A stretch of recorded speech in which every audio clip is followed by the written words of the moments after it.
Let's jump right into this explainer. Picture this for a second. A man is broadcasting his deepest thoughts to the world, but he isn't sitting in some high-tech studio or a trendy coffee shop. He's sitting right in the middle of a cemetery. He's deliberately chosen to surround himself with the dead just to find a tiny bit of peace and quiet. It's a striking, honestly kind of jarring scene, but it perfectly sets the stage for what we're going to unpack today. We're looking at a highly unorthodox philosophy for surviving the modern world. It's a strategy that weaves together virtual reality, artificial intelligence, and the ancient, grounded wisdom of Stoicism. And this quote right here brilliantly illustrates exactly why he's there. He says, "I have to go into a cemetery just to be able to walk 5 meters in front of myself without running into a car. The only ones who have some breathing room left are the dead people next to me." He's literally seeking refuge among gravestones to escape the extreme noise, the crushing crowds, and the constant interference of modern daily life. It's a drastic measure for sure, but for him, it's a totally necessary retreat from a world he feels has become completely suffocating. Which brings us right to Section 1, the bureaucratic prison. To really understand his worldview, we first have to look at how he diagnoses the physical world around us. To him, modern society isn't some grand marvel of human progress. It's a hyper-regulated environment designed to stifle human freedom at literally every turn. This introduces a concept known as voluntarism. Neutrally speaking, voluntarism is the belief that all human association should be entirely voluntary.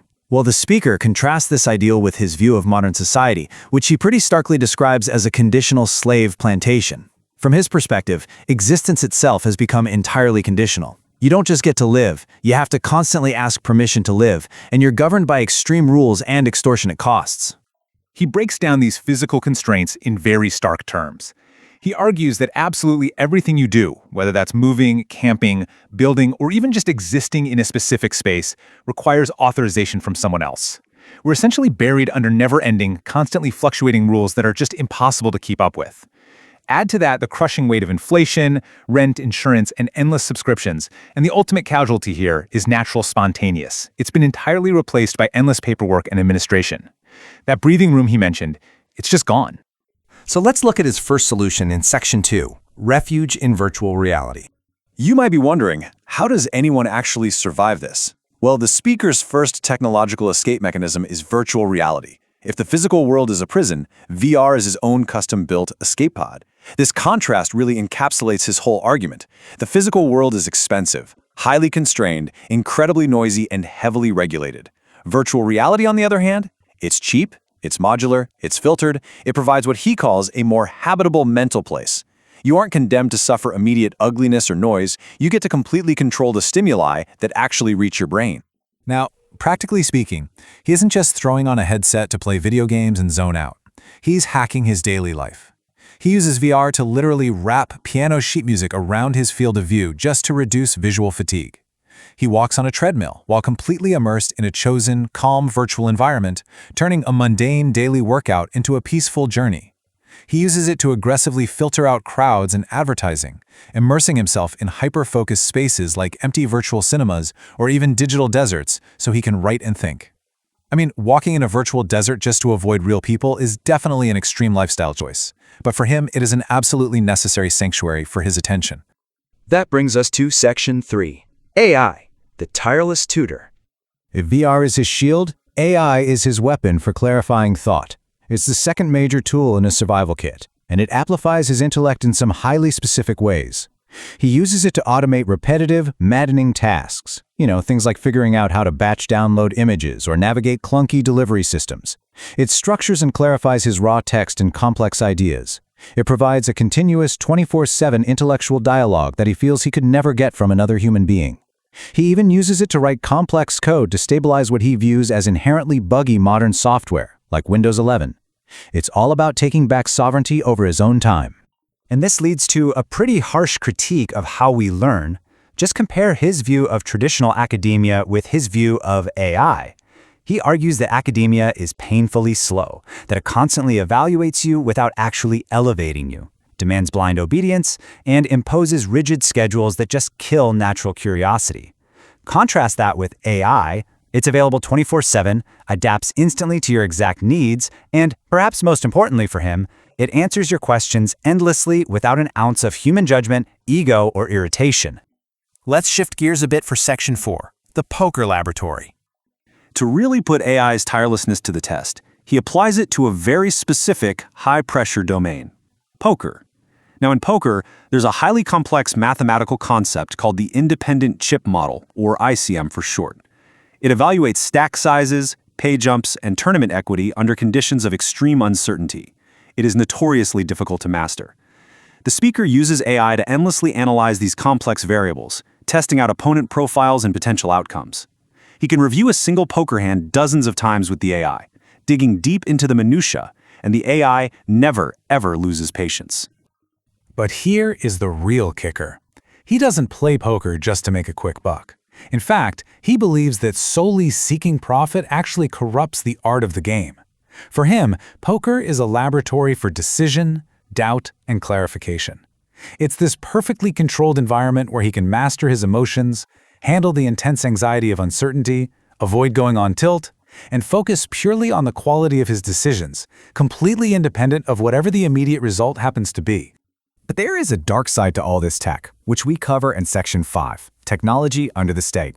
See, our speaker is definitely not some starry-eyed technological utopian. He has some dire warnings about what's going to happen when these liberating tools are wielded by powerful institutions. He holds a deeply pessimistic view of the future regarding state power. He warns that institutions aren't going to use AI to liberate us, they're going to use it to manage us more efficiently. We're looking down the barrel of mass administrative decision-making by algorithms, automated surveillance, social credit systems disguised as user convenience, and highly refined, hyper-targeted psychological propaganda. In his eyes, that bureaucratic prison we talked about earlier, it's about to get a massive, terrifying technological upgrade. So how do we cope? That is Section 6, Building the Inner Citadel. If the physical world is a prison, and the digital world is about to be weaponized by the state, where do you actually go? Well, you go inside.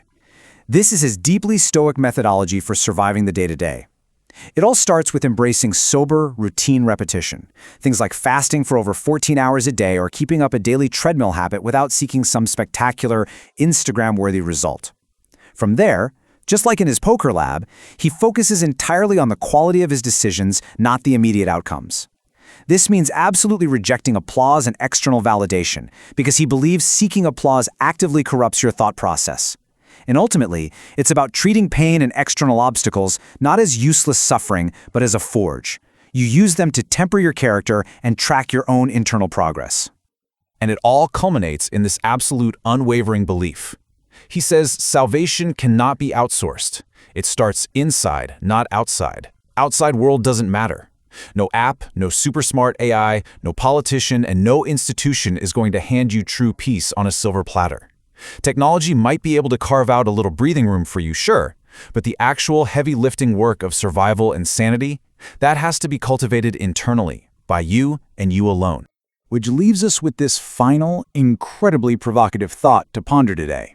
When you're faced with a world that feels overwhelmingly loud, crazy expensive, and hyper-regulated, does true freedom require us to use technology to completely escape the physical world? Or does it demand that we master our internal reaction to it? Or maybe, just as our speaker broadcasting from the cemetery suggests, do we need to do a little bit of both? Thanks so much for joining me on this explainer. Keep questioning, keep learning, and I will catch you in the next one. This is the brief on reclaiming personal freedom through AI and Stoicism.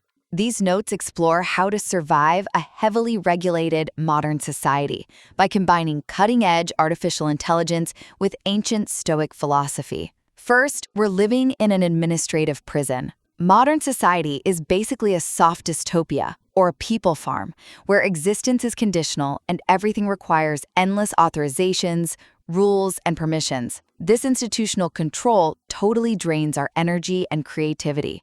Navigating daily life feels like an open-air prison, where simple acts get bogged down by administrative extortion, and the illusion of freedom is just another form to fill out. Second, look at the dual nature of AI. The elite will use it for mass control and surveillance, but we can flip the script. AI can automate 80 to 98% of our useless repetitive tasks. Plus, it acts as a tireless 24/7 intellectual tutor that clarifies thoughts without human ego or fatigue. So, will AI automatically make us wise? No way. It's just a mirror. It amplifies your rigor if you want to work, or your laziness if you just want entertainment. Finally, we need the Stoic inner citadel. Because the external world is locked down and uncontrollable. True sovereignty is only found internally. We gotta sacrifice the need for external approval, reject the illusion of luxury, and focus solely on self-mastery and enduring hardship with dignity. You might be tempted to rely on external comforts, but when the outside world acts like a prison, your mind is literally the only place you can build an impenetrable fortress. True freedom isn't granted by society or technology, but forged entirely through the discipline of your own mind. Welcome to the debate. If you want to find a truly quiet physical space in a modern city today, a place just completely devoid of crowds, without that relentless background noise of traffic, and, free from an endless maze of aggressive regulations, one of the only places left is a cemetery. Yeah, which is a profoundly stark image. I mean, sitting among the dead just to find some breathing room, just to get like 10 minutes where nobody is trying to sell you something or police your behavior. Exactly. It's a stark image, but it really gets to the heart of what we are debating today.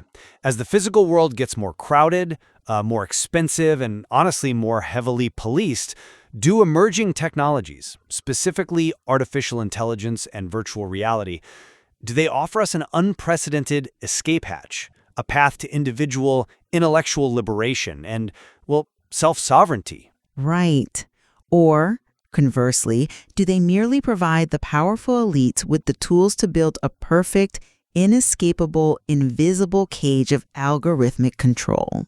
Right. That is the central question of our source material today. And I take the former position. I argue that AI and VR represent the ultimate tools for the individual to build a modern stoic inner citadel. They basically act as tireless, customized tutors that emancipate the mind from a deeply broken society. And I stand on the other side of that divide. I completely understand the appeal of that digital sanctuary. I really do. But I argue that because the physical and digital infrastructure, the fiber optic cables, the server farms, the massive energy grids, because those are ultimately owned by the state and a few powerful monopolies, these technologies will inevitably be weaponized. You don't think they'll free us? No, they aren't going to free us. They are going to enforce perfect administrative violence, automated surveillance, and absolute subjugation.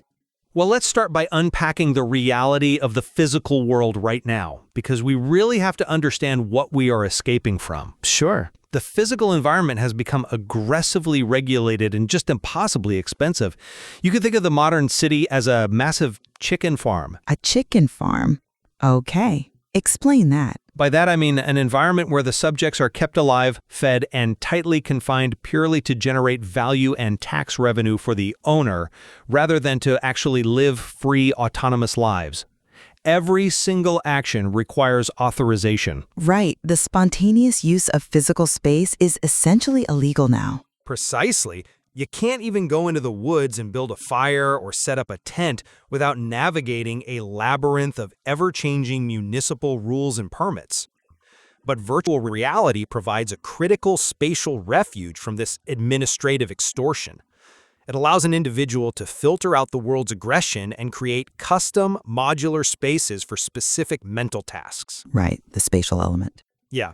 Let's say you are studying the piano. In a cramped physical apartment, it's uncomfortable. In VR, you can enlarge the sheet music to the size of a billboard, placing multiple pages around you in three-dimensional space to improve your posture. Which is a huge benefit. Absolutely. Right. Or if you want to exercise, you step onto a VR treadmill and walk through a pristine, reconstructed ancient Rome. You turn physical effort into a focused stoic discipline, rather than a theatrical display at some overpriced gym.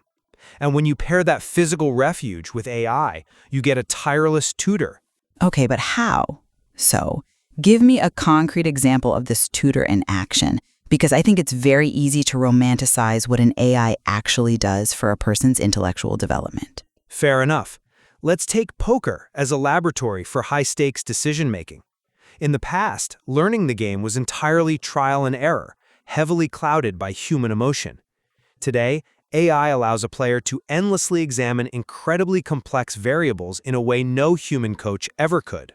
You mean like analyzing hand histories and such? Exactly.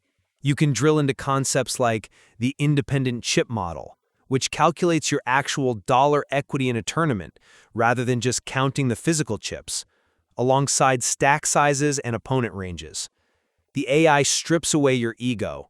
It shows you exactly where your intuition failed and where the mathematical truth lies. So it forces a kind of objective self-reflection. Yes, it fundamentally teaches the human mind to separate raw emotional tilt from cold analytical truth.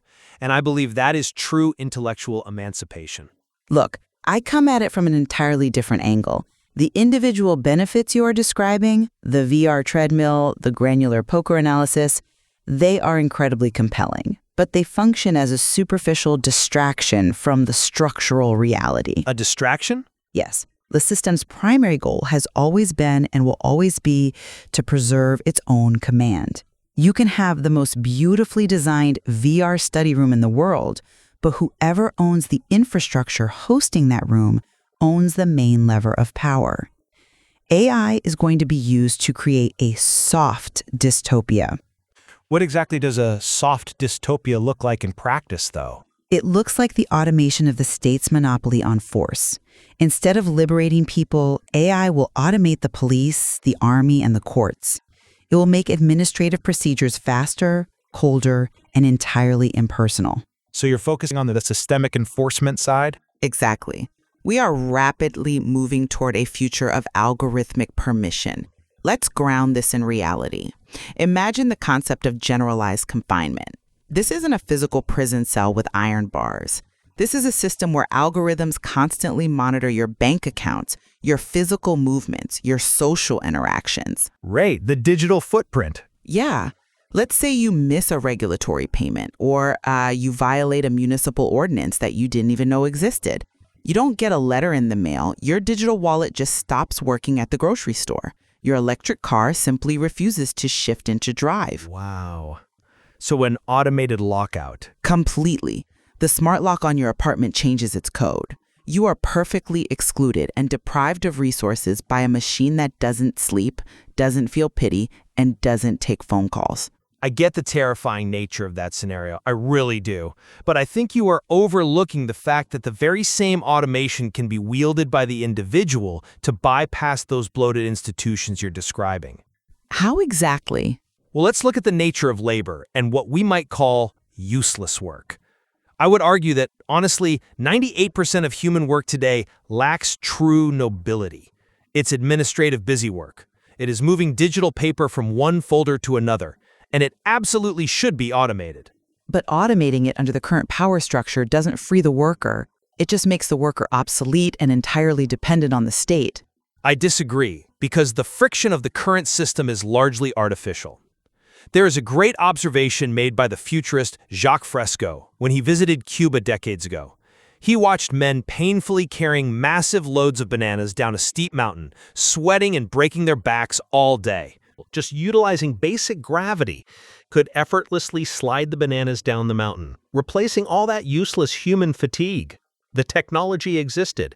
It was cheap, but the local authority blocked it. Because they needed the jobs? Because they demanded that every single change go through a bureaucratic approval process. They required permission.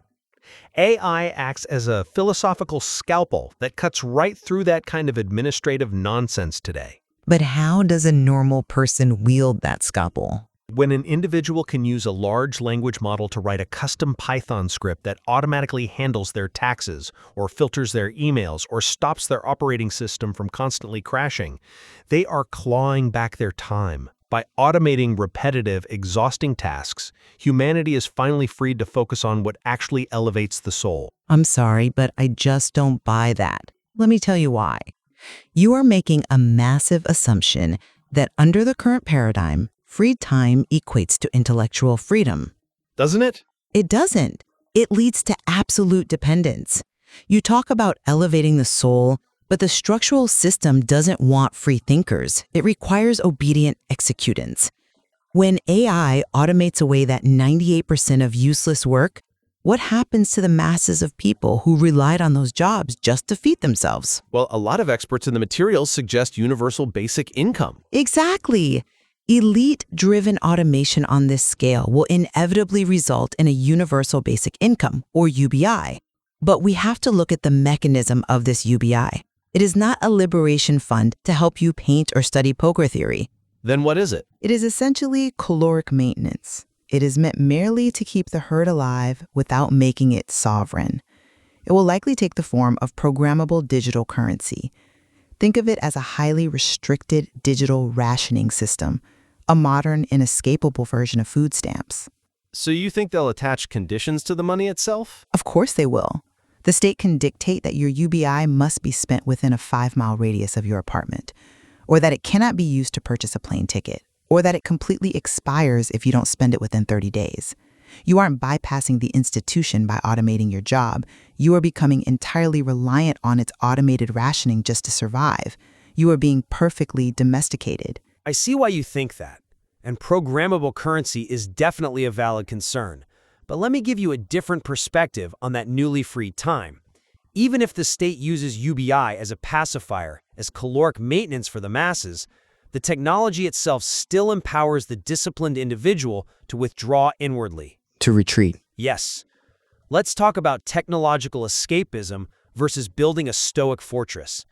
I frame the rigorous use of VR and AI as modern stoicism. But Stoicism is about dealing with reality, not strapping a screen to your face to ignore it. Actually, ancient stoicism is fundamentally about distinguishing between what is within your control and what is outside of it. The outer environment simply becomes a support for your own self-work. Just like retreating to that physical cemetery we mentioned earlier to avoid the madness of the crowds, VR offers this peace digitally. By shutting out the world? By filtering out unwanted stimuli, the noise, the ubiquitous advertising, the constant solicitations for your attention. It is a highly effective, tactical retreat. The physical world might be a broken, overregulated chicken farm, but the virtual world allows you to construct a perfectly quiet inner workshop to hone your focus, to study, to meditate. It is a domain where you are the architect. That's a compelling argument for a fraction of the population. But have you considered the profound danger of what we might call refined entertainment? What do you mean by refined entertainment? The reality is that the vast majority of human beings are not going to use AI and VR to study Marcus Aurelius or rigorously analyze their psychological tilt in a poker game. They are going to use it merely to flee reality. But don't you think humans have a natural drive towards self-improvement if they are given the unlimited tools to actually do so? I think human beings have a natural drive toward comfort, and this technology provides the ultimate comfort. Instead of building character through the friction of the real world, we are going to see people succumbing to infinite, perfectly tailored algorithmic feeds. The infinite scroll on steroids! Exactly.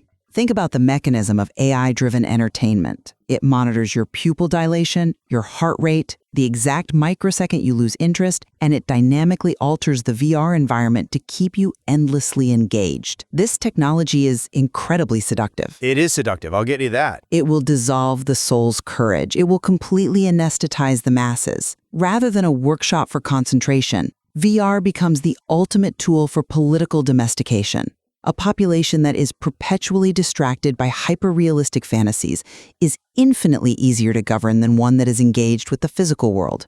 Look, I have to admit, I grapple with that very tension constantly.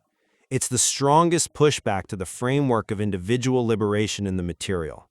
If VR is just a digital cemetery where we hide from the difficulty of the world, aren't we just happily putting on a golden chain and calling it freedom? Right. You're building the cage yourself. If we surrender to the refined entertainment, we really are just locking ourselves in an invisible cage. But I keep coming back to the individual's capacity for judgment. Yes, the masses might choose the golden chain. They always have in one form or another. But for the disciplined mind, AI is a tool of unprecedented clarification. But a clarified mind trapped in a physical cage is still in a cage. Is it? That leads exactly into the question of the state's rules and their inescapability. The state is, at its core, just a network of men enforcing legal fictions. Legal fictions? Yes. And a truly philosophical mind can detach inwardly from those fictions. The Stoic realizes that external facts, even oppressive laws, they don't actually destroy you, Only your opinions about those facts do. If you hone your intellect with AI, if you use it to master your emotional responses, you remain largely untouchable by state laws because your inner sovereign domain is secure.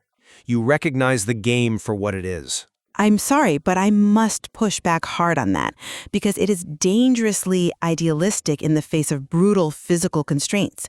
You speak of inner detachment, but you cannot purely detach from a system that claims ownership over your physical existence. But people do it all the time by opting out of certain systems. Let's define what we mean by the state's rules. We are talking about positive law. Positive law, meaning these are the man-made statutes, the tax codes, the municipal ordinances. It is not just an abstract legal fiction you can philosophize your way out of. It is backed by extreme, real-world violence. Well, coercion, certainly. It is backed by men with guns, by forced incarceration, and by the total confiscation of property. But smart individuals have always found ways to navigate and mitigate those rules. You move jurisdictions, you optimize your lifestyle. That era is closing, though. Escaping legal ownership frameworks is becoming physically impossible. Look at the specific mechanism of exit taxes, for example. Ah, right. In Norway right now, if you try to leave the territory to escape their tax regime, it triggers a massive confiscation of wealth. They assess the unrealized gains on your assets the moment you declare residency elsewhere, and they hit you with a staggering bill that you must pay before you can fully exit their system. You are physically and economically trapped. That is a harsh physical constraint, yes.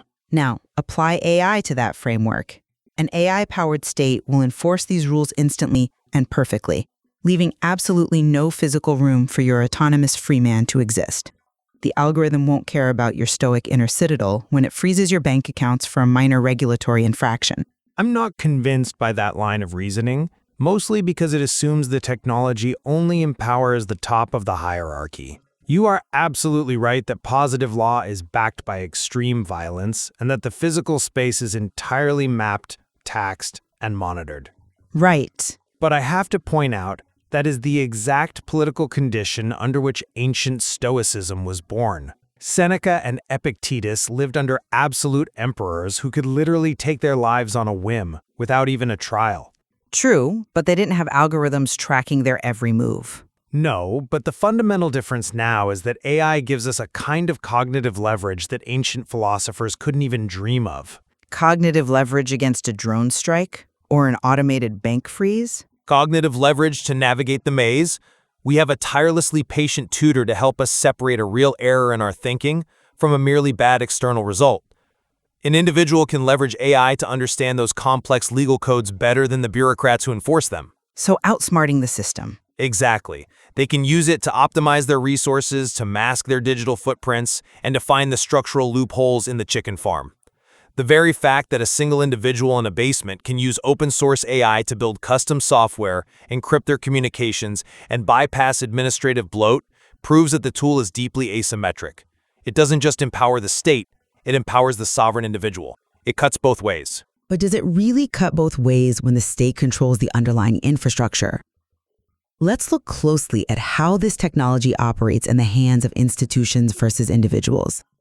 You mentioned bypassing administrative bloat. What happens when the state uses AI to bypass human empathy? Let's talk about the automation of the courts. Imagine an automated legal system where a large language model processes a legal brief or traffic violation. Well, it would certainly clear the massive backlog of cases. Yes, but look at the mechanism. The camera logs your face. The AI instantly cross-references every municipal ordinance. It API calls your digital wallet and deducts the fine before you've even walked through your front door. Instantaneous enforcement. There is no human judge to appeal to, no context considered, no hesitation, and absolutely zero empathy. It applies the positive law coldly and perfectly. When human judgment and leniency are entirely removed from the administration of justice, you do not get a perfect utopian society. You get an impeccably efficient tyranny. And it feels convenient, which is the scary part. It operates entirely through the guise of convenience.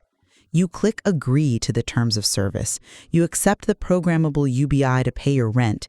You put on the beautifully designed VR headset to escape the ugly city. and you are perfectly tracked. Every eye movement, every financial transaction, every spoken word in your digital sanctuary is logged and analyzed. It truly doesn't matter how robust your inner citadel is if the external architecture is a perfectly sealed algorithmic plantation. Which, to my mind, makes the rigorous philosophical use of AI all the more vital. If the outside world is rapidly becoming an impeccably efficient tyranny, then our only duty, the only thing left genuinely within our control, is to cultivate a mind capable of withstanding it. By retreating inward. By using AI to rigorously examine our own decision-making processes. Just like the poker player relentlessly analyzing their hands to eliminate emotional bias and ego, we harden our intellect. We use the machine to master ourselves precisely because we cannot master the state. That is a very resilient perspective. While the external world is undoubtedly broken and highly regulated, AI and VR offer an unprecedented exponential leap in human cognitive capability. It allows those rare individuals with discipline to separate from the herd, elevate their souls, and master their inner domain, regardless of the automated chaos outside. And while I respect that pursuit of intellectual mastery, and I completely agree the tools for self-reflection are powerful, we simply cannot ignore the structural reality. Because technology fundamentally amplifies the desires of those who control its physical infrastructure, the powerful will inevitably use AI not to foster philosophical independence, but to finalize a perfect, automated architecture of surveillance. It turns the physical and digital world into an inescapable algorithmic plantation, where true, actionable autonomy is structurally impossible. We have clearly hit a profound point of convergence today regarding the sheer disruptive magnitude of this technology.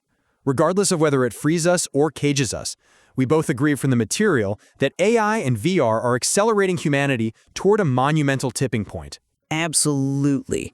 The technology is fundamentally reshaping the foundation of human interaction, the nature of work, and the execution of authority itself.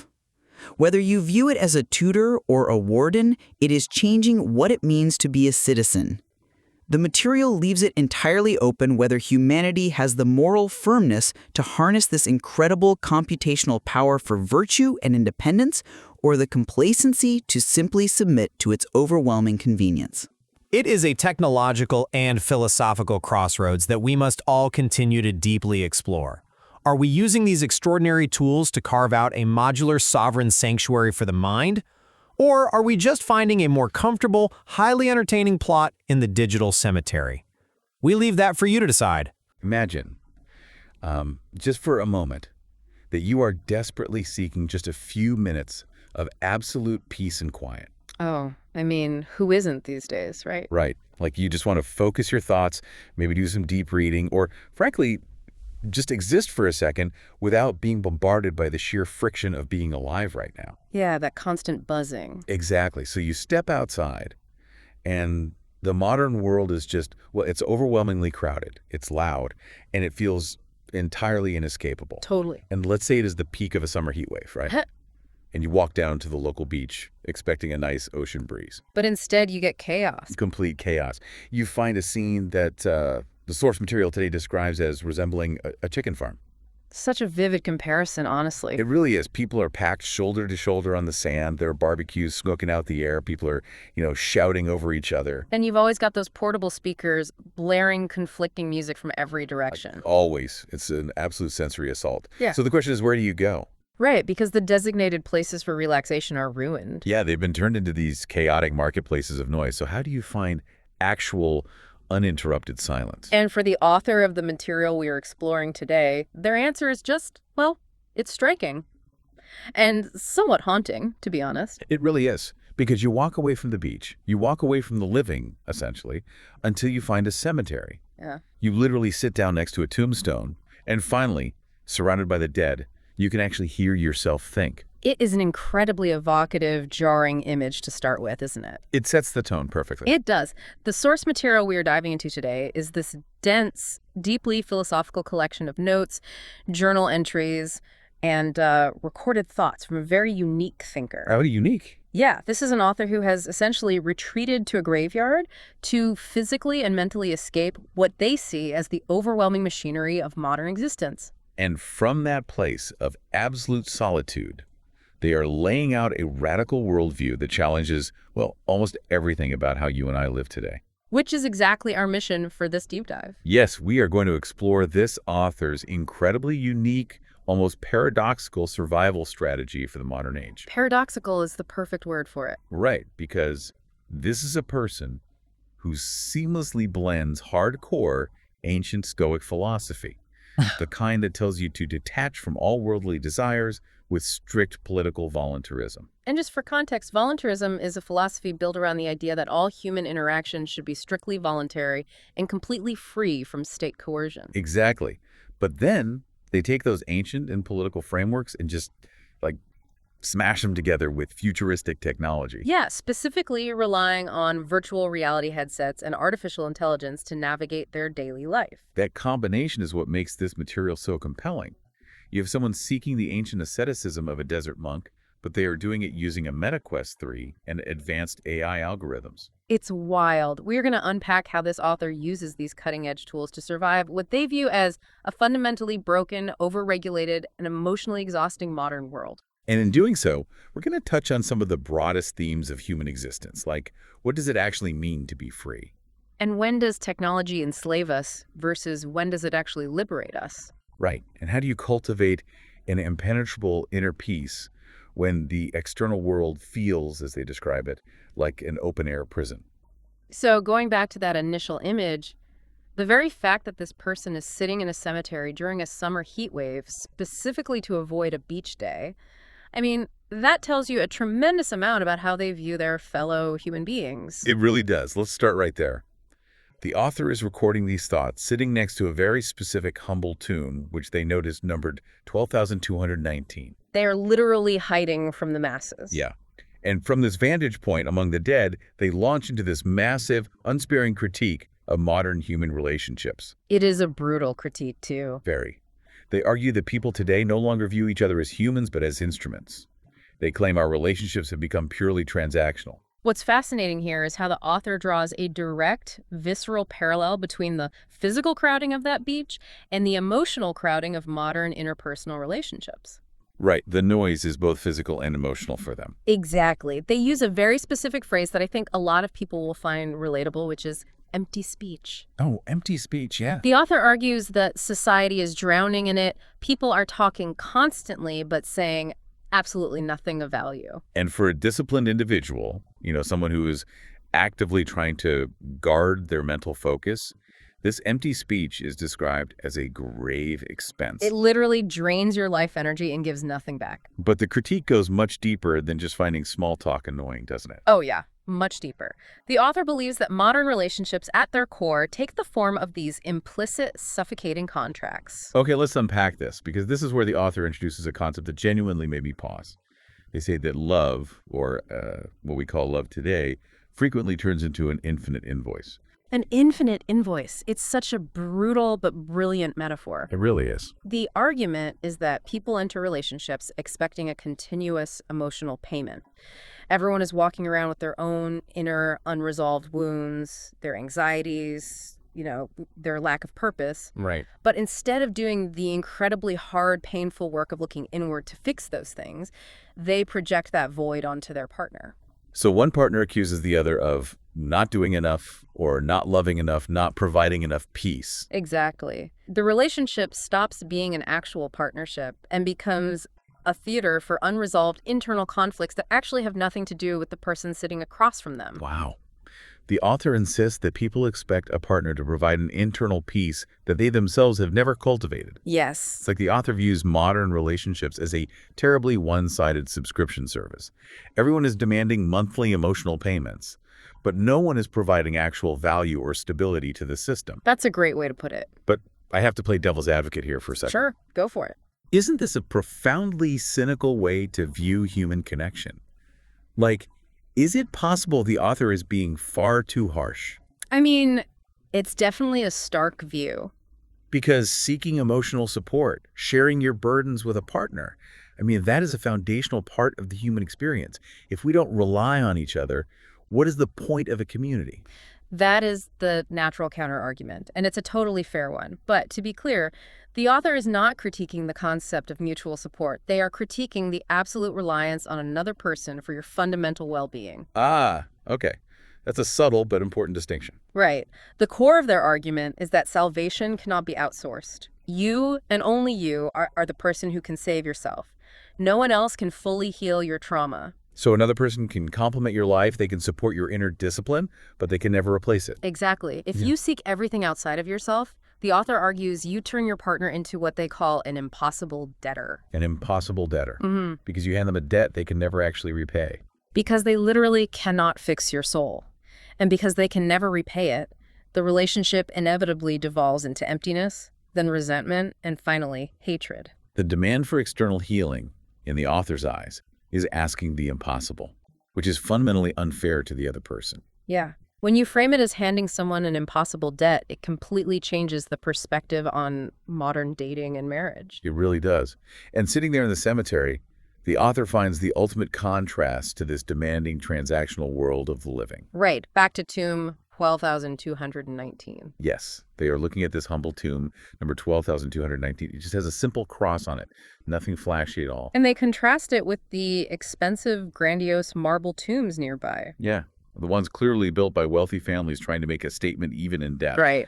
The author expresses total, absolute indifference to legacy.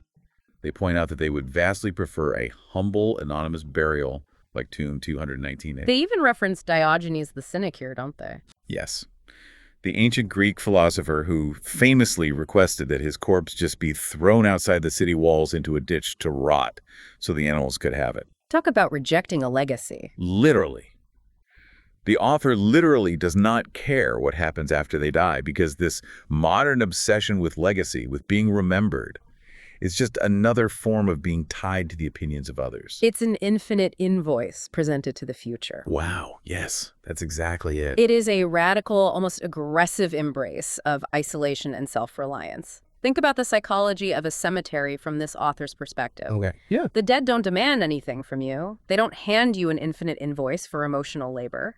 They don't expect you to heal their trauma, and they really don't care what car you drive. So the author finds genuine peace sitting next to tomb 12,219 because it is the singular place in their environment where they are not being emotionally or physically boxed in by the relentless demands of other human beings. Which provides a really seamless transition to the next major pillar of this source material. It does, because this profound feeling of being emotionally boxed in by people directly mirrors the author's perspective on how we are physically, geographically, and legally boxed in by the state. Sitting in that quiet graveyard, the author looks out at the world beyond the gates and describes what they call an administered horizon. The administered horizon, that is such a heavy phrase. It is crucial to understanding the author's worldview. They argue that in the modern world, human existence itself has become entirely conditional. Meaning you can't just exist without a permit. Exactly. Think about the natural rights of a human being in a state of nature. The author points out that historically, a person could just, move, camp, make a fire, build a shelter, sing, or just exist in an open space. And today? Today, every single one of those actions requires authorization. It passes through this never-ending, constantly fluctuating labyrinth of rules, permits, and zoning laws. The author argues that freedom has shrunk into forms.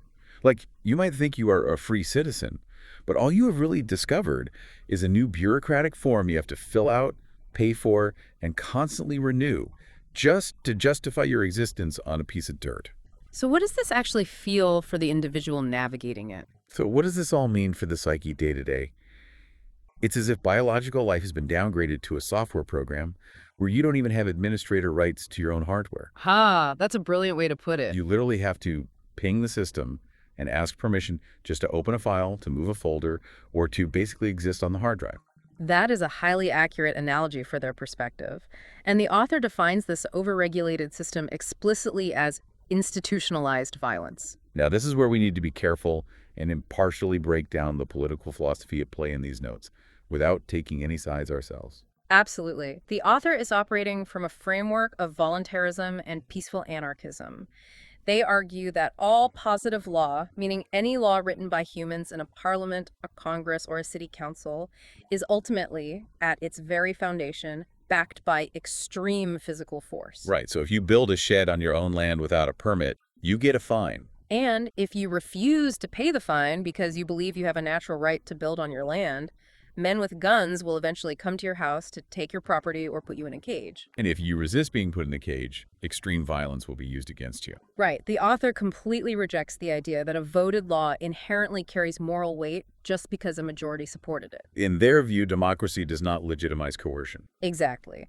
They argue that voting every 4 or 5 years for a political representative is merely selecting a new slave master. Wow. You are changing the face of the person operating the machinery of domination, but you are not changing the mechanism of domination itself.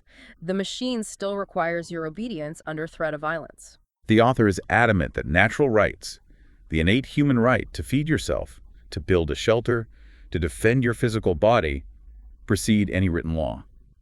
But in the modern administered horizon, because the system demands property taxes, mandatory insurance, mandatory subscriptions, and endless fees, the economic pressure destroys all breathing room. You are never actually allowed to just be. Yes, and the text cites very specific modern examples of this fiscal trapping. Oh, like the Norwegian author they mentioned. Yes, they bring up a Norwegian author, someone who has sold hundreds of thousands of books and achieved significant success.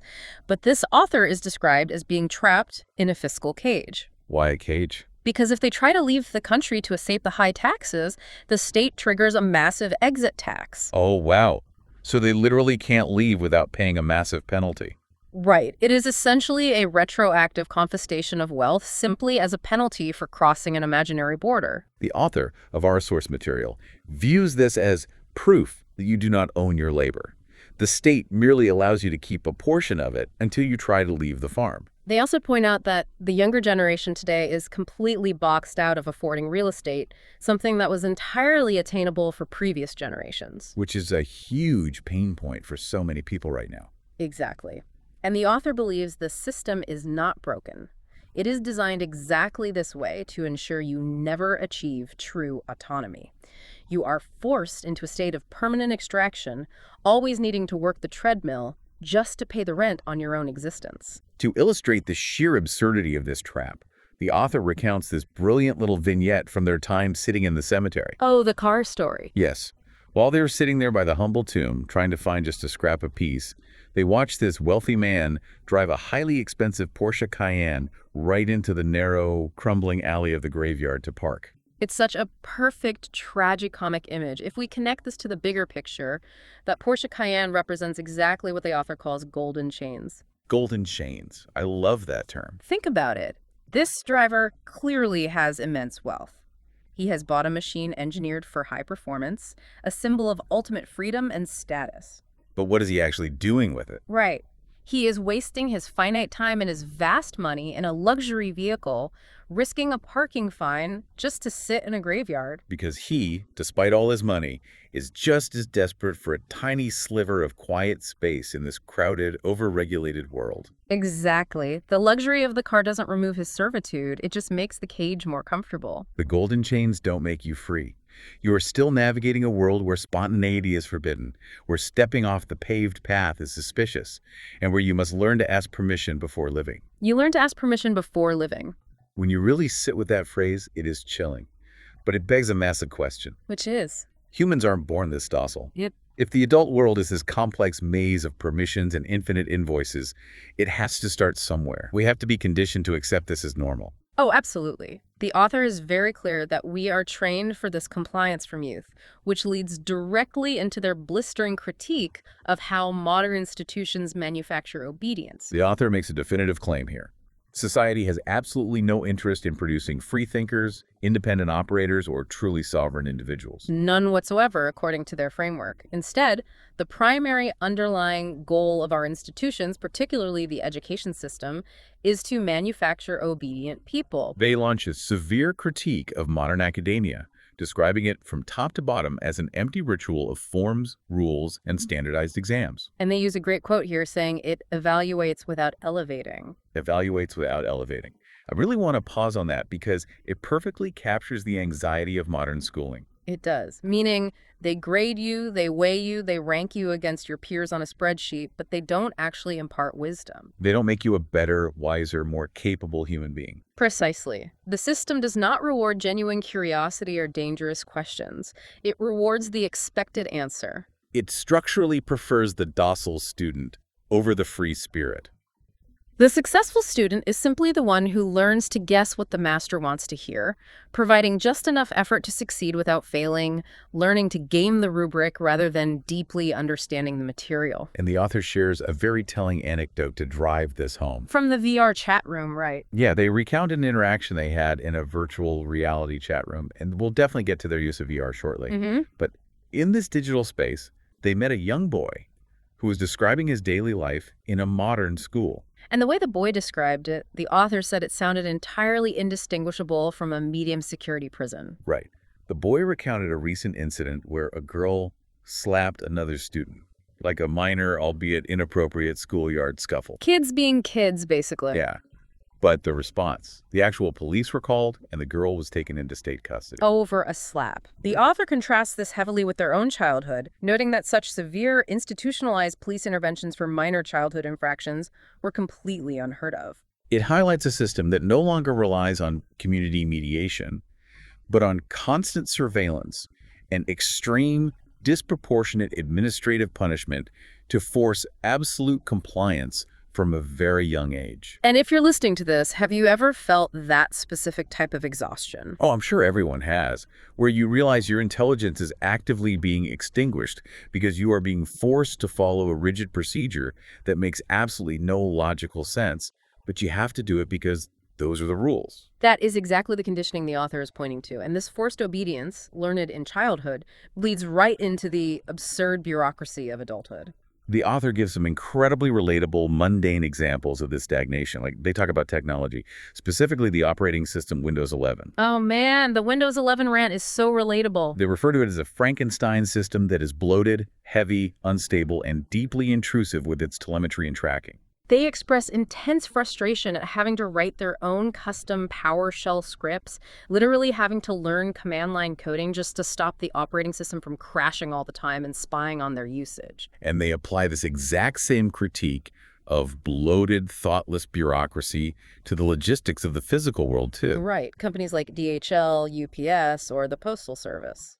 The author is endlessly frustrated that basic routing issues, a package going to the wrong zip code, require a human being to make a phone call, navigate an automated menu that inevitably misunderstands their voice prompts, wait on hold for 40 minutes, and then argue with a customer service rep. The author argues that in the modern era, this is an absurd, almost criminal inefficiency. A delivery company should just have an AI system that instantly communicates with the customer's personal AI to resolve the address discrepancy in milliseconds without a human ever having to waste their precious life force on hold music. But these institutions refuse to innovate. Yeah. They're bogged down by their own administrative weight. Okay, I have to push back here again, though, because this sounds a bit like an anarchist utopia that ignores reality. So? Well, without these administrative frameworks, without building codes, without standardized delivery protocols, wouldn't things just fall apart into total chaos? It's a valid question. I mean, we need rules to keep the supply chain moving, to keep airplanes from crashing into each other, right? Yeah. Are building codes really an example of institutional violence? It is the most common defense of the state, and the author definitely anticipates it. Their argument is that the rules aren't actually there to keep things moving efficiently. They are there primarily to maintain control and authority over the populace. So the inefficiency is a feature, not a bug. Exactly. The author provides a fascinating historical example to back this up, referencing Jacques Fresco, the late architect and social engineer who founded the Venus Project. Right, the banana story in Cuba. Yes. Fresco was in Cuba in the mid-20th century, and he noticed agricultural workers painfully carrying massive bundles of bananas down a steep mountain on their backs. It was grueling, back-breaking labor. So what did he do? Fresco looked at the geometry of the mountain and suggested a remarkably simple, gravity-fed cable system to slide the bananas down effortlessly. The technical solution was obvious, incredibly cheap, and would have completely eliminated useless human suffering. That seems like a no-brainer. You would think so, but the idea was banned. Why? Because it lacked authorization from Fidel Castro's political power structure. The authority demands its permission be sought. Wow. And when power doesn't understand an innovation, or more importantly, when it can't directly control the people who invent it, it sterilizes it. So the author's point is that political power consistently turns elementary, logical solutions into massive political obstacles just to justify its own existence. Exactly. Power would rather see a man break his back carrying bananas than see him build a cable without a permit. That is a staggering example. So if the physical world is locked down by politicians who demand obedience, and academia is just a factory for producing compliant workers, and the daily logistics of life are trapped in outdated soul-crushing bureaucracies, where do you actually go? You can't just sit in a cemetery forever. Right. The author's answer to this is where the source material takes a wildly fascinating turn. Because they can't change the physical world, they have abandoned it. They have found their freedom in the digital ether. They escape into virtual reality. Yes, and this is where the text adopts a very practical, almost cyberpunk ethos. The author reveals that they heavily rely on a MetaQuest 3 VR headset. But it is crucial for you to understand that they are not using this device for gaming or socializing or the traditional escapism we usually associate with VR. Right. They're using it strictly for serious work, for writing, and for deep meditation. Here's where it gets really interesting. The author views virtual reality not as a toy, but as a heavily fortified mental workshop. Because the physical world is aggressively noisy, full of advertisements, traffic, and, in their view, aesthetically ugly architecture, VR provides what they call modular spaces. Imagine putting on a headset and instantly choosing your reality. You can sit in a massive, completely empty cinema. You can place your desk in the middle of a vast, silent desert. Or you can literally float among the clouds. You can instantly filter out the noise, the crowds, the chicken farm beach, and the infinite invoices of the real world. If we connect this back to the bigger philosophical picture, it presents a fascinating paradox. How so? The author is utilizing cutting-edge, highly artificial, corporate-built technology to achieve a deeply ancient, natural state of focused attention and isolation. It really is the modern equivalent of a monk's cell. Exactly. By filtering out the world's constant visual and auditory aggression, VR protects the author's mental energy. It stops the slow drain of their attention span and makes their mind available for deep, uninterrupted work again. And they provide some very specific practical use cases that honestly blew my mind and made me want to buy a headset. The sheet music example, right? Yes. For instance, they talk about reading complex sheet music. Now, imagine trying to read a dense classical piano piece from a physical book. You are leaning forward, straining your eyes to read the tiny notes on 3 physical pages, constantly having to flip the page and lose your rhythm. It's physically frustrating. In VR, the author digitizes the sheet music. They enlarge it so that 5, 6, or even 7 massive wall-sized pages are open simultaneously in their field of view. Oh, that's brilliant. The annotations, the tiny pencil marks, they all stand out perfectly. It entirely reduces visual fatigue. It instantly improves their physical posture because they aren't hunched over a piano stand, and it removes the physical friction of the task. The author also applies this logic to physical exercise, launching a brilliant critique of the modern commercial gym. Oh, gyms are the worst for this kind of sensory overload. They really are. They note that a basic gym subscription can easily cost over $800 a year. If you go for 4 years, that is $3,200 out of your pocket just for the privilege of accessing a room with some heavy metal in it. The author calls this an economic absurdity, especially when you consider you also have to deal with the commute, the crowds, the terrible music, and the waiting for machines.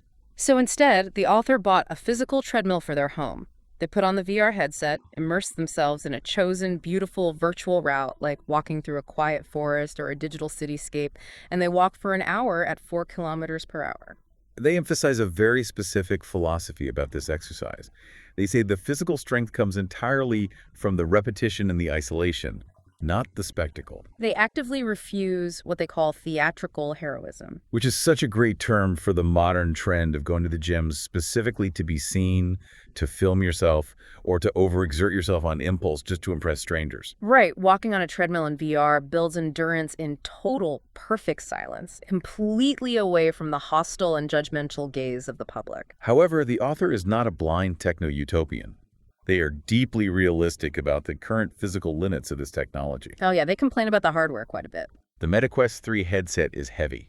It presses on the face. It is physically imperfect. In fact, The author notes that during the recording of the very notes we are discussing, their headset batteries died multiple times, violently ripping them out of their flow state and forcing them to reboot. That sounds incredibly frustrating. But the author has established a very strict Stoic rule regarding their technology use. Discomfort is not enough to interrupt effort. Discomfort is not enough to interrupt effort. That is a mantra right there. It really is. They push through the technological friction, the dead batteries, the weight on the neck, the software glitches, because the spatial advantage of VR, the vast mental room it provides them to think without interruption, is simply too valuable to abandon. The ultimate defining criterion the author applies to any piece of technology is a simple question. Does this tool elevate the soul, or does it sell it? VR, when used strictly to filter out the noise and focus the mind, elevates the soul. But VR is just the space to think. It builds the walls of the digital monastery. Right. The author then introduces artificial intelligence as the engine they use to actually supercharge that thinking within the walls. Let's look at how they deploy AI. The author views artificial intelligence as the ultimate unparalleled intellectual companion. Imagine having an intellectual giant, a polymath, who has read every book ever written, available to you 24 hours a day, 7 days a week. It doesn't have an ego to manage. It doesn't suffer from mood swings. It doesn't get fatigued. It doesn't display pride or anger when you ask a stupid question. And most importantly, it doesn't cost an exorbitant hourly rate like a human expert would. I love the way they contrast AI with human teachers, because it ties right back to their earlier point about the infinite invoice. How so? Well, the author points out that finding a genuinely competent human mentor in any field is incredibly difficult. And even if you are lucky enough to find one, the friction is immense. Oh, right. You have to align your schedules, you have to commute to them, pay them a massive fee, and deal with their bad days, their biases, or their desire to chat about the weather. The AI is just there. It is instantly ready to discuss, to compare philosophies, to explain quantum mechanics, or to debug code. The author uses AI on two distinct levels. First, they use it heavily to automate the mundane, bureaucratic tasks of life. Like writing those PowerShell scripts to stop Windows 11 from crashing. Exactly.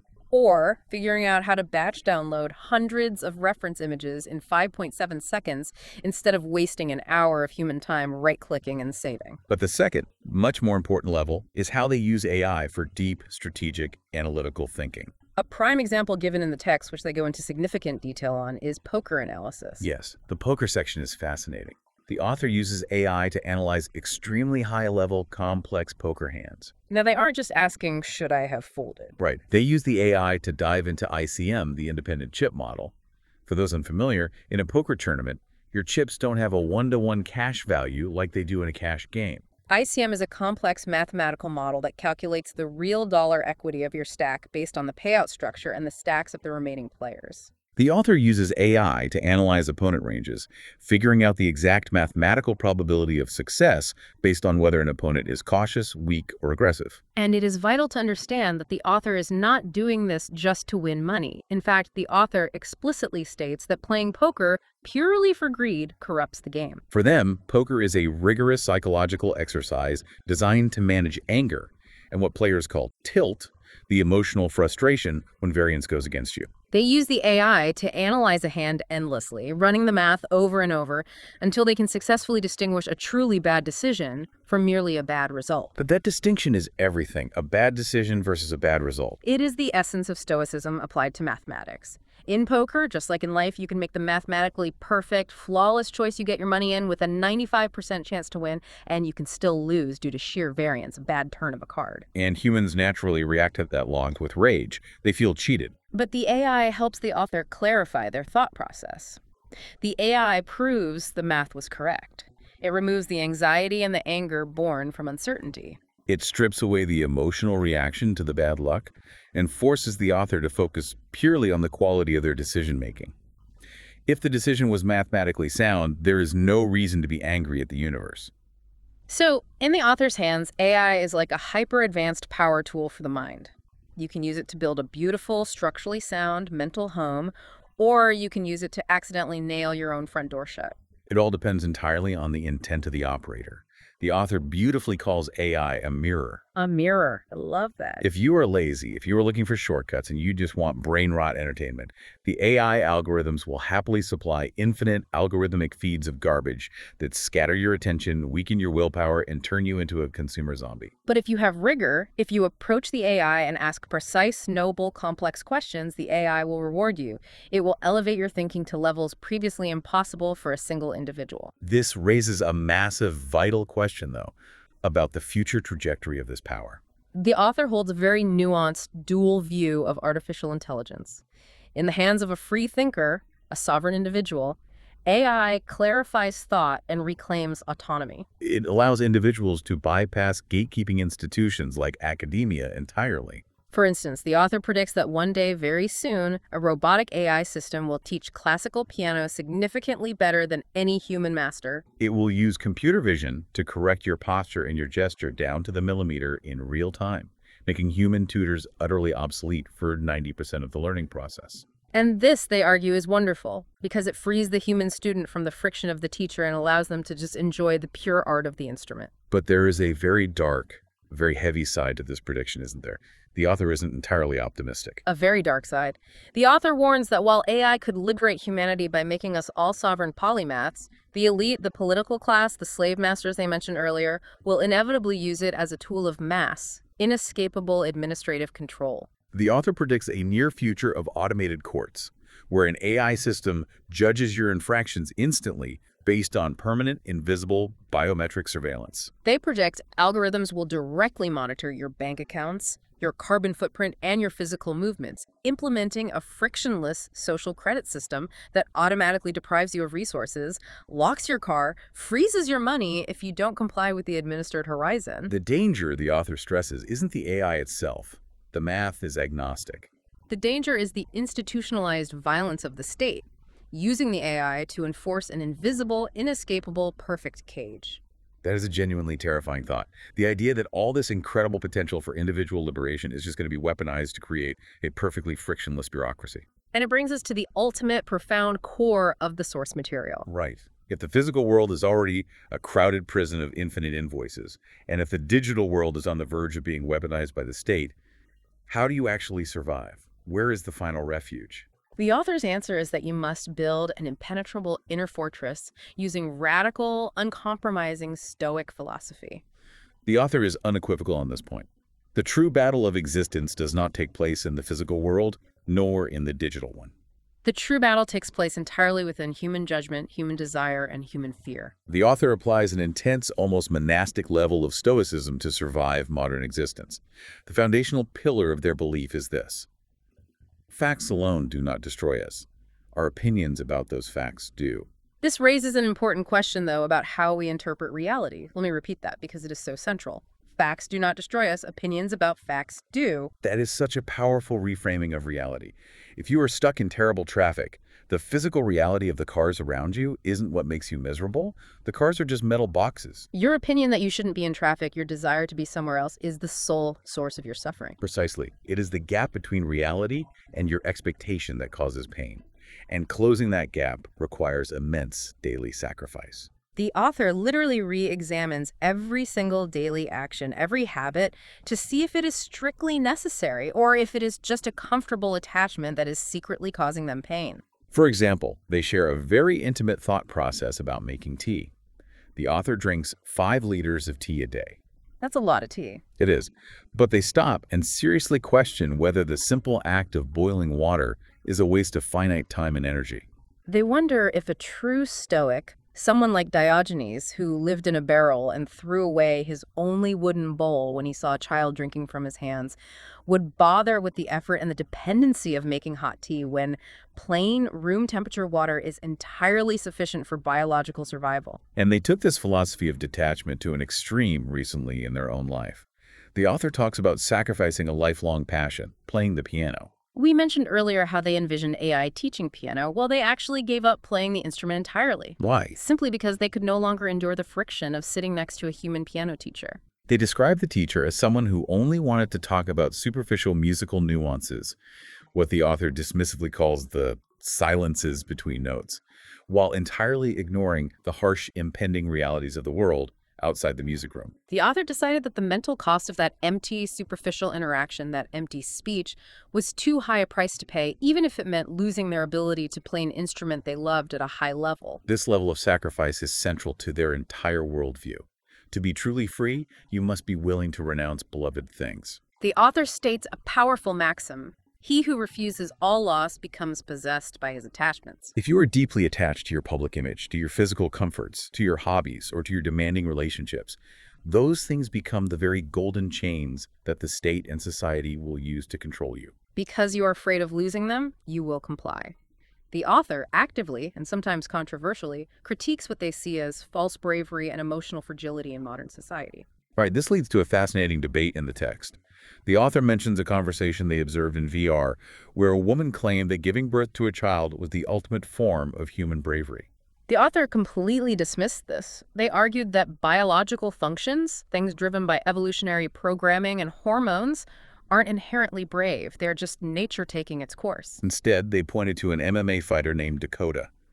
This fighter fought and ultimately won a brutal match, despite suffering a severely broken arm early in the fight. To the author, pushing through that level of intense, voluntary, agonizing physical pain to achieve a conscious goal that is true bravery. It is the triumph of the will over the biological instinct to quit. They also offer a sharp critique of a very famous, highly romanticized story. You may know the story of the Indian man who spent 22 years manually carving a road through a solid mountain with hand tools because his wife died due to a lack of medical access. Society universally views this as a beautiful, epic act of devotion and love. But the author views it as profoundly unphilosophical. In the author's strict Stoic framework, the man failed the ultimate test. He failed to accept the natural, unavoidable reality of death. Instead of accepting his fate, he wasted 22 years of his brief, finite existence attacking a rock, driven entirely by an inability to accept loss and a desire for vengeance against a mountain.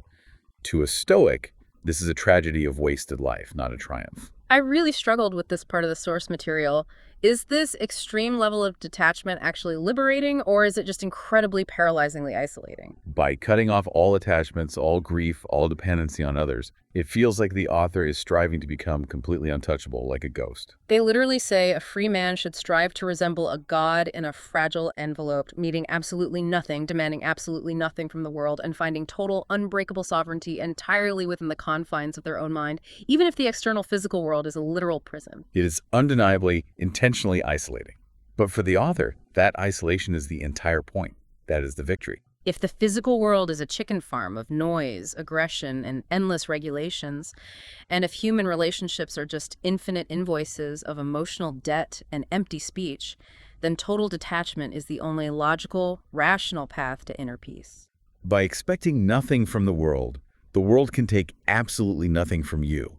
You become, in their exact words, much harder to govern. You cannot be threatened because you have already detached from everything they could threaten to take away. Okay, we have covered an immense, staggering amount of philosophical and practical ground today. Let's try to bring all these threads together. We started our journey in a quiet, sun-baked cemetery, sitting next to tomb 1219, escaping a crowded transactional society where people treat each other like emotional ATMs. From there, we explored the concept of the administered horizon, a hyper-regulated modern reality where mere existence requires constant permission, and where all positive law is ultimately backed by the institutional violence of the state. To escape that physical and legal cage, we saw how the author retreats into the digital ether.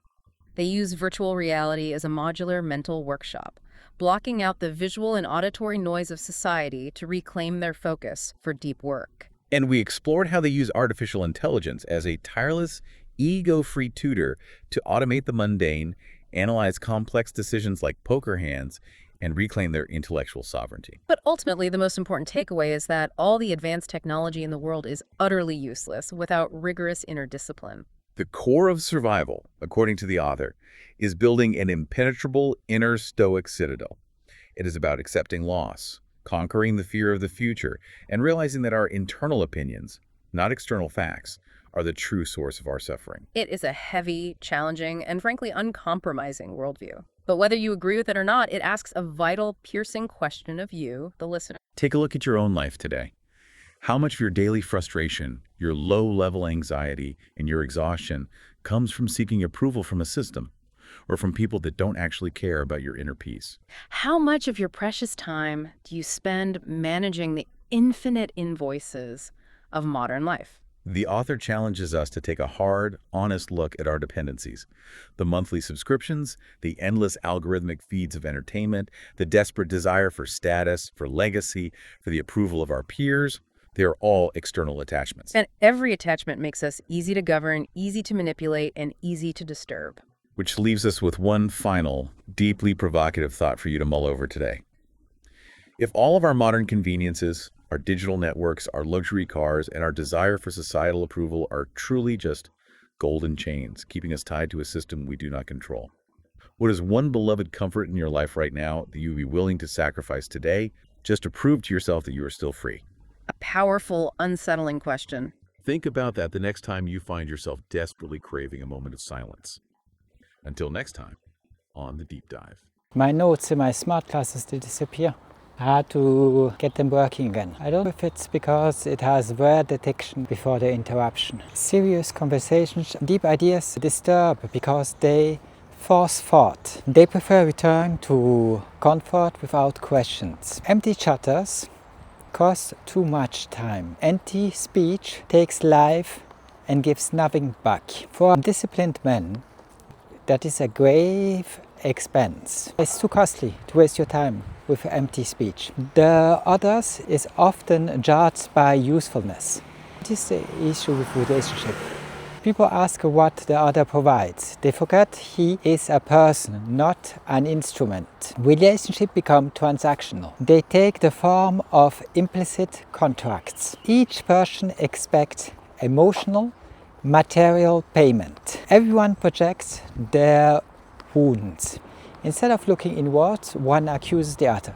The relationship becomes a theater of unresolved conflicts. Your inner unresolved conflicts. They have nothing to do with the external conflicts, nothing to do with the person in front of you. Everyone wants to be healed by the other. Many expect from a partner a peace they never cultivated. They can't find in themselves. This is asking the impossible. No one can fully heal another. The other can support but not replace inner discipline. You have to work on your journey through your life yourself. There's nobody who can do that for you. Salvation cannot be outsourced. You're the only person on earth that can save yourself. There's no de-elected leader who is going to save you. You're the only person who can save yourself. It starts inside, not outside. Our outside world doesn't matter. Whoever seeks everything outside himself turns the other into an impossible debtor. He gets a debt. You want him to repay it. Love becomes an infinite invoice. You say you love him, it's just an infinite invoice. He has to pay infinitely for the nice words you put on your lips. Resentment comes from an impossible depth. When the other does not feel that emptiness, anger begins. Then hatred follows. I'm in a cemetery. The only way that takes an end is by dying. Or you don't live with the person anymore. When the other does not feel that emptiness, anger begins, then hatred follows. The real world as a prison. Reality becomes locked. The issue with our reality is that it's locked. My article describes a world where everything requires authorization. I actually don't know if I have all the authorization just to walk here. Everything is messed up. They made a lot of laws. And you do the slightest thing, you get punished. Then they use extreme violence, of course, against you. My article describes a world where everything requires authorization. Existence becomes conditional. Somebody has to approve it, if not you cannot do anything. Everything requires permission. Moving, camping, building, singing, using, everything passes through a rule. Not just one rule. Never-ending amount of rules. They always fluctuate, they always change, which makes it impossible to stay up to date. And that's by design, is to screw you over even more. Freedom shrinks into forms. You think you have freedom. All you have discovered actually is a form that you have to fill out, that always has to be renewed. Everything becomes procedure. Even simple things are rounded by steps. Life becomes criticized to extortion. Everything costs too much. Everything gets really expensive. Due to inflation, it's all by purpose. Nothing of that would exist if they wouldn't legislate it into existence. Reality demands rent, insurance, subscriptions, taxes. Always new fees. Economic pressures destroys breathing room. There's no more free space. I have to go into a cemetery just to be able to walk 5 meters in front of myself without running into a car or a cyclist or some marathon runner who runs me over. What's that? Who can live under these conditions? There's no more breathing room. Or the only one who has some breathing room left are the dead people next to me. Rules replace freedom. Regulation becomes stronger than direct experience. There's no more direct experience. There's just a law. Man lives according to his permissions of an anonymous master.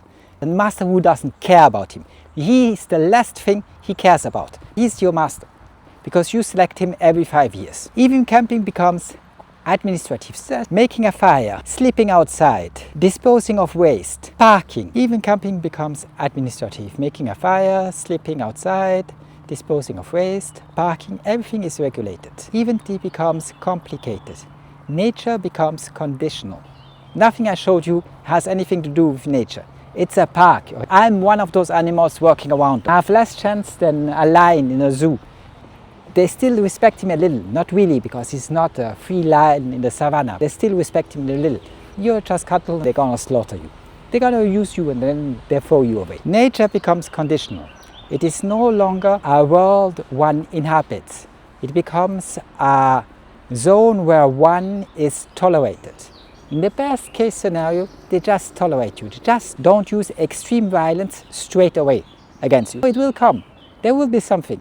A pandemic, don't worry. They don't think a lot. They don't know a lot. They have qualification whatsoever. They come up with some crap. They go to their meeting every year, then in Davos. Then the people tell them what to do. And they just then approve it, put a stamp on it, then it's a law, and then they use extreme violence against you. That's all. There's no thinking. Those people do not think. I guarantee you they do not think. They have never learned to think. They do not want to think. That makes no money thinking. I fought my entire life. I'm still poor.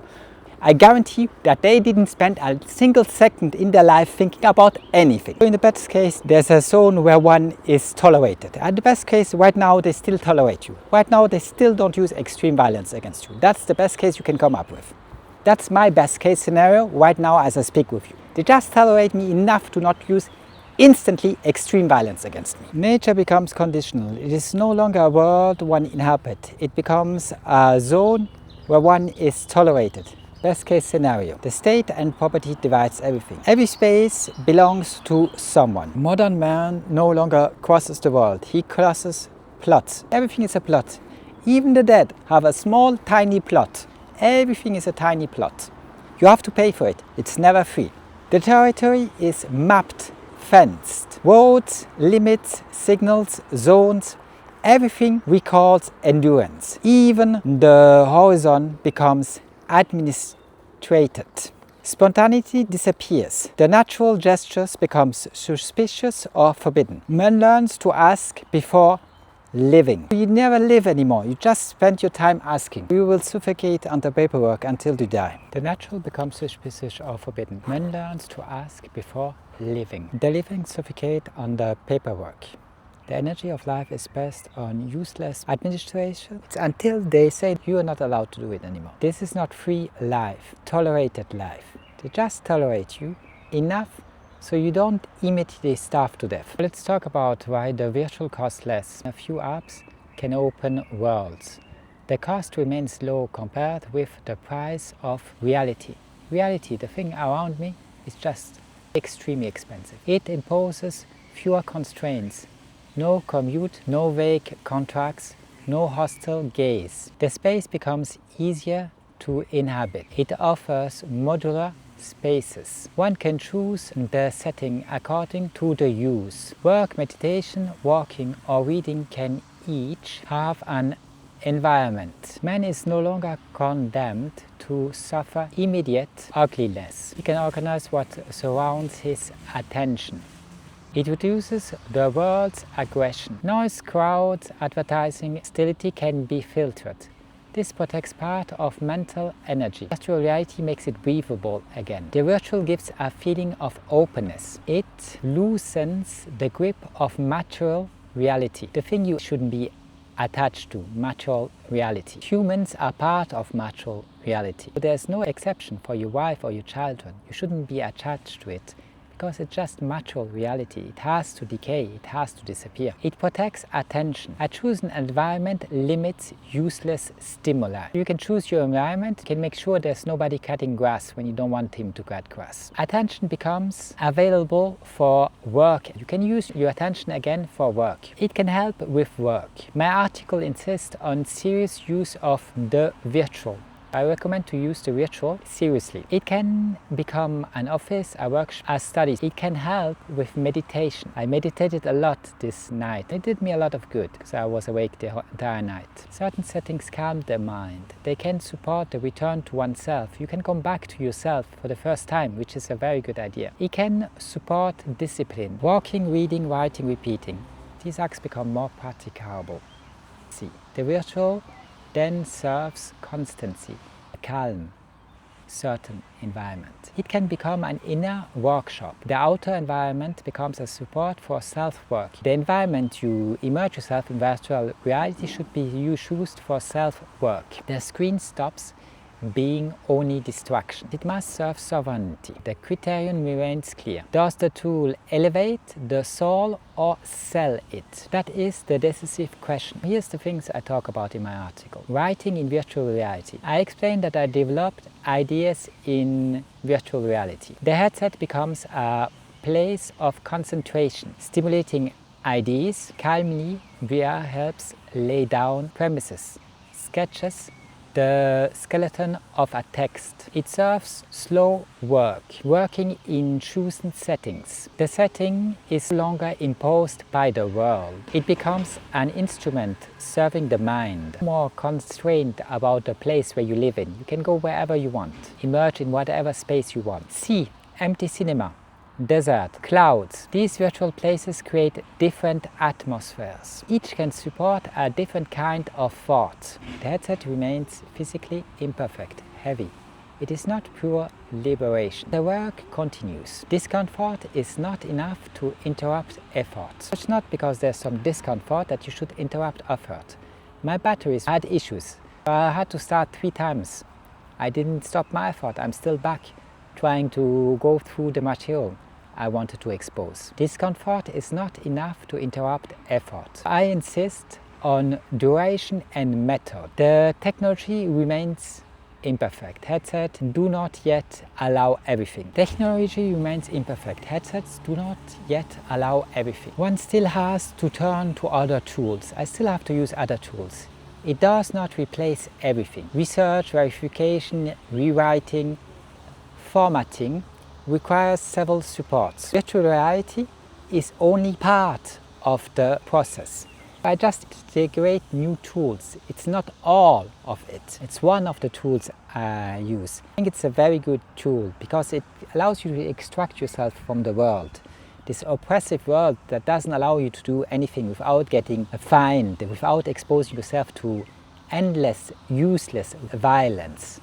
It's good if you can find a refuge somewhere. It mainly helps create space. Its main advantage is spatial. It gives a more habitable mental place. Here's the key thing. It will give you a more habitable mental place. It makes a new concentration possible. You can find new ways to concentrate, new ways to meditate. I'm not good at meditating. Still, I progressed a lot thanks to virtual reality. By filtering the world, it protects attention. If you can filter the world, you can protect your attention. It will get only better with time. Now let's talk about one more example. The example. Sheet music become enlarged. The virtual reality allows page to be made larger. Reading becomes less painful. Notes become more readable. My music sheets, my notes become more readable. Lines, spaces become clearer. There's lines between the notes. You can enlarge it.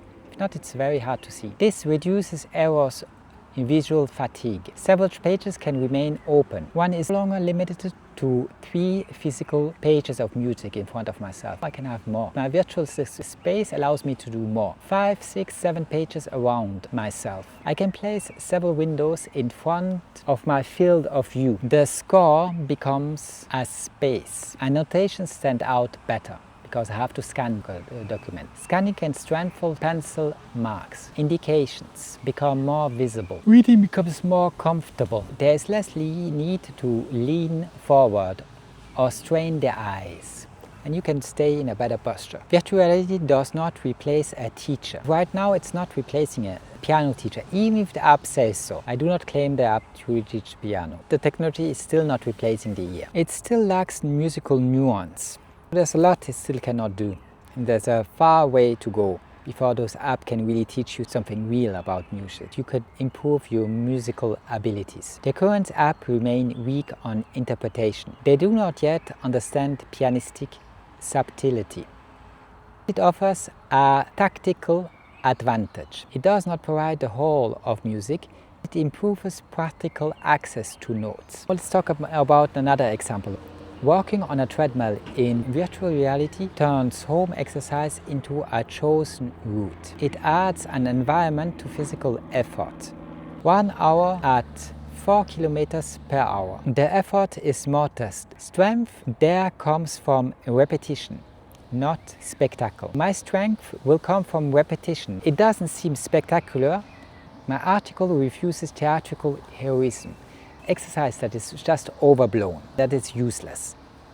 Just so your body doesn't itch too much, isn't in too much pain. What matters is the action completed.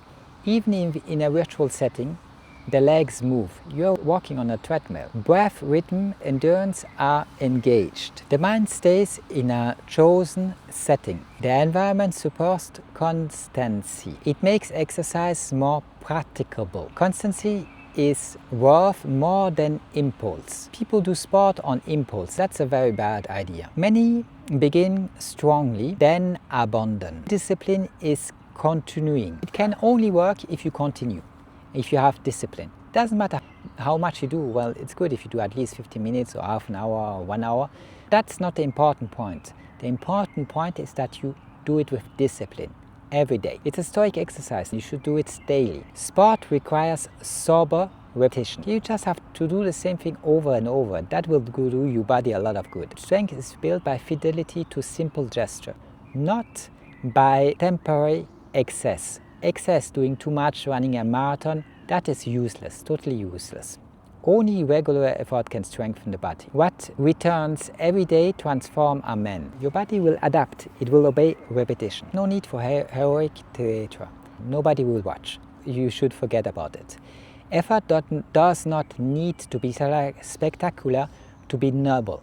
It only needs to be sustained. Here's the key thing, you have to be able to sustain it. One must endure again and again. Endurance is the silent victory. If you can do that, you will get the silent victory you are after. This is where character is formed. It will form your character, which is the most important thing of all of it. Let's compare with the physical world. The gym is expensive. In my article, I mention a subscription exceeding 800 francs per year, more than 800 USD per year. Over several years, the sum becomes heavy.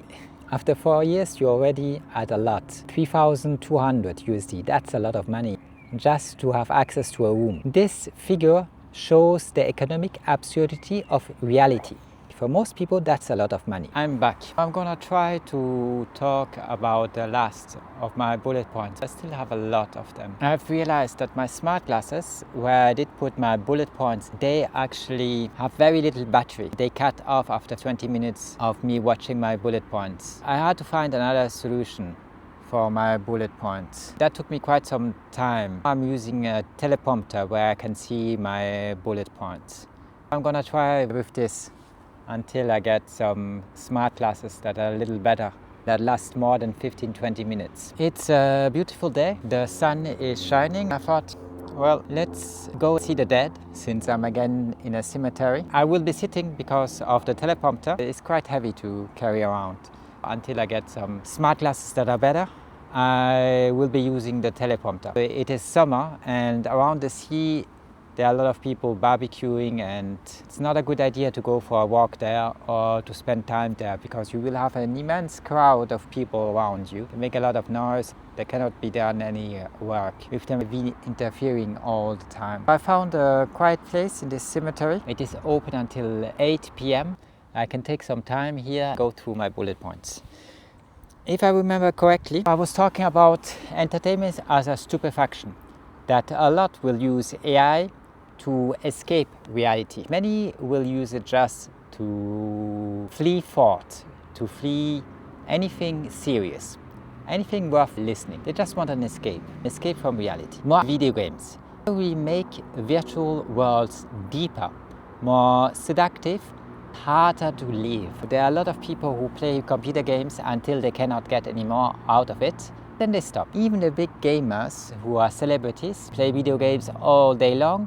They do it up to a certain point. One day they will realize that it was all vain, that it was all a waste of time. Then they will flee it. Normally they then switch to something else, politics, something that they think has a little more sense than killing some monsters. The economic system flavors replacement over durability. We live in a world where everything always has to be replaced.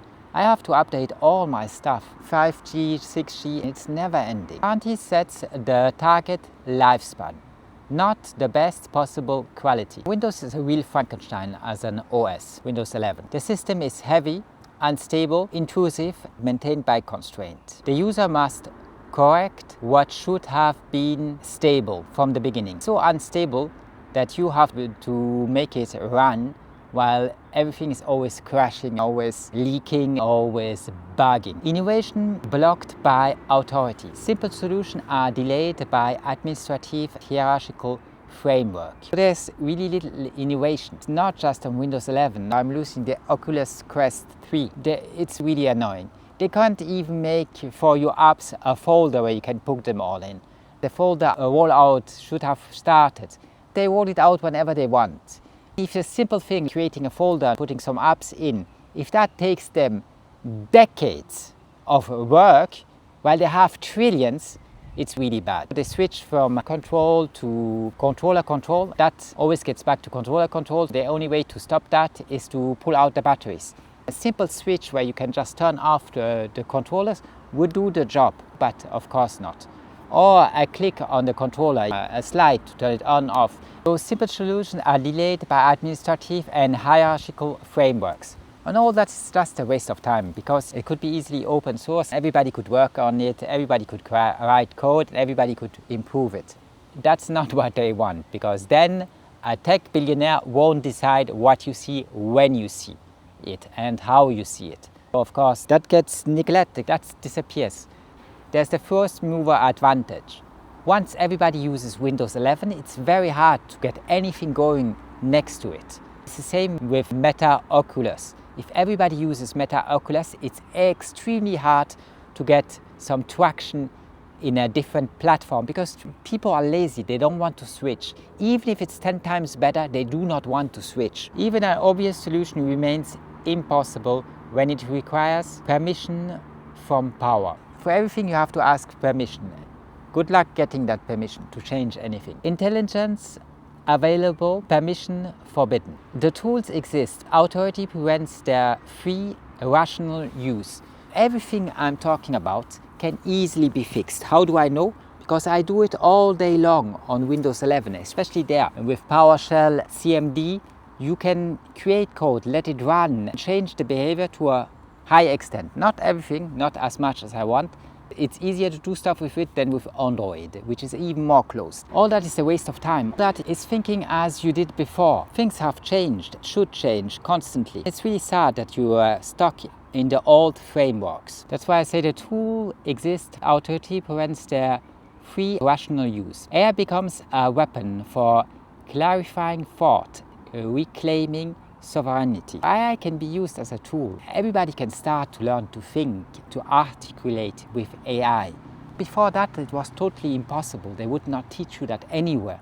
You can start thinking, articulating, developing ideas That's something that was close to impossible before. I've already told you a couple of times, AI is a mirror. It does not magically make man noble. It amplifies what he already is.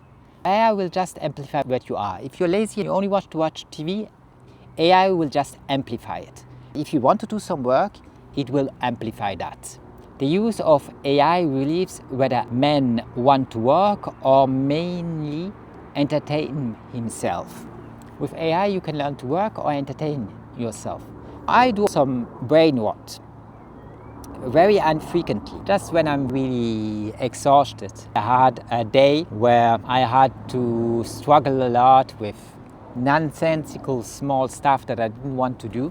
Sometimes I do half an hour or even 2 hours of brain rot. In virtual reality, I've found an app where you can get some brain rot. It is not Netflix or that kind of stuff. That's horrible from a moral standpoint, because they always push the worst agenda possible. If you doubt that, there's a documentary. It's called Mind Control World. It's a free documentary. You can Google it. You need to give your email, then you can watch it. You can give 10 minutes email, then you can watch it. One of those emails that gets destroyed. I found something where they give you 3D videos. It's called Photon on MetaQuest. It's not free. You have to buy a subscription. Sometimes even I take some time for some brain rot, just for something beautiful to watch or just to forget 5 minutes the pain of existence, the world around us. I do that too, very little. Only if I really cannot do any work, thing that makes any sense anymore. Because I'm too frustrated with all the time I waste on meaningless stuff that puts me on tilt. So that app is called Photon. You can check it out. There's a free version, just limited in time. Mainly I meditate, and mainly I try to do serious stuff. Engage with Stoic philosophy. Sometimes even I do some brain rot. Of course, not the brain rot that is the worst you can imagine, wholly weird, or the TV, not that brain rot. When I see that, I want to jump off a cliff or in front of a train. That's not possible. There's some pleasant, beautiful stuff you can watch if you just want to change your ideas a little. AI reveals whether man wants to work or merely entertain himself. AI will show if there's rigor in you or cowardice. It will reward precise questions and expose evasive minds. It allows you to keep track. At least you can keep it on track, do some work with it. A new force is understood by testing it, not by commenting on it from afar. Every time somebody talks about something, he needs to be really in it. I started with AI when it was available. As soon as a subscription was available, as soon as I could test the first models, I started with it. It is your engagement, it is the work you put in it, the time you spend with it, that we reveal on what journey you are. Understanding through trial. True knowledge comes from direct contact with the tool, its limits. It was really impressive because it got better on a constant basis. New frontiers opened all the time. New stuff could be done with it. AI is real life. It must enter concrete problems, not remain a brilliant abstraction. It must be used for concrete stuff. It allows you to overcome obstacles, automate more. Every repetitive task is filled for liberation. Recently, I tried, once I've created, for example, images I use in my videos, I've tried downloading them. There are some extensions that allow you to batch download. They always fail. They don't download the entire image. It's always a huge mess. I thought, let's get AI to click the buttons. Now it takes him 5.7 seconds to download the pictures I want. Before that, after that, he philosophizes for more than 10 minutes. Sometimes 15, 20, even 30 minutes. While the task itself only takes 5.7 seconds for him to do. That's really annoying because he has access to the page. It's all a mess. Here it's really easy. Tell him which extension to use, put them in your download folder. That shouldn't be complicated. Unfortunately, it is. It takes him 5.7 seconds to do the real work. It will take him an eternity to philosophize about it. That's very annoying. It's not optimized for the task. It's the same when I have to pick something up somewhere. The addresses are different. If you have DHA, UPS, the Swiss Post, DPT, anything you get, the addresses are different. There must be an AI that understands that the first address you give is that one. In case it doesn't work, he used this, until he used the correct address according to the carrier. That's not complicated. It's one of the most basic stuff possible. Sometimes, there's a web page where you can do it manually, and sometimes there is not. Sometimes you can write an email, sometimes you cannot. It is messed up beyond belief. It wastes a lot of time because you have to call, you have to wait, you have to have a person, then you have to select the retarded numbers. They make you select as many numbers as possible. Then you can maybe press the number 3 or 4 times, and the 5th time when you try to press the number, nothing happens. It's a huge waste of time. It's not just a waste of time for me, it's a waste of time for the person in front of me. It's a waste of time for DBT, UPS or whoever. That's really expensive. They still use humans for that kind of job. It's all messed up. That could be automated. AI could do that job easily. It's totally messed up to the highest degree possible that I have to interact with another person. That's just not normal. I don't mind finding people having philosophical, deep, meaningful thoughts. I do that even in virtual reality from time to time. Yes, I take some time to talk to somebody and explain to him what Stoicism is. That's one thing. But talking about a number and an address, doing the same thing 10 or 100 times every time you get a delivery, it's a total waste of time. I should not be doing that.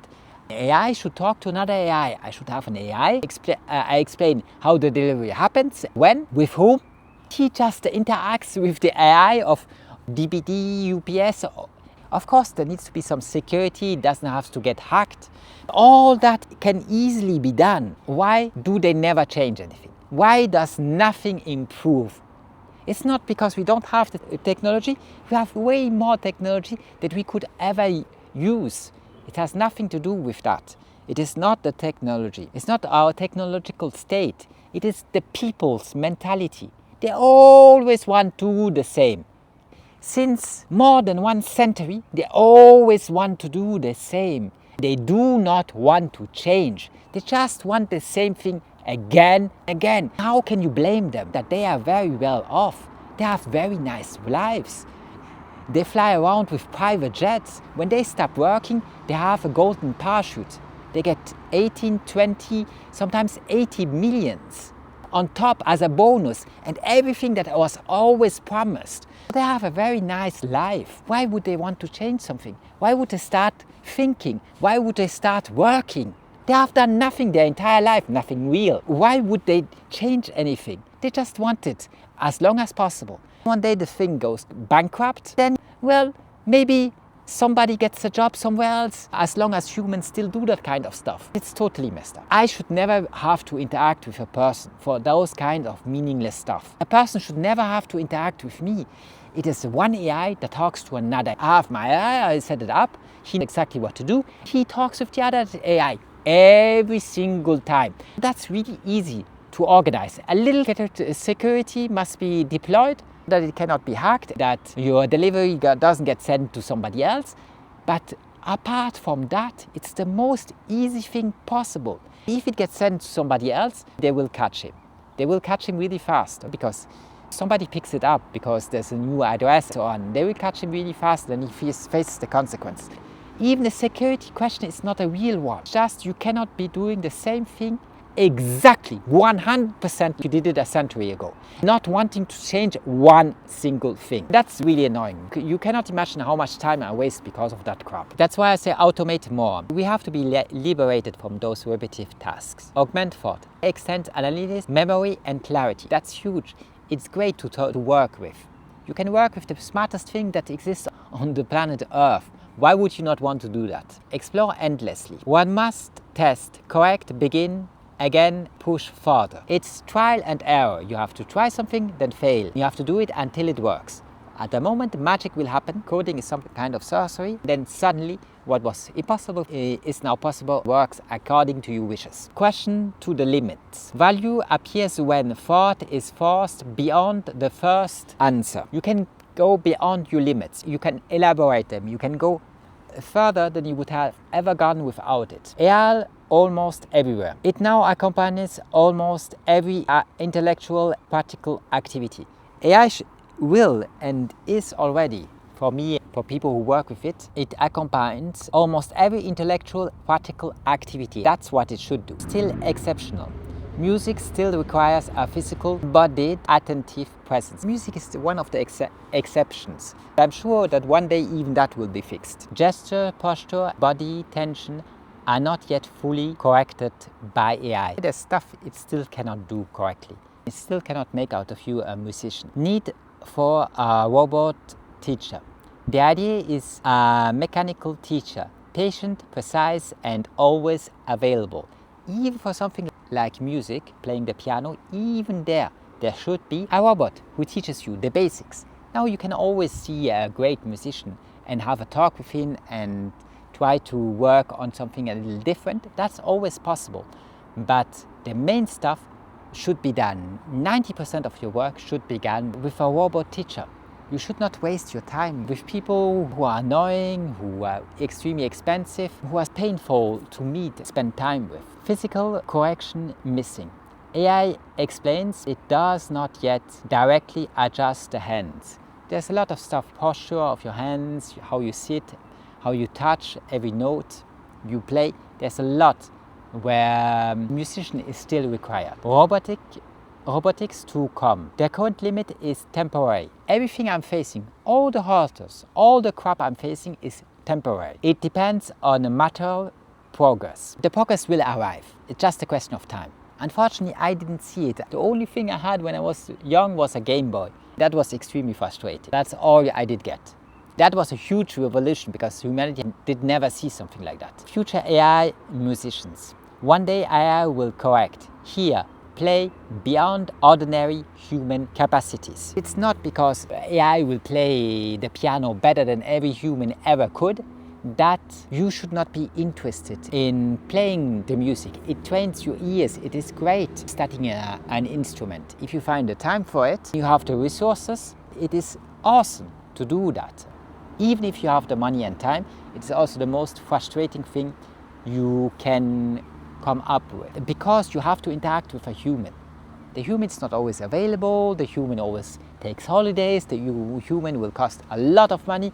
It's really annoying to sit next to him, but all that will disappear. The revolution will happen. It doesn't matter if you agree to it or not. It must happen and it will happen. It is a reason to play more the piano, not less. Just not seeing kids from 9 to 5 every day. There's no point in that. You can have a couple of people you see 2, 3, maybe 5 if you want to do a lot. 5 hours a week, maximum. Most of the time you spend it playing the piano for yourself, publishing your work. There's no point sitting next to kids teaching the same thing from 9 to 5 every day. That's stupid. AI should do that. There's really no point in you wasting your life with it. One day AI will correct, hear, play beyond ordinary human abilities, something like the piano. Paintings. It's not because AI can paint that you do not want to paint.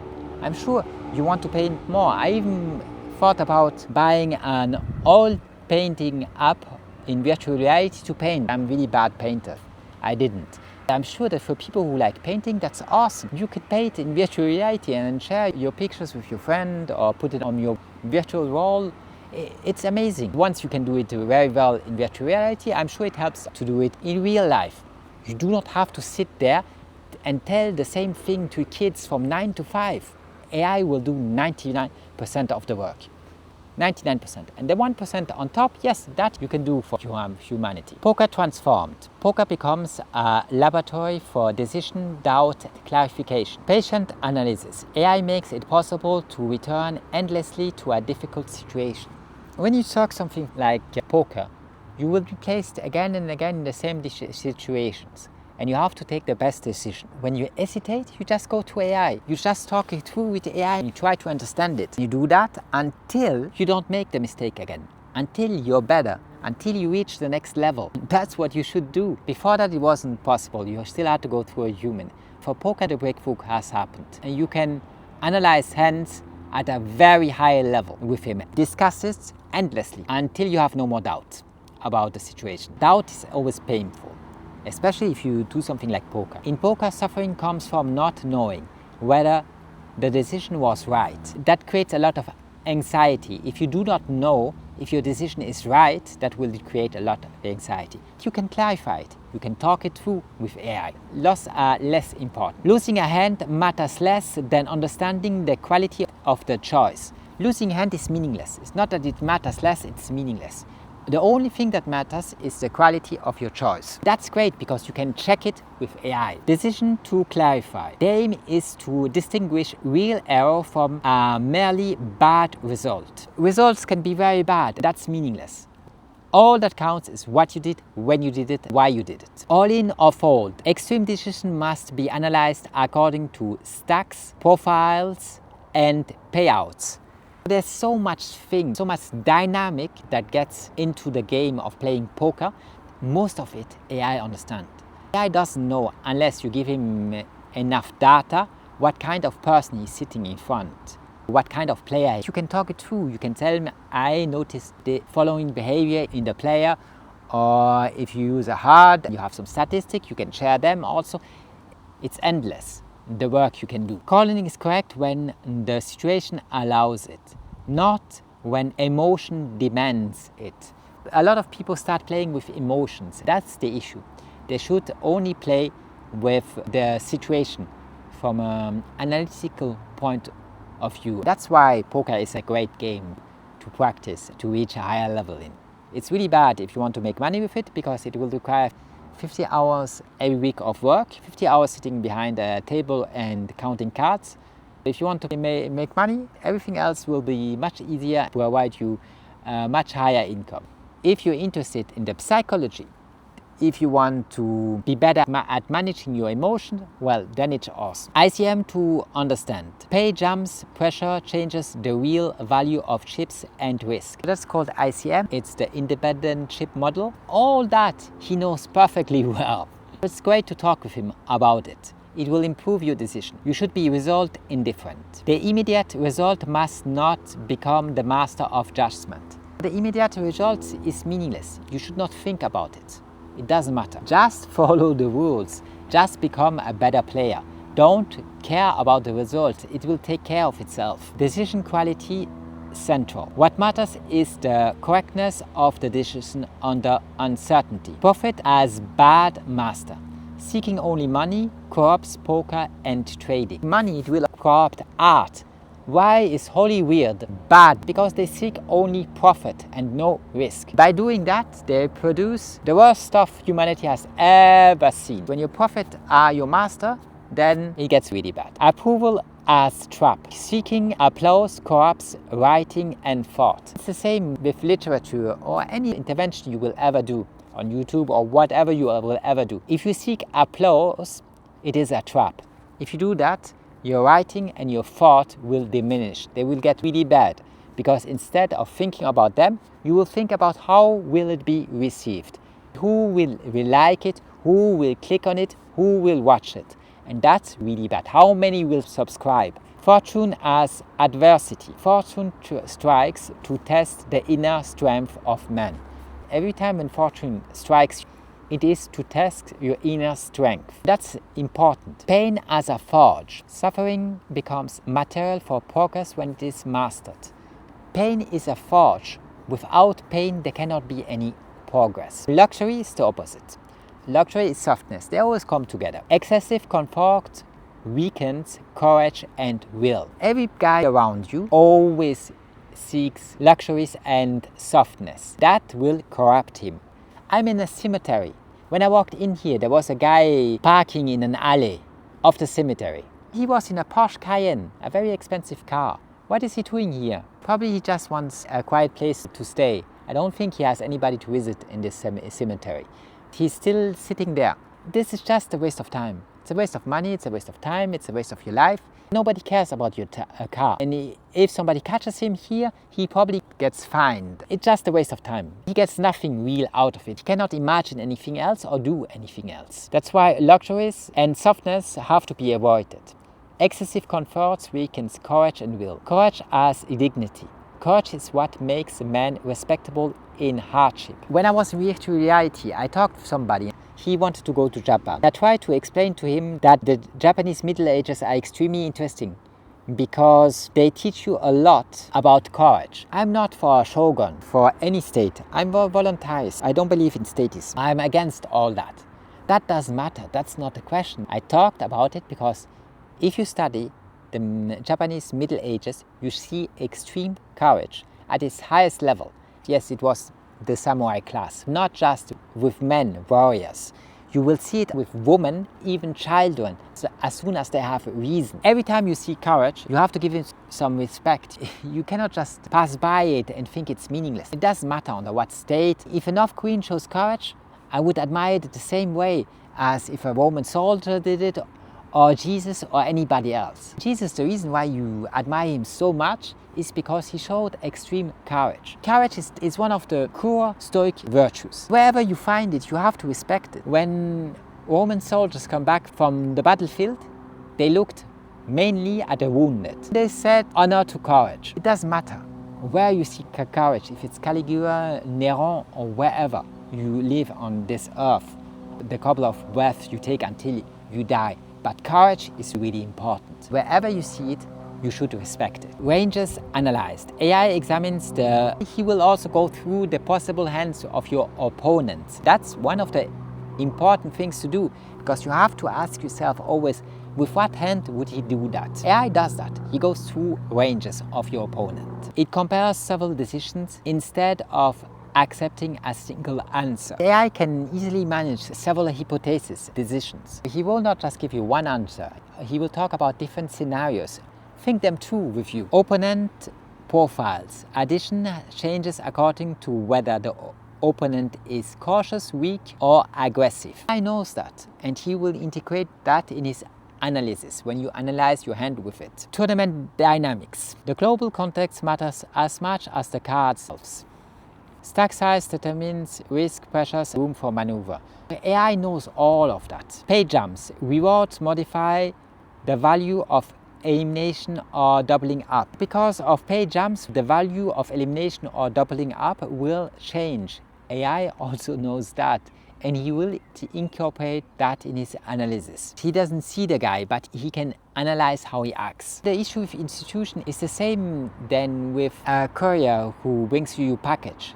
They do not want to innovate. Because of that, it's a waste of time. They don't question anything. When you don't have the answer, you have to work on it until it becomes a solid answer. Strategy clarified. The final aim is a clear line of action for the future. Philosophy should give you a clear line of action for the future. AI without impatience, it allows deep digging without the irritation of a human intellector. AI without contempt. It answers repetitive questions without humiliation or social judgment. It will not put any judgment on you. It will just answer until you understand. You can always keep on working with AI. It's the most amazing thing. Human expensive. A human teacher or expert requires time, money, and organization. It's the time, the money, and the organization. That's a huge obstacle. AI is always available. It's just you open another app and you can talk with him all day long. That's amazing. You have no idea how amazing that is. Especially when you come from the world where I came from. But the only thing you can see is maybe a professor in the university, and maybe he will take 15, 30 seconds or 3 minutes to listen to you. Maybe. And maybe he gives you an answer like one sentence or one paragraph. Maybe. Don't count on it. Now, what we have nowadays is way beyond that. Way smarter than any teacher. It's available 24/7, all day long for you. A human teacher or expert requires time. There's a lot of time involved. You have to plan where you meet. There's a lot of money involved. It's always extremely expensive. A lot of organization.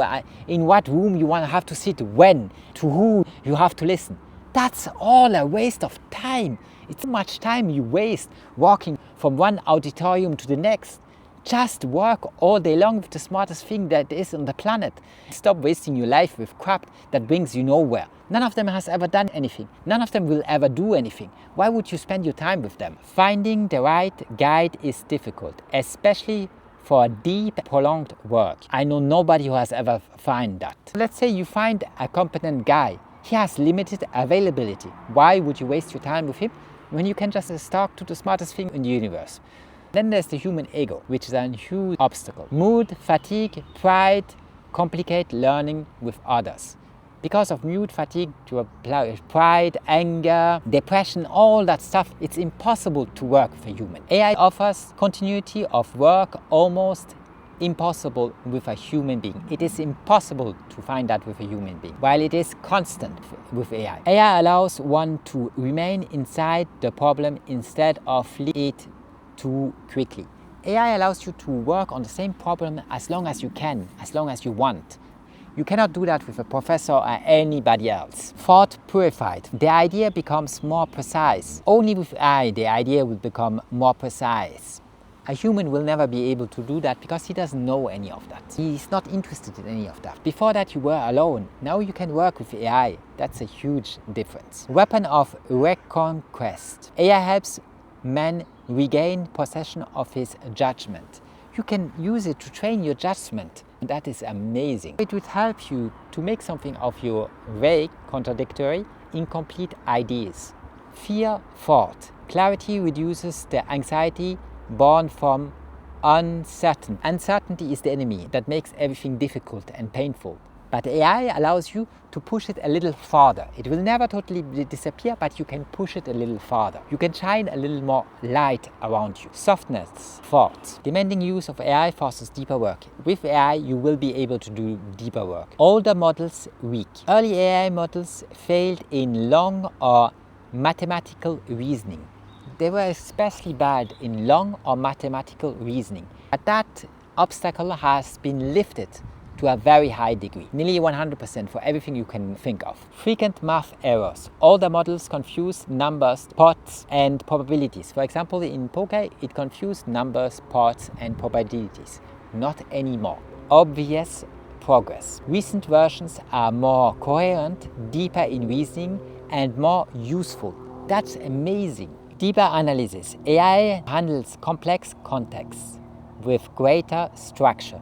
You get greater structure, more context than you ever had. Adjustments become smoother. It's easy after first analysis to do some adjustments. Growing precision.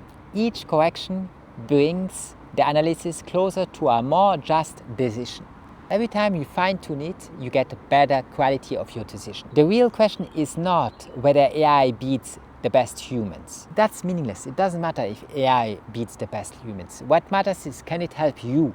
One day it will beat every human in every intellectual or artistic field. That doesn't mean you should not be interested in doing something. Tireless tutor. The main value is having an intellectual always ready to help. That's the most amazing thing in the universe, to have an intellectual that is extremely smart, smarter than anybody else you could ever talk to, who is always available for you. Workshop of clarification. AI becomes a place where thought is worked like a blade. You can work on your thoughts as long as you want with it. You could make it extremely stoic. There are already some stoic GPTs. I used a couple in the past to have a chat with them. Not bad. It will only get better. Duration limited by discipline. You're only limited by your energy, your will, and your time.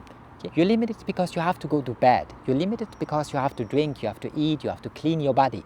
All that stuff is a waste of time because it prevents you from really working on what you want to work. That's the only limit you have. There's no more limit with intelligence or what you could do.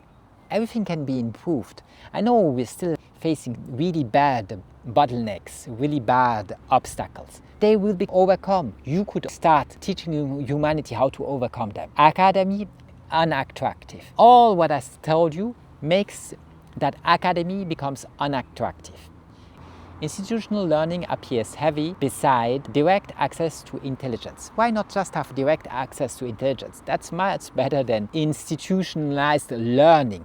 Institutionalized learning, that's the curriculum that Kim Jong-un has written for you. Do you really think you should follow that? You shouldn't even waste your time with it. Here's what you should do. You should talk it through with AI. You should determine yourself what you want to study, when, and how. But you should not waste your time with academia and people who have never done anything and will never do anything. They only want to be on a paywall and do as little as possible and get as much money as possible. You shouldn't waste time with those kind of people. It's a waste of time. It will dumb you down. It's just not interesting to talk to them. I spend much time with them, I can guarantee you that. You have direct access to intelligence. Why waste your time? Slow structures waste years that should be devoted to creation. Your time is being stolen by all that. You spend so little time on this earth. Why do you want to waste it? Academia are just empty rituals, just etiquette. The guy I talked to in virtual reality tells me that religion and the West ask of you to be a good boy. Academia is even worse. They must pretend being a stupid boy, doing all the crap nobody is interested in, just to please your teacher and your professor. It's full of useless procedures. No real inquiry, just forms, rules and exams. They're all worthless. There's nothing in them in any way or form interesting. Evaluation without elevation. They evaluate you, but they never allow you to elevate yourself. Measuring a student does not make him better. Just measuring you, putting you on a retarded scale that is totally meaningless and a total waste of time will not improve you. It will not elevate you. Imposed schedules, learning forced by the calendars kills natural momentum. They impose schedules on you and they're all meaningless. Your life is different than their schedule and their timing. Learning forced by the calendar kills natural momentum. By that they kill your natural momentum, your genius, your creativity. Everything that is good in you, they kill it. Standardized answers. Then they expect standardized answers. The expected answer is rewarded. They only reward the expected answer. That's meaningless. That you should never say. Not courageous thought. They will always ban courageous thought. The only thing that has value. That they do not want to hear anything about it. Intelligence extinguished. Because of them, intelligence is extinguished. Now at least we have a machine where you will find some more intelligence. If you go to academia, if you sit in their classrooms, if you speak to the teacher and the assistants, then you will find out that intelligence is extinguished on this planet. But a machine brings it back. The mind weakens when it must learn to obey. Your mind will totally be destroyed if it must learn to obey authority. I'm not telling philosophy or yourself, your inner voice. Authority. If you must obey authority, it will destroy your mind. Minimal effort learned. The system teaches students to do just enough to succeed. You always have to do just enough to succeed. Doing anything else will make sure that you fail. You will do just enough to succeed. Just enough so they don't expel you. Authority satisfies. The student learns to guess what the master wants to hear. He only asks himself what he wants to hear, then he tries to give him that answer. That's a total waste of time. Original minds are crushed by rigid formats. Obedient students are favored. The system prefers the docile to the free spirit. The free spirit is the thing you should listen to, not the docile. The docile is an aberration that shouldn't exist. AI as a living library. It does not merely store information, it discusses, compares, explains. No more use of going to a library. You have way better on your phone. Intellectual cost reduce. Access to analysis becomes faster, cheaper, more direct. Every information becomes faster, cheaper, more direct. On top of that, you get intelligence. AI condenses large masses of information into readable ideas. Stuff becomes digestible. They become readable ideas. Thanks to summarization with AI, explain clearly. It reformulates until understanding becomes possible. It will interact you, it will reformulate, it will re-explain it to you until your understanding becomes possible. It's only AI who will take the time for that. It connects ideas, methods, arguments that men alone would take far longer to relate. It puts stuff together with you. That's amazing. Counter-analysis. It tests a thesis by searching for weaknesses. You can test the weakness in one of your theses. Wisdom not automatic. AI does not make wise the one who does not seek wisdom. AI is meaningless if you don't know how to use it, because AI does not make wise the one who does not seek wisdom. If you do not seek wisdom to start with, then AI will be just another way of brain rot. It will just be another way of wasting your time. Curiosity necessary. Without a real desire to understand, the total remains almost useless. Curiosity is necessary. You have to want to learn. If you do not want to learn, AI cannot help you. 2 questions necessary. The quality of the answer depends on the nobility of the question. Your question matters. If you don't have any questions, then AI is just an empty box. Distracted majority. Many will ask for entertainment instead of clarity. Here we come to the subject we started talking about earlier, that many will just search for entertainment instead of clarity, instead of something that may elevate them. Infinite feeds. Permanent content scatters attention and weakens the will. If you have infinite feeds and you always scroll, on all the scrolling is meaningless, it's about nothing and it teaches you nothing you need to know, then it's a waste of time. AI will also provide that to you if that's what you ask, because it's an empty box and you can put in that empty box whatever you want. The infinite feeds, permanent content scatters attention, weakens the will. All that will weaken your will. You have to redirect AI. You have to know for what you use your energy, your time. Television. It feeds passive mechanical absorption. There can be sterile television, mechanical absorption. All that is just a way of fleeing reality. That's why you do it. Just to flee reality a brief instant. Everything, all your addictions are just a way of fleeing reality for a brief instant. Refined entertainment. AI will make escapism more subtle, more seductive, more dangerous. The escapism you want, fleeing reality, will become more subtle, more seductive, more dangerous. Universal, it touches almost every domain of human activity. AI will very soon touch every domain of human activity. That's a good thing, because the human activity we had before that, it was actually anti-human. It will show you more humanity in it than you will find in actual humans nowadays. I don't believe that that is what humans are. That is what they are conditioned to be. How? One of the ways to explain it to you is to watch the documentary that is called Mind Control World. Google that. That's just a couple of different teams. They want to push down your throat. It will touch every domain of human activity. Writing improved. It structures, corrects, clarifies texts. That's a huge thing. You can structure, correct, enrich, clarify text. That's great. You can produce something better than without it. Study improved. It transforms solitary learning into continuous dialogue. Before that was solitary learning, is now a continuous dialogue. That's exactly what everybody dreamed about. If you're really an intellectual and you really want to do something, that's what you dreamed about. Programming improved. It accelerates the creation, correction, explanation of code.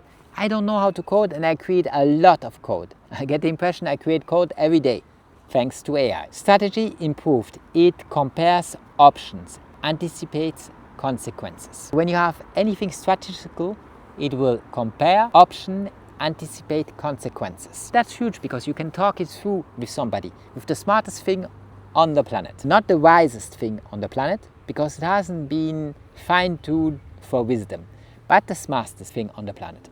It transforms desire into usable method. Your desire becomes method. You can do something with them. Creation improved. It gives form more quickly to still raw ideas. Your ideas that at the beginning are raw can take form with it if you keep working on them, interacting with AI. Daily optimization. Objects, routines, methods are provable. All that become improvable. It's a never-ending improvement. There's no rarity on this planet.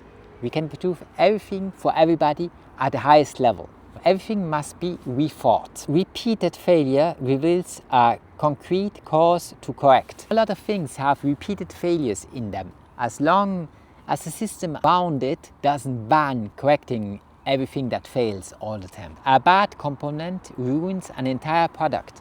They will add one bad component into it on purpose to ruin the entire product. You buy a new one. Economy against quality. Cost constraint pushes production towards lower durability. You have to produce always at the lowest price. That will lower durability. That's just a side product of the system. The day you stop using food stamps, it won't happen anymore. By food stamp, I mean money, because money is nothing else than food stamps. In period of peace and abundance, you should not use it. I have seen it with my fragile exoskeleton. The example shows a promising object weakened by insufficient mechanical choices.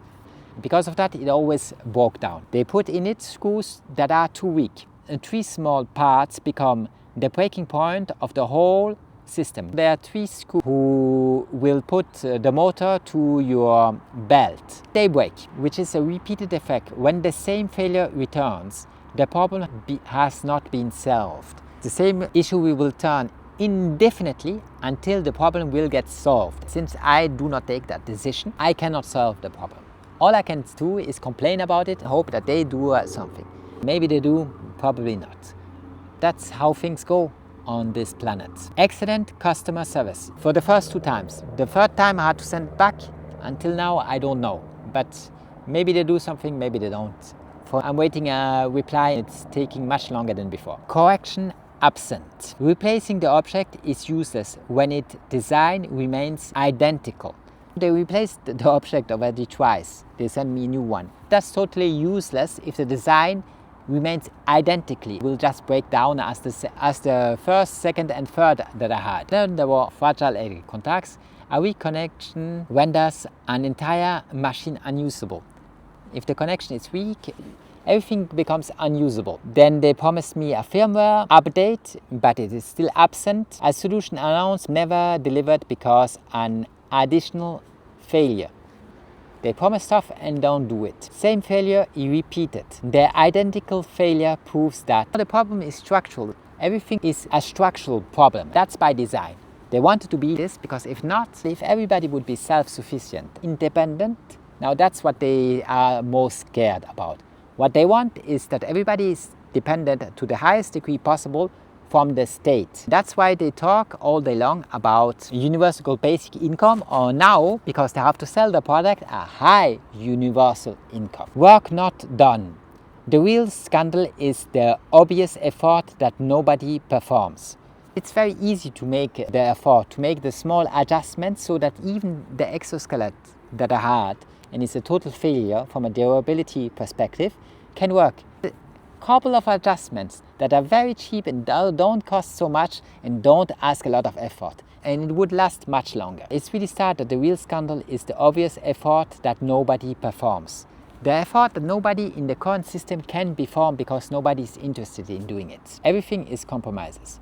Every object reflects economic, legal, technical choices. Everything you get, you did not do any of them. But somebody else, according to his desires, made those decisions for you. It's an absurd industrial system. Industry produces according to profit instead of durable usefulness. There's very little durable usefulness you will see in the stuff around you. Destructive administration. Administrative framework slows, complicates, sterilizes improvement. Everything is slowed down, everything is compromised, everything is most of the time even banned because of an administrative framework, because of the law that prevents you of doing something real. Replacement over durability. The system performs selling. We're not interested in building solidly because then you wouldn't have to replace the product all the time. Unstable software. Modern software forces the users to become a permanent repairman. The modern software never works. I went from 5G to 6G. Of course, I had a firmware update. Without that, it didn't work. You're a permanent repairman, because if it's not Wi-Fi 6, then it's something else you have to repair. The user remains captive because certain professional tools depend on Windows. I couldn't change to Linux because there are professional tools that are only available on Windows. Linux is awesome, it's limited by tools. Even a better system becomes impractical when the necessary software is missing. There's a lot of technical stuff that does not exist on Linux. Even though Linux is much better, if nobody writes any software for it, it is because of that useless. The OS achievable. A system adapted to the real use is technical achievable. That's a very easy task. A lot of people can manage that. Intrusive telemetry useless. A clean US must only serve, not monitor you. You're not an animal that must be monitored. You're not an animal on a farm. even if they want you to be that. RAM should be used according to use. That's an easy thing to do if you put an AI in it and just tell him what you want to do and ask him to optimize it. Every resources should be managed according to your real work profile, should adapt to it. System for research. A researcher needs order, memory, synthesis. For all of those different tasks, you should optimize according to what you are doing, then optimize it for something else. Let's talk about Jacques Fresco. He illustrates a gap between a simple solution and institutional blockage. Bananas in Cuba. Men painfully carried what gravity could move. Fresco saw that men painfully carry what gravity could easily move for them. Cable are gravity. A simple mechanical solution could replace useless human fatigue. We told them that a simple mechanical solution will replace human fatigue. The technical solution was banned because you had to get before that the authority. Authority demands its permission. The permission was never given. Permission from the master. Power turns even elementary solution into political obstacles. That's what they want. They want it to be a political obstacle. You interact with them, give them your energy, instead of doing something real. Sterilizing authority. It prevents what it does not understand or control. They don't care, they have no incentive of understanding. They want to control it by it is you. They don't want you to be able to control your environment, make it better. They just want to control you. AI will point out the causes of the problems you will encounter. AI design. It will propose new structures, methods, plans, and systems. AI corrects. AI defines errors, improves them progressively. I see it all every day. The code doesn't work on it with AI until it works. It improves its own code. The own code he did right. AI documents. It preserves steps, decision, causes, and solution. It will document everything you have done. It will preserve your steps, decision, cause, solution you have found. It imagines other forms of objects, methods, and institutions. AI does not replace effort. It makes effort more powerful. Your effort gets more meaning. You can do more because you interact with the most smart thing on the planet. That makes everything more interesting. It's not that effort is not required anymore. I think there's more effort required than any time in human history. He who does not work draws nothing noble from the tool. If you do not work, if you don't want to put the work in it, if you don't want to put the time in it, then you cannot get nothing noble from the tool. You cannot get nothing meaningful out of it. Illusion to reject. AI must serve lucidity, not feed comfortable dreams. You must work on lucid stuff you can really do, not comfortable dreams, not meaningless stuff that goes nowhere. Think to the end. You should always think to the end. The reality remains clear. You have to push your analysis to the limit of its strength. Let's show you around. Here's a little pond behind me. As you can see, little water. There are only flies in it. I don't think there are any frogs in it. Then if I show you around here, a small walk. Here should be a cross in black. You can see it. And here I'm back. I'll come back tomorrow. The weather should not be too bad tomorrow. There should be no rain. There's a chance I can come back here or another spot in the same cemetery. I didn't see anybody. Nobody disturbed me today. I could go over my bullet points. All that is quite nice. I would go to the sea and show you the lake, but there are so many people around that it will be quite hard. If it's early in the morning, maybe I go. We can take a look at it. For the rest of the time, it's quite nice being here, especially when there's nobody around. The only thing I want is peace. With the dead, well, you get that. During the week, there are a lot of people entertaining the park, what I showed you. Then somebody will disturb you. For now, it was great. I didn't get any disturbance. I'm just tired of sitting. I will stop for today. I'll come back tomorrow or another day. Thanks for watching. See you soon.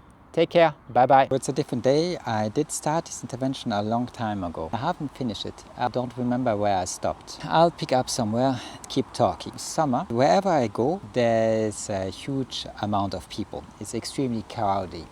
I would like to have some peace. The only place I can find where I get some kind of peace is in a cemetery. Since that was the spot I chose last time also. I want to show you the spot I'm sitting. You can take a look. I'm showing you this because if I want to be buried, which will not be the case, I would like to be buried like this one. This is a very humble tomb. There's not much effort, not much flowers, not much maintenance. The cross is extremely simple. If I would be buried somewhere, then this is how I would like to be buried. Here we have another one. This is way more expensive too, with marble. I'm gonna die. If I would be buried, then I wouldn't want the expensive one. I would this one. I'm Stoic. That approach is what Diogenes, the cynic, said. He said, with my corpse, just throw it on the side of the road. I don't care what happens to me. Let it be devoured by the animals. Let it rot. Nature will take care of it. Don't do anything. That's what Diogenes said. I think that's the right approach. Nowadays, where I am, of course, that's not a solution. That's not how it's gonna go. If they do what I told them to do, I will get incinerated. If they really do what I ask for or not, I couldn't care less. I cannot understand why people care about what happens once they are dead. That makes no sense to me whatsoever. Let's go back to my subject. If I'm not mistaken, I wanted to talk some about Jacques Fresco. His example illustrates the gap between a simple solution and institutional blockage in Cuba. Gravity could just take care of the bananas and move them from a high plateau down to the port. A simple mechanism solution replaces useless human fatigue. Technical fierceness fails when authority demands its permission. Jacques Fresco just told them that. Just install a cable. You don't have to carry them on your back. He told them, well, we have to talk to Fidel, and he never got the permission he wanted. Nothing changed. Power turns even elementary solutions into political obstacles. AI diagnosis. It finds the cause of concrete problems. AI can point out a lot of problems. If humans are too bad to implement them, do not care, it will not move the needle. AI designs. It possesses new structures, methods, plans, systems. AI will do all that. It will propose you new structures, new methods, new plans, new systems. AI corrects. It identifies error and improves them progressively. When you code with AI, he will make errors. He will correct all the errors. When you show him, they get fewer and fewer with time until they won't happen anymore. Automates. It turns repetitive tasks into faster processes. AI will make everything faster. Imagines forms of objects, methods, institutions. It's always getting smart. Work always required. AI does not replace effort. It makes effort more powerful. With AI, we can just do more. Effort always required. He who does not work draws nothing noble from the tool. I won't give you anything if you do not work. You have to work with it in order to make something with it. I must serve lucidity, not feed comfortable dreams. If you're lucid, you're willing to question, it is awesome. Think to the end. The duty remains clear. Push analysis to the limit of one's strength. Well, let's go back to the last point before that. I said AI must serve lucidity, not feed comfortable dreams. I also told you, he who does not work draws nothing from the tool. You have to interact with it, you have to be able to do something with it. That will be extremely easy for people who want to do it. To translate it in the real world, then you need all the permission or the required money or the infrastructure. That's a whole other game. AI will do most of it, increasingly better, increasingly faster. The only chance to be in any way relevant, I know that nobody wants to hear that because they don't know what to do with AI. They get really scared. They just say, I don't understand, I don't know what to prompt it, I don't know what to do with it. To me, all that is above my understanding. Anyways, I don't know what questions to ask, I don't know for what to use it. It's just an empty box for people. Then yes, there's nothing AI can help you with. You have to interact with it. You have to have a goal, you have to strive to reach that goal. One of my goals was, because I'm a trader and a poker player, one of my goals was to make sure Windows stop crashing all the time and I do not have to restart it. If you leave the PC on for a very long time, the processes stop working. Windows Explorer and a lot of other processes. The solution was to find out what process I could kill and restart them. Write script to restart them, some of them every 2 days, some of them twice a week, or some of them once a week. Restarted. I had to work on it for a month, 6 months. Finally, with all the code I have written, finally it works. It's not crashing for now nearly 1 month. I never had it run so long. Windows 11 did backtrack. Windows 11 messed really bad up. They put all the imaginable crap in it that nobody wants and nobody cares about, apart some billionaires, because it makes them money. For the rest of the humanity, it is worthless. They would never ask for it. They would never want to install it on their OS. Another thing they did, which messed everything really badly up, is they did put the Copilot that I never use. I don't know why it should be there. It does nothing for me. I have so much subscription with AI. I don't know why I would use Copilot. Putting that everywhere, really everywhere, but in every document, did totally mess up everything. You couldn't use it normally. You couldn't have 5 or 10 windows open at the same time. They backtracked that to a certain degree. That improved a little the performance, but that wouldn't do everything.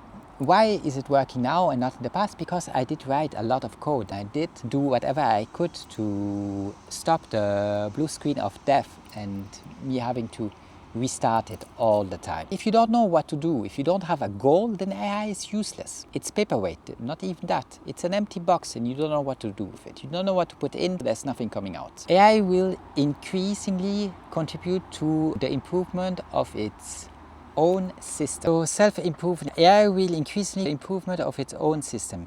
AI will get better and better. That's why we learned him to code, even though a lot of people didn't want that. Intelligence produces intelligence. With enough energy and computation, progress becomes cumulative. Progress will not just increase, it will increase cumulatively. It will increase exponentially. I have used AI since the beginning, as soon as I could have a subscription to it, because for me it was amazing that I could speak to something intelligent and have it 24/7 around me and interact with it all day long. To me that was amazing. I never had that, not in university, not in school, not with my parents. There was nobody I could ever talk to. Nobody cares. Even if they do, their intellect, their knowledge is so low that it's just a waste of time. AI changed all that.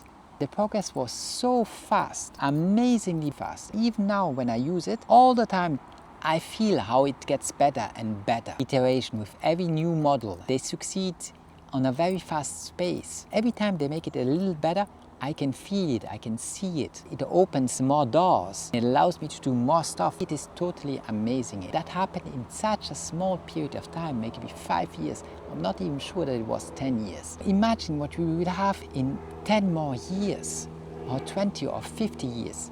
You just cannot comprehend it. It is beyond what you could understand. In a couple of centuries, well, it's a totally different world, a totally different game we are playing. Yes, AI could colonize the universe. AI could extract resources, whatever you want. There's just no limit to that. The danger is who we control it. There's something you select every 5 years. You give those people total power. They write the law. They will use it just as they used firearms. They will use it to get more powerful. They will make sure you don't have access to the sharpest and more intelligent models. They will use the models for whatever they want, which is always the same thing. Since the state appeared, it is always more power and more control. I don't see how you could ever then escape, because AI is just too smart, it's too powerful. There's no room for any dissidents, so there's nowhere you go. Where can I go? I live in one of the most developed countries on earth. Where can I go? All I can find is a tomb in front of me and hope that there are not too many people coming to visit the dead. That's all I can hope for. There's nothing else. There's a lake, there's a beach. Every 5 meters there's somebody running around. Not even every 5 meters, because they don't even have 5 meters between them. It's a chicken farm. That's what you get. I'm not gonna sit in a chicken farm and start talking to you. You can sit in a restaurant. Look at all the people around you. Do you think you can really talk about a serious subject with all the people around you looking strange at you because you talk to yourself? Here at least there's a tomb. The dead don't complain. AI will increasingly contribute to the improvement of its own system. AI will make itself faster, better. With enough energy and computational progress becomes cumulative. I already told you that. It will improve exponentially. 80% of work automated. An immense part of human labor is already ready to be entrusted to machines. A lot of what we do nowadays can already be done by machines. The 80% mark is very easily achievable with what we have. Even at the time of Jacques Fresco, automation could have gone so far. You cannot even comprehend. Now, with AI, there's very few things that cannot be automated. That doesn't make everything easy. If you want to do stuff, it helps. If you do want to do nothing, then it doesn't change anything. Liberation or control. Automation will either elevate man or strengthen his total administration. Either you use AI to liberate your humane life, which will be difficult, because I don't think people want to give you that. It's not that they can't, it would be the most easy thing on earth to elevate everybody at the highest level without any discrimination and any exception. It's the most easy thing with our technology and our resources at our disposal. But I don't think they want that. They want the highest inequality humanity has ever seen. There's a way to survive probably, a camp or somewhere else. There's a way to survive. It's just the control they will put on you will leave you very little room left. Self-determination. No one has the right to micromanage another man's life. That's true. Nobody has the right to micromanage another man's life. That's why I can never agree to an endless amount of laws that are always changing. Because we are not cattle. Nobody on earth has the right to micromanage their life. Now I know that people want that. North Koreans want Kim Jong-un and communists. Look how amazing it is. They live with 50 USD a year. I don't think you are a good judge of your own interest. Especially not when you give somebody total absolute power. When you start with that in your mind, that somebody has the right to make the law and gets total absolute power about everybody inside the country and outside of the country, since he can wage war. The right to start a war with anybody wants for whatever reason he comes up with. None of the wars were necessary. All of the reasons they provide are just propaganda. If you do that to start with, that is necessary, and without that you could not exist. That is very dangerous, because they will gladly use the power they gain to get an advantage over you, to destroy equality, to boss you around. How do they boss you around? With all kind of crap. If there's nothing to do, they find crap to boss you around with. If not, you get sanctioned. In the past, we didn't have that kind of technology. Stuff was not so abundant, but now it has reached to a level that changes everything. AI just makes everything possible very easily. They will use that in order to have more control, more power. That's all they have ever done. You don't see it, but that's all they have ever done. The true limits, my point was, no one has the right to micromanage another man's life. I don't think anybody has the right to do that with anybody on earth. The only way you could have the right to do that is if you have in front of you a slave. Then you can do whatever you want with him. Unless that is the case, and I don't endorse slavery. Unless you own the person, you do not have the right to micromanage his life and tell him what he has to do and what answer he has to give and who he has to select, or if he has to select or not. You don't have the right to ask anything from him. As long as he doesn't harm you, he can organize his life and do as ever he wishes. He needs no permission for anybody. He didn't need permission to see the light of day. He doesn't need permission to go somewhere and do something, as long as he doesn't harm anybody. The non-aggression principle. Parliament not legitimate. A voted law does not make a constraint moral. A voted law does not make a constraint moral. A law is just a law. It's just something they came up with.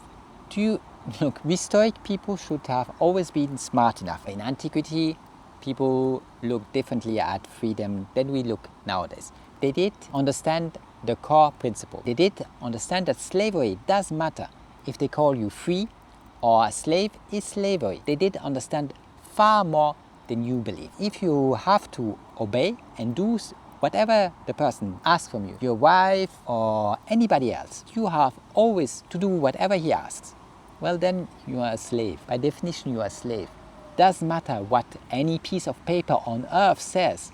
If there's somebody who can tell you all day long what you have to do, you are the definition of a slave. If that is the person you love the most, or a boss in order to put some food on the table. If you have to obey, you are a slave. I'm not against learning, cooperating, doing stuff. There's a huge difference about voluntarism. You agree to something because you want to do it, you find it interesting. Having to do it, not you get sanctions. That is slavery.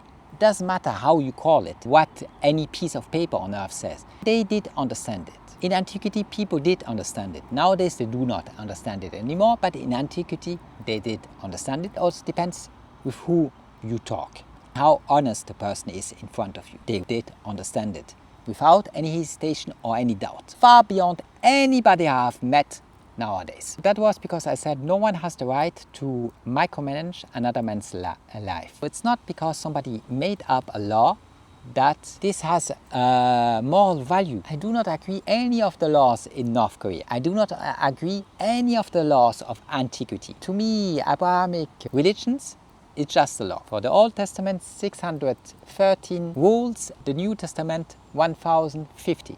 That is a law. That is the definition of a law. You might like something in there, that's okay. It might teach you something, that's okay. But I do not agree with any laws. When I say I do not agree, I do not endorse any laws. There are a couple of principles you need in order to survive in society. Those do not have to be printed on a piece of paper. The only rights that really matter are natural rights. The rights nobody can take from you. It doesn't matter if you're in North Korea or anywhere else, you will always have access to those natural rights. They made it hard, like the right to put something in your stomach, the right to build shelter. They made that so hard that most people can't do it anymore nowadays. That's just a new mean thing that our society has invented. It was never like this in the past. It doesn't matter to me what parliament took what decision. I live with the non-aggressive principle. I'm a stoic man. I try to have moral value, integrity and principles. I will try to not end up in jail for stuff that makes no sense, has no meaning. There's nothing I endorse value in it. None of the laws that exist now and none of the laws that exist tomorrow. If you create an elite that makes a law for his personal gains and advantage, which they all did everywhere on earth, their political goals, their vision of how people have to be micromanaged, I do not agree with that to start with, because I do not think that anybody has the right to rise about anybody else and start making the law. You think that I'm not telling you something shocking. All our ancestors fought that. They fought that for 99.7% of their existence. They did everything possible in order that there could never be somebody running around and bossing people. They created an egalitarian society between humans. If somebody starts bragging, showing off, wanting to boss around people, the group would turn against him and put him back at his place. That's what they did. Our ancestors did that for 99.7% of our existence, even a little more than that. It is a very recent invention, the state. It's just because people did get tracked. They didn't know how to defend themselves against what cannot be described in any other way than organized crime. They just had no way to defend themselves.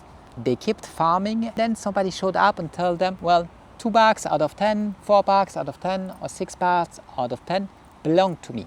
That's on what the state prospered.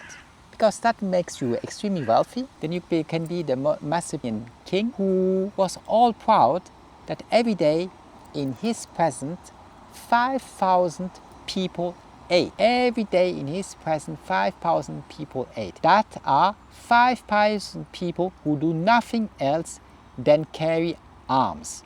They only do that all day long until he tells them to use violence against whom. People didn't know how to defend against that. They were trapped because they started being sedentary. They couldn't just go somewhere else. There were deserts around them. They just gave him what he asked because they didn't know what to do else. By doing that, they barely managed to survive. The state everywhere gets really good at determining how much they can take without you starving to death. As long as it is statism, I won't agree to it because nobody owns my life. Nobody owns me. I don't care about who pays for what. I really don't care about that. I don't care about who pays for the roads. I don't care about who pays for the hospitals, who pays for your swimming pool. I really don't care about that. Nobody owns me. Nobody has the right to tell me what I have to do during my life. That's all. My life might be very short since I live with those principles. In North Korea, it probably wouldn't last 1 week. That's all right. I'm gonna die anyway. I try to live a peaceful life. I try not to harm anybody. I try not to get in any conflicts. I try not to do anything as long as possible that goes straight against the establishment, because they will use extreme violence beyond what you can imagine, even though I have done nothing. I didn't harm anybody. But that doesn't mean I will comply. That doesn't mean I will participate in anything they come up with or require. They can do whatever they want. I really don't care. There's nothing here I want to participate in. I do not believe that this is the best humanity can do. I'm gonna stop meeting that person because I've met her for 10 years. Too much is too much. She's never capable of coming up with any argument than telling me this is the best system humanity can come up with.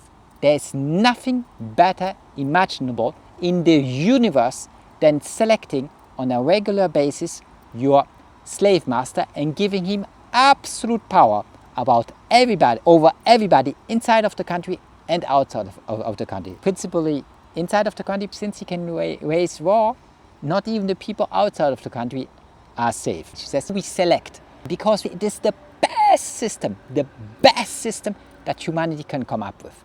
I do not agree with that. This is to me absolute nonsense. It is brainwashing, total ignorance. No smart man, no educated man, no man with any moral, any principles ever thought that. Anybody who does that, who says those kind of stuff, brainwashes you in believing that, only does it for his political personal gains. He does it because it is very nice if he can use extreme violence against everybody inside of the country and outside of the country. This will allow him to do a lot of stuff and make him really wealthy. I do not agree with anything like this because I do not agree that anybody has the right to use violence against another human person. The statist will tell me that that is not the case. That's their opinion. They do whatever they want. Look at all the wars we had, World War I, World War II, all the crap before that. Realize that nothing has stopped, nothing did get better. I'm not gonna agree with any of it. I'm already old, I'm gonna die soon. I really don't care what happens. An activist that I see, he always says, I have no stake in the outcome. In his case, that's not actually really true, because he has a kid. I'm sure he would like his kid to live in a free society under the best condition possible. I don't even have a kid. I really have no stake in the outcome. I don't care who you select or what law gets introduced and what happens. I really don't care. It's all right. Even if I have to starve to death today, it's all right. That's actually a stoic death. That's something you should desire, not to starve to death, but you should desire to be able to starve to death in a decent human way. Something you can be proud of. Nobody will understand. That's all right. Whatever happens, it's all right. I don't care if Russia starts nuking the hell out of Europe and I die, or if we start nuking the hell out of Russia. I really don't care. I'm not gonna participate in any of it. Not this and anything else. And I'm also not gonna continue talking to people who explain to me that there's nothing that ever could exist that is better than selecting every 5 years your slave master and giving him absolute power over everybody. I'm not gonna agree with that. You agree with that? That is your opinion. That is all right. I'm not here to change your opinion. I'm just talking to myself. It's an exercise. It's a rhetorical exercise. I couldn't care less what you do, who you talk to, or who you select. It makes no difference to me. It makes no difference to me that there are 26 million North Koreans who believe that Kim Jong-un is a god who does miracles. It's called ignorance. It just shows that you have no critical and analytical thinking. Because thinking about stuff, you would have to realize that maybe, just maybe, it is not the best system humanity could come up with. Let's talk about that. A uniform is not sacred.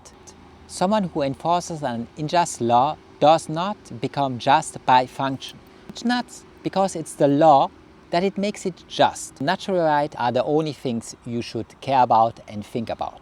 That's the only thing that never changes. Whatever you say, whatever you put on whatever piece of paper, whatever magical trick you deploy to make people believe that that is reality, it is just a fiction. It's called a legal fiction. By that they mean that it has nothing natural, that it's all made up crap. That's what they mean by that. Every lawyer on earth knows that perfectly. They will not be honest, they won't tell you, but they know that that's the case. Nobody can say the opposite. It wouldn't have to be a law. If it would be a natural, then there's no point of doing a law. Everybody already has that. So, of course, it's all fiction. It's all made up BS. Natural right first. The true limit, there's only one true limit. That's aggression against another person, integrity or property. That's where you have to stop. If you can do that, you can start moving in society. If you don't do it, you will face the consequences. Not by law, just because the person has a right to self-defense. You don't need law for that. Society without coercion. Society does not need to manufacture obedient people. A worthy society who has some respect for a human being will not manufacture obedient people. Let me make a small parenthesis on that. I sometimes open a room in virtual reality. My room is Ask a Stoic, and I have a Stoic conversation. I never introduce a subject, I will just listen to it. All kinds of people who come to me, most of the time it's quite pleasant, especially if the person is not European or American. If it's European or American, it's very difficult, because they are indoctrinated to an extreme level. Everything they say is anti-philosophical. It's really hard to talk with them without them getting very scared and starting screaming, being extremely vulgar and extremely mean. It's really hard to interact with them. Not all of them. There are always exceptions. I'm telling you that because in that room I meet a lot of people. Office society does not need to manufacture obedient people. I want to come back to that. In that room I meet a lot of people of all kind of age. Some are old, more than 65 years, some are still very young. They talk to me about their lives. I have a young guy who enjoys talking to me, coming to see me, spending time with me. He will wait 30 minutes or 1 hour because I only do it with one person at a time. He will wait until the person who is already in the room leaves in order to take the open spot. Everything he tells me about school, what he does, all the rules, all the bullying, all the privileges that you always have to ask, beg all day long, it really sounds like prison. They have interventions from the police, which I didn't have when I was a kid. Police never showed up and took somebody in. For example, there was a girl, she did slap another girl that was younger, a couple of classes younger. The police took her into custody because she gave a slap to another girl. None of that happened when I was young. There was heavy bullying. I was the victim of heavy bullying, but there was never the intervention of the police. When he talks about it, I get the impression that he's describing a prison. It's a prison. You are in a prison. You're not free. You cannot even pee without getting a permission. Then there are so many people, so many distinctions. Some people have the right to leave the classroom, spend 50 minutes outside under a tree. Other people must always be in the classroom. What is all this? The reason that exists is not to teach anything.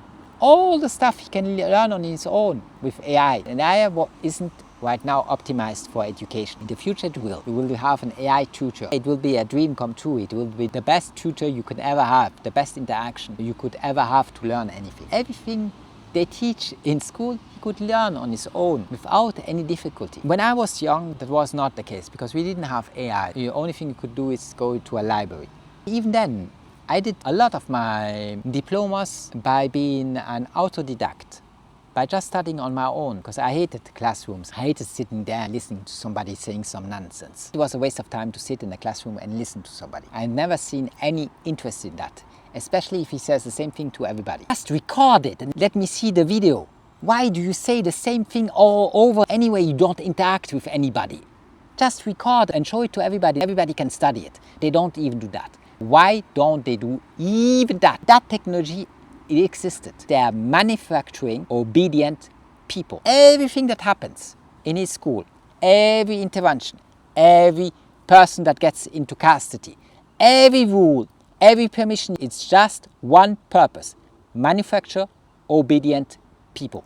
When you do that, you destroy creativity. Everything that is good in that person disappears. You get an robot NPC, somebody who has an empty mind, who has no inner dialogue. Sometimes on YouTube somewhere, suddenly has a spark of light in his head. He suddenly says something that is not totally nonsensical. He had a small idea. He is for the first time thinking about something. It normally lasts only around 5 minutes. It lasts a very short period of time. People have sparks where their normal intellect comes back, where they stop being zombies. And then they say, no, I did a mistake, I have to go back, and act like every other sheep, say exactly the same. Then they start selecting again their slave master. That will never change anything.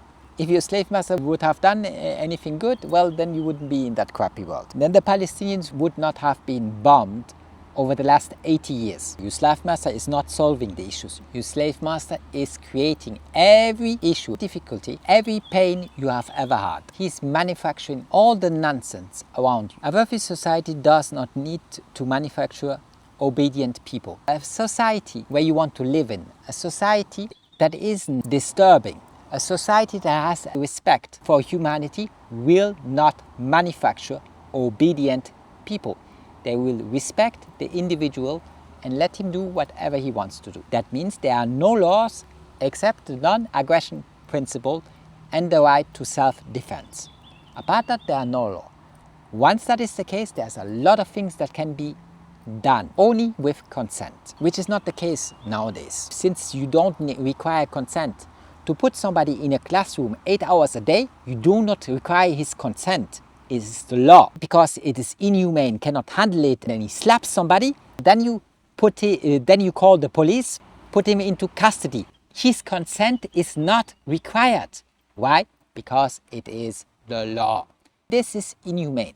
Nobody has the right to do that with anybody, especially not with kids. Institutional violence is worse. The worst kind of violence you can ever face is institutional violence. It disguises itself as justice, always rests on threat.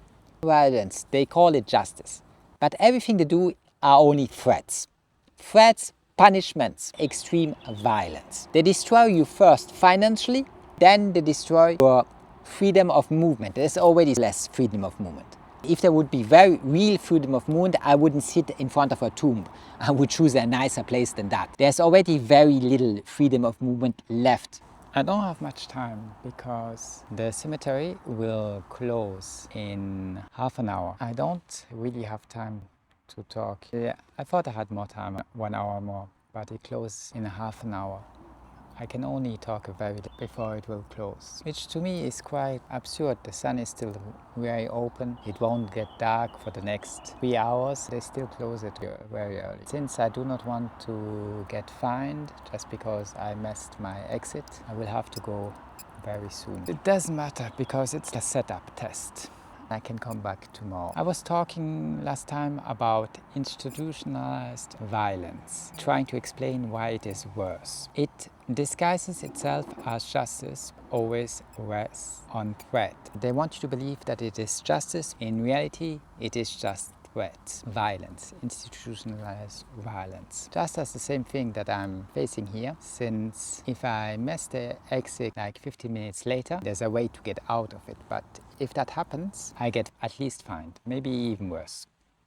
Institutionalized violence. Of course, it would harm nobody if I would be here 15 or half an hour more. Somebody makes that kind of stuff up. If you don't obey, then you get fined. Why do I come here? Because there's nowhere else I could go. I cannot sit in a restaurant, have a quiet talk with you. I cannot go close to the sea. It's a heat wave. If I go close to the sea, there are like 500 people sitting one next to the other. That's a very bad idea. Unless you want to be in a chicken farm, then you can go. Here at least it is peaceful. The tomb in front of me is a very humble tomb. A useless law does not civilize men. They just create anxiety. They want to scare you all the time by using extreme violence against you, giving you fines you cannot pay or incarcerating you as soon as you do the slightest thing. It doesn't civilize men at all. It just stupefies him. It scares him. It's like when an explosion happens and there are animals close to the explosion, or even humans, they all get scared, then they don't know what to do. Without empire, the philosopher must enlighten, not administrate the lives of others. That's the big difference between philosophy and statism, law. We can never use violence against anybody. All I want is a little piece of nature where I could sit. That shouldn't be so extreme, shouldn't be the highest demand that a human can face when he sees this earth. Since you make up laws everywhere, unless you follow them all strictly, you get punished. That's just the world we live in. A philosopher does never do that. A philosopher can never use violence against anybody. His only job is to enlighten people, never to use violence against them. I'm gonna challenge a little Marcus Aurelius. It has nothing to do that I don't agree with him. He was a great Stoic philosopher. As long as he's Stoic, I will entirely agree to him, to his Stoic point of views. But even the noblest emperor remains morally suspect as a holder of power. Even if you're an emperor, the best one you can find, because if you really believe in selecting people, then you have to select him. He is a man of high moral integrity, high moral principles.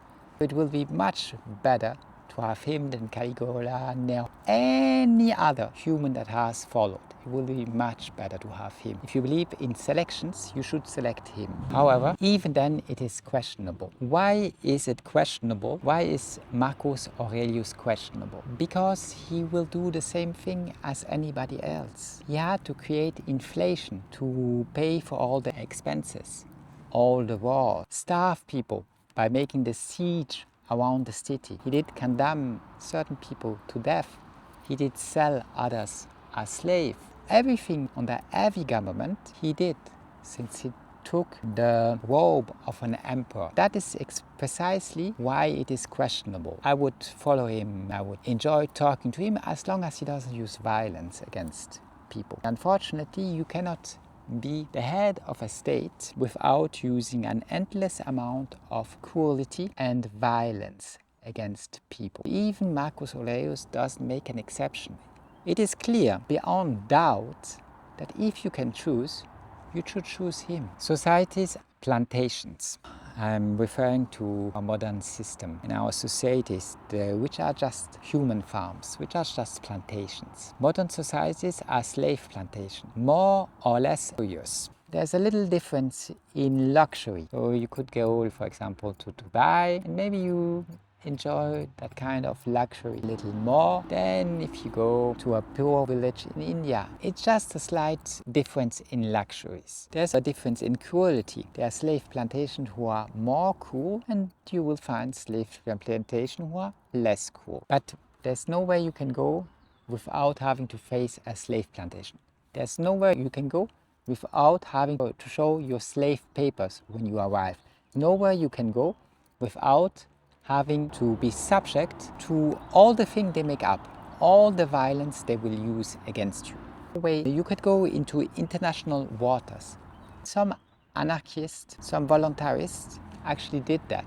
It's very hard to survive in international waters, and that will only go as long as they don't want to use the Navy. Just come up with a stupid excuse and capture you and use extreme violence. You cannot stay in international waters forever. There's no way on earth you could go where you would not face statism. Golden chains does not remove servitude. It only makes it more acceptable. For people, it makes it more acceptable. As a Stoic, I think Seneca was who says that even a golden servitude, even golden slavery, he would reject it. He's correct on that point. People think that if the chains are a little more golden, if you wear nice clothes, then it is better. In the past, they called them house and they used the N-word. It was a house slave. Often they were of color. Well, not always, because slavery was not just a thing of color. During the entire antiquity, it really didn't matter what color your skin were. It just mattered if you were a free man or a slave. Everybody could fall into slavery. Sometimes they were black, and then they used the N-word. I would like to say it, but everything is banned nowadays. You cannot even talk about historical facts. Bullshit job abolished. Jobs without substance must disappear immediately. Every job must have some meaning, some sense in it. It should give some fulfillment to you. What will the jobs in the future be? Overcoming obstacles. Using AI to overcome obstacles. Using AI to constantly, on a never-ending basis, improve everything. AI will do that on its own. The more you can improve something, the better you can make it. There's never a final frontier. For example, all the equipment that I use, it's good enough to produce what I want to produce. It's by far not the final frontier. I'm, for example, looking at Codex, the new features that it has, where you can teach him a skill and then he can do the skill for you. Unfortunately, that right now is geofenced. It is only rolled out in the United States. It's only on Macintosh for now. Every new feature happens like this with OpenAI. It starts with Macintosh. It is geofenced. Then they have to make it compatible with every legislation on Earth. That takes time. Teaching a skill to AI, letting AI then accomplish that skill, instead of getting it in June 2026, I will have to wait until they make it compatible with Windows. They stop geofencing it. The jobs in the future will just be to use AI to make stuff even better. Should everybody do that? You should only do what you're interested in. Not everybody should do it. For me, it is important with the tools I use. It really doesn't matter which one I'm talking about. For me, it is important. Man, why can't it? For example, if it would understand that I'm tracking my face, I can make it track again. It should just think the sun is behind my equipment. Face tracking blurs everything out and you cannot see the screen. It could be easily set up. If I can write the code for this camera, the Osmo Pocket, it would take me probably 20 minutes or 2 hours to fix that. Make it realize that after a certain time, it should track my face again, when this face is 90% of the time in front of the camera. That's not difficult at all to write the code for that, but nobody has done it until now. I don't have access. I cannot rewrite the code. I cannot change the firmware. All that has to change. It has to change really fast. Today I did choose a different spot. This one is quite nice because I have a tree just next to me. It gives me a little shade. We have a heat wave. The heat wave that lasts for 1 month. It could still be 1 or even 2. July should still be bad. Around the end of October that normally temperatures start dropping. I have to endure it. I try to get better at that, which is quite expensive where I am. If I want to run some cooling, I only have 10 amps. The cooling would already take 8 amps. That doesn't leave me much. I have to find a solution. I'm working on it. It's a work in progress. I can at least for 1 or 2 hours a day cool it a little down, which helps a lot. The shade from the tree helps. Those are my new neighbors. It's not the humble tomb, it will be all right. 98% of work could be automated. Some sector will be almost entirely transformed by machines. Well, it's not just some sector, every sector will be entirely transformed. Humanity in the future will not do anything as it did it until now. Technology has just moved so far that everything will change really fast. Work without nobility rejected. A task that does not elevate the soul does not deserve to occupy man. Everything you do should be focused on your, I want to say, internal well-being. By that I mean something that could make you a better person. All I do, playing poker, trading the markets, interacting here with you. Now I'll do this in a cemetery. If I go close to the sea right now, it's a chicken farm. I cannot sit somewhere where there are 30 people around me looking strange at me. I cannot go into a restaurant and have a normal conversation with you. I need a quiet spot. The only quiet spot I found during summer, during the heat waves, when it's really crowded, they give you small entertainment zones. They are totally overcrowded. As soon as the temperatures start dropping, there are less people wanting to bathe close to the sea or barbecue. As soon as that stops, I'll go for a walk again. Try to do this while I'm walking. This spot is great. It's in the shadow. I can sit and we can go over my points. Work without nobility rejected. Everything must elevate you. Everything must be able to make out of you a better person. If you have a job, it doesn't improve you in any way, then I don't see the use in it. In the future, either you are assisted at least by 98% of AI. Either AI does 98% of your work and you focus on the 2% that are left, or your work will have so little value that I don't see why it should even exist. You will face obstacles. I face a lot of obstacles. The heat wave, my 10 amp, I put some climatization, I try to lower the temperature, my fuses will burn through. A lot of obstacles. The only thing you can do, it doesn't matter how bad it gets, is to find a solution to overcome that. All those obstacles are good because they create pain. You can find strength in order to overcome it. The point is not just to have a room where there's less heat, to have a room where you can work, where I can still play poker, where I can still write. Since I'm an author, I have already published 5 books. I will publish my 6th book as soon as I find the time to do that. All that has to have a purpose. Here the purpose is to go through my thoughts, try to crystallize them. Everything must improve you. Why do you play poker? You shouldn't play poker for the money. You should only play poker in order to manage tilt, the anger you will face while you play. Poker is one of the things, it takes 10,000 hands. Not even 10,000. It's 100. If I play on a sustained level, would take close to 2 years. Then I have an idea of if I made some money or lost some money. I have to play an immense amount over more than 2 years. I don't play that much. Professional poker players make that in 1 year. Even if they're the best, they have no guarantee that they will make money this year while they play. The variance is so high that it is heart crushing. Doesn't matter how good you are, you will lose so much when you play poker. That will put you on tilt. It will create anger. Why do you play poker? In order not to get on tilt, in order to manage your emotions better. It's like taking a cold shower, it's doing something tough. If you have a job and it doesn't make out of you a better person, you don't have to struggle. You don't have to overcome obstacles. You don't have to fight in order to make things a little better. Then I don't see why your job exists in the first place. If there's no self-improvement, it should be rejected. I don't see why you would waste your time with it. Jack Bresco, he realized that in the 50s, 60s, 70s, he saw already as an architect, an inventor, that everything can be automated. With the advent of AI, this is obvious. There's no question about it. You have to find something that allows you to constantly improve internally, not externally. External, just try to establish a space where you don't die, a space where you can survive.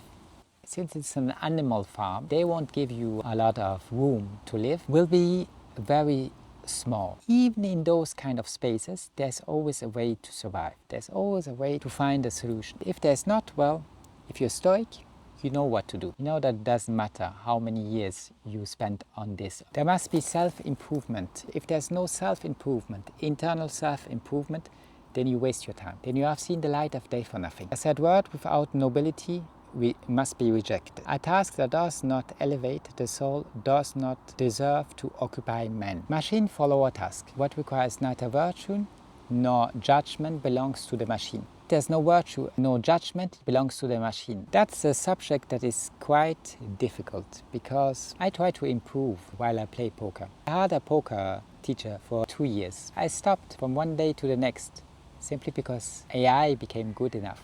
I didn't need a teacher anymore. AI would do the job just as good, if not even better. AI can make judgments, but he cannot play for you poker.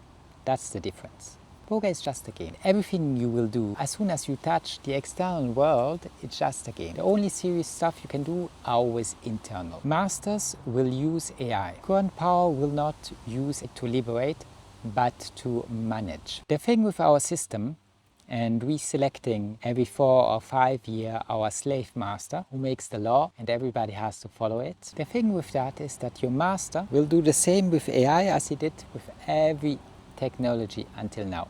Gunpowder, he will use it to manage the people. He will use it to enslave you a little more. He won't use it to liberate you. He won't use it to give you more rights.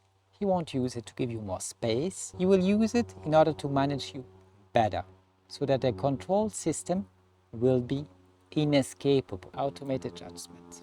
AI becomes a tool for mass administrative decision making. They will use it for whatever they want to achieve. Since AI will keep getting smarter and smarter, more capable, there's nothing AI could not do. Every tyrant was limited by technology. In the future they won't. Technology is just on another level. They are not limited anymore. They will create more control. They will use it to gain more power. Propaganda, Bernie's or Goebbels, all the guys in power right now, they all have propaganda. What you hear on TV, it's not individualized propaganda. In the future, they will have a psychological profile of you. They know exactly what to say to you in order to make you angry, to make you tick, to manage you. You can still, every 5 years, put a cross on a piece of paper, think you change something, while you never do. Change has never come because of that. Change only came when people disobeyed massively. That's the only way you obtain change. It's not everybody. Disobedience. Learning to say no. That's what Gandhi did, that's what Martin Luther King did. That's the only thing that brings about any change. It's meaningless to talk about that because nobody wants to change anything. They are content, they are happy living in a people farm. There's nearly no movie Hollywood has ever done that is worth anything. I do not like the Matrix. That being said, in the Matrix, people don't want to escape. They're happy in the people farm. When they see the real world, they get scared. They do not know what to do. They need a slave master to tell them what to do all day long. There's no point in talking about a better society. There's no point in telling people that they should conserve the natural rights. They should fight for freedom. They do not want freedom. They do not want natural rights. They want a slave master. That's what they're interested in. As long as that's the case, there's no point in even talking to them. They are content. They could not be more happy. You have reduced life to something that is totally meaningless. It doesn't matter where you put a cross on a piece of paper, the result will always be the same. The powerful will stay in power, the powerful will get more wealthy. Every technology is used in order to micromanage you. I like freedom. I respect the right to autonomy in people, that they can decide what they do. The slave master has different opinions. He plays chess internationally, on the international chessboard. He's not interested in your freedoms. He's interested in the same thing he was always interested in, since states have emerged, which is more power, more control, and more wealth. They go together. That's the only thing. Every law was never created for anything else than that. It's not that I'm angry or frustrated. It's all right. Look at me, I'm old. It really doesn't matter. I have no stake in the outcome. I'm not trying to convince anybody. I'm not trying to change the world. I don't want you to become a voluntarist. I don't want you to become stoic. You live your life, do whatever you want. Watch TV all day long, just as the billionaires do. Or people in prison. Watch TV all day long. It's all right for me. It really doesn't matter to me. I'm not gonna waste my life with that. I'll just do what I'm interested in. Then I die. It's all over. If I have to die a little sooner or a little later, if they will use extreme violence and cruelty against me or not, it doesn't matter. The time you spend on this earth is so brief. It passes so fast. I don't even know where all my years went. 1 year is like it's 1 month in the past. I haven't so much in front of me. Everything can change really fast. It really doesn't matter. If they are content living in a people farm, I'm glad for them. Enjoy it. If they think that all they have to do is put a cross on a piece of paper every 4 or 5 years and then he does everything, you don't have to think, great. I'm happy for you. Let's move on. Let's talk about something else. Life is too short to waste with people who are happy living in a people farm. AI becomes a tool of mass administrative decision making. Augmented police, the army and courts will be deeply transformed. Every procedure will be deeply transformed. When they want you to sign something in front of a judge, there's still somebody typing the words. He makes a lot of mistakes. Often he is not honest. All that will change. It will be just AI. If you talk, which is not recommended in any case, if you talk, AI will just write it down. AI will check the legality. AI will print the sentence. It will be 100% conform, 100% what the slave master wants. Way better than anything we have ever had until now. The police, the army, watch the news, open the newspaper, see what happens in Ukraine or in Russia, watch any war. You'll see the army, the police, everything will be automated. That's what the slave master wants. He wants no hesitation. He wants a machine that keeps killing as long as he says kill. That's exactly what he gets. He already has that with humans. That's why you go to school. Not a human would never be capable of doing such atrocities. It will just be improved. It will be on steroids. If you see the light of day, just as I did, there's a small moment you have to endure, and then it's all over. Try to improve until the last moment, until your last breath. There's the thing that I won't do. I won't complain all day long and hope that somebody saves me, somebody makes things better. If you believe that, write a letter to the guy you have elected, your representative, write to a congressman. I know that it's 100% a waste of time. I won't do it. You can do whatever comes out, comes out. It makes no difference for me. I'm not in school anymore. When I have an issue, I won't go see the teacher, ask him to solve the issue. I cannot, my entire life, think like that, live like that. Everything should be just an exercise. Exercise for you to become better. An exercise for you to establish peace inside of you. It's impossible to establish peace outside of you. If you have a family, a wife, if you have a job, you should know that if you ever did anything in this world, you should know that outside there will never be any peace. If you're lucky, you're not in Gaza. If you're lucky, you didn't know never-ending war. If you're lucky. But that's just kinetic war. As Stoic, we believe that life is war. Since that's the case, you have to be able to fortify your inner citadel, to establish peace inside of you. That's not possible if you think life is too exquisite, if you think life is the most marvelous thing. I see a butterfly flying around. It's a very small butterfly, it's already gone. It's beautiful to see a little nature. It's so hard, this is not really nature. If you cling too much to all those things, that will just create more pain. You can enjoy it just as I enjoyed seeing the butterfly while he appeared. But if I never see a butterfly again, I wouldn't say I'm sad or sorry. My peace, my happiness would be just at the same level as it is right now. I hope I'll get wiser and it will be even higher in the future. You have to have contempt for life. I'm not saying for other people's life, you shouldn't harm anybody. That is anti-philosophical. If you are too much in love with life, it will be an obstacle to do anything. You must always find solution. That's very hard. Unless you're a billionaire, because you can pay for it, even then you wouldn't imagine how annoying and unpleasant life could be. Because it's not the external things that determine your happiness. It's the way you manage your internal being. It's only inside of you that you can create happiness. It's never outside of you. The rest is just some gold, some diamonds, stuff like this. You get very tired of it very soon. Nobody really can. Administrated medicine. Routine medicine will be assisted or replaced by automatic system. Administrated medicine. Routine medicine will be assisted or replaced by automated systems. Medicine is just the same as everything else. I see my physicians from time to time. 99% of what he does can be automated in seconds. Already at current level of technological progress, it will all change. It takes some time until people implant it and until people use it, but it will change. Automatic systems will emerge all around you, everywhere. For delivery, especially before delivery, it will automate for cognitive work, like a lawyer, an architect, a physician, a doctor. All that is the easiest stuff to automate.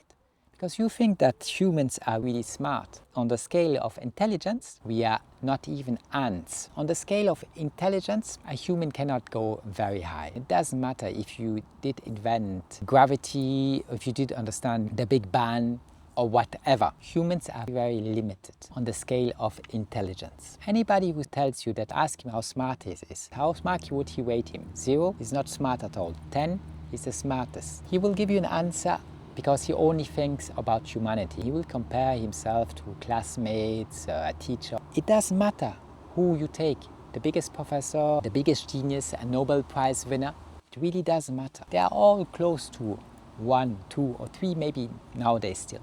Tomorrow it will be 1. Out of 10 it will be even 0 because AI will go so much higher. Einstein was said to have 160 IQ. That's just a human level of AI. Will go in the hundreds, then in the thousands. It's even a dream to have 1%. I can easily make tests in university with professors. Even all them combined, I don't think they can do 1% of what AI does right now as I speak. What do you think it will be in the future? There are small things where a human is still faster nowadays. It's just a question of optimization. It's not even a question of intelligence or capabilities. That all already exists. It's just a question of optimization. That optimization will happen really fast. There's no banning it. You will never ban progress. If you do, you become North Korea. Go live in North Korea. You will try to survive with 50 USD a year. I'm not talking about the legal system. Please look it up. Read a book of North Korean defector. Try to understand the North Korean state. There's no banning of technology. People are always dreaming, saying it won't be like this, because they think that it was great 10, 30, 50, 100, 200 years ago. It wasn't. For a lot of things, there was the American dream, a dentist, a lawyer, a teacher in university, even a worker could buy an apartment, could acquire real estate. The inflation went so crazy over the last 50 years that it's over. All the lawyers I know, all the judges I know, maybe if they're very high, maybe they still manage. Most people I know, you can forget. Here it's much better than anywhere else. They don't even dream about it anymore. I have a friend, she has 2 kids. They both work for the government. One as a physician, and she goes to school. And if she thinks there's not enough shade, she recommends the state to plant a tree. That's her job. Giving a recommendation to the state, they might plant a tree. Kids would have more shade while they're at school. I don't care how much jobs you create, how many times she will give her recommendation to the state. None of them, even though they brilliantly managed to get the diploma in university, went just as in a dream. They had no obstacle to face. Everything was perfect. None of them even tries to have real estate. When asked, do they buy an apartment or a house? She starts laughing. They're not interested. It's not that they are not interested. It's that the prices are high that you can never pay it. You can never obtain a mortgage. If you obtain it, you can never pay it back. Life has changed. Their job anyway will disappear. She won't walk around looking at schools because schools themselves will disappear. You will have AI tutors. You're not interested in all that because you do not want to use AI. You do not want to be assisted 98% by artificial intelligence in whatever you do. Doesn't matter. It still will happen. The system is already broken. It's broken for everybody. If you succeed or do not succeed, it is broken. It is only for the elite it is not broken. It's the greatest thing that has ever seen the light of day. I'm talking about the financial elite. But for everybody else, it's broken a long time ago. It's the same for everybody. I live in a building where there are professors next door to me. They have an apartment just as small as I do. What's the point? They face the same heat during the entire summer. My philosophy is different. I don't want people to give me anything. I'm not interested in any diplomas. I'm not interested in any acknowledgement. I'm not interested in any fame. I do not want people to give me anything. If you want to sustain my work, great, thank you. Nobody does that. I don't like begging. I don't like getting stuff from people. They're not better than you are. Why should they be able to give you stuff? Why should your survival depend on them? They're not smarter.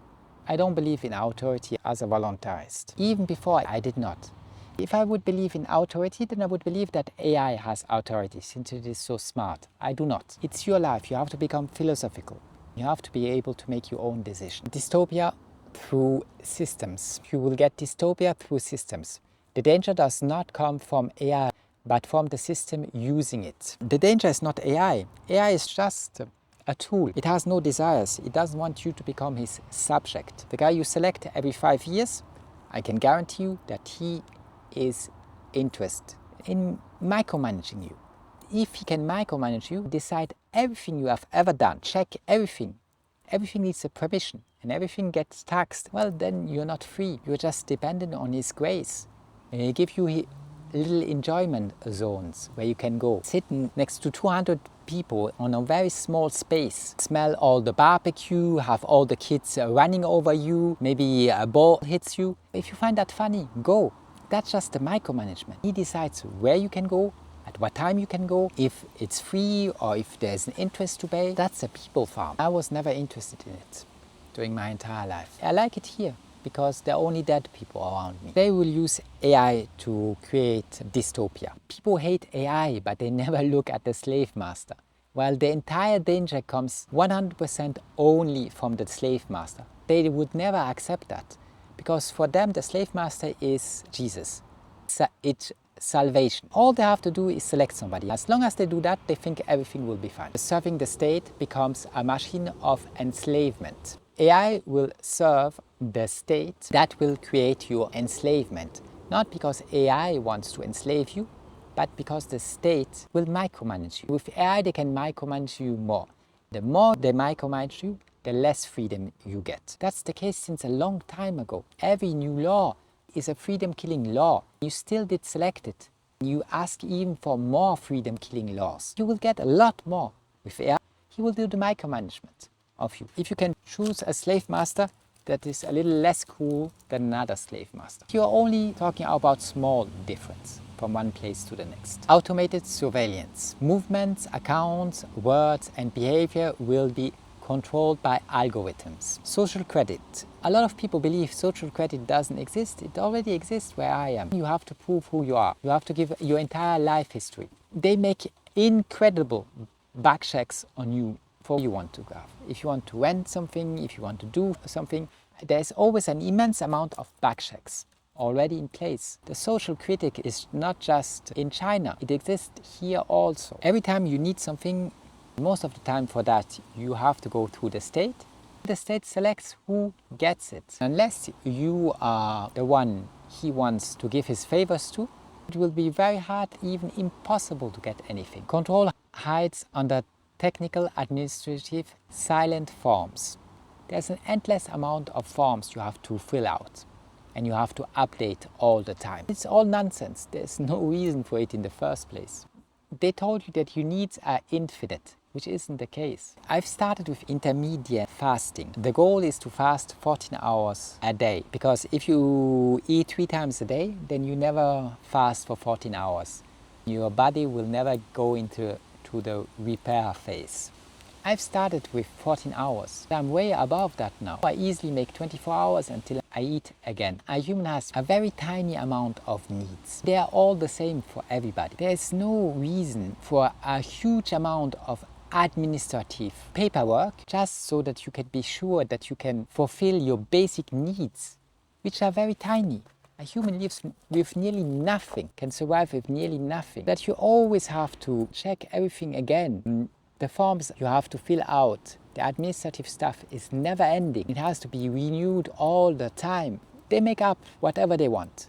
It's just ridiculous. You have so little needs that there's no point. They are always the same. No point to asking the same question 500 times until you die just because you're alive. It's the same thing as it always was. Why do you keep asking the same questions? It's just a way of reminding you all year long that you're a slave, that you're not free to do anything.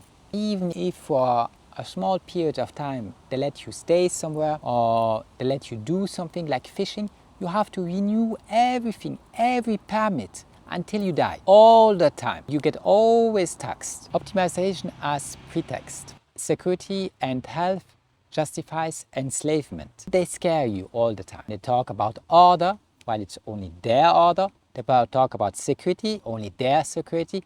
They talk about health. As long as they can make billions, because you're sick, they make you sick. The food is bad. They teach you that you have to eat 3 times a day, which is nonsense. You don't have to fast 24 hours every day. That's not mandatory. 14 should be mandatory. Teaching anything else goes against science. They make you unhealthy. They prescribe you some pills because those pills will make them a lot of money. They never teach you anything that could improve your life. Not even, you cannot go to a doctor. How much exercise do you have to do every week? Not even that question he can answer. Once he gives you that answer, would you do it? You know nobody who does it. The answer is 10 hours a week. You have to do exercise for 10 hours a week if you want a reduction in 33% of cardiovascular diseases and dementia. He doesn't even know that. How will you learn it from him since he never did that? It's all meaningless. Prescribing you an endless amount of pills, that he will do. Why? Because they make billions, trillions out of it. You being healthy, doing natural stuff that could improve your health, that they will never teach you, they will never talk about. Many will accept this control because they do not want to decide. They do not want autonomy. I want freedom. I do not want to get permission. I will not beg just because I saw the light of day. By begging, ask for somebody for kindness, mercy, or anything else. To survive, I do not care about any of that. I'm old, I'm stoic. It's all right. If my life ends today, it's all right. Many will accept this control because they do not want to decide. They do not want any autonomy. They do not want to figure out what to do with their lives. They want somebody else to tell them what to do. That's why the entire system exists. You do not have to think. Universal income will keep the herd alive without making it sovereign. It should be called universal income ration, because it's just a way of rationing. You should never ration. Money is only food stamp. That's a way of rationing. That's not necessary when abundance is already the case for humanity. That seems a long time. Universal income will keep the herd alive without making it sovereign. Your UBI or high universal income, the entire purpose is to keep you alive, to keep some humans. Because how can you be a slave master if there are no more slaves? How can you make law and use violence against everybody so that the law exists and everything happens according to your desire? How could that be if there's nobody to administrate? They will keep people alive, but they will never make you sovereign. They will never allow you to go off-grid, live wherever you want. Even if the technology allows it, they will not allow it. Unless they want to do it. Unless they can make a lot of money out, they will tell you to do that. Not everybody, they select, as they always did. Billionaires into trillionaires. Those who own the infrastructure will become immensely more powerful. The infrastructure is AI, is intelligence itself now. The infrastructure, data centers, the infrastructure is up to a certain extent real estate, even though I wouldn't really call it infrastructure. It's just, as a human, since you are a human being, you have a body, you still have to interact a little with the external world. That, in the past, was no issue because the world seemed infinite. You could go wherever you want. You never had to ask for a permit or permission.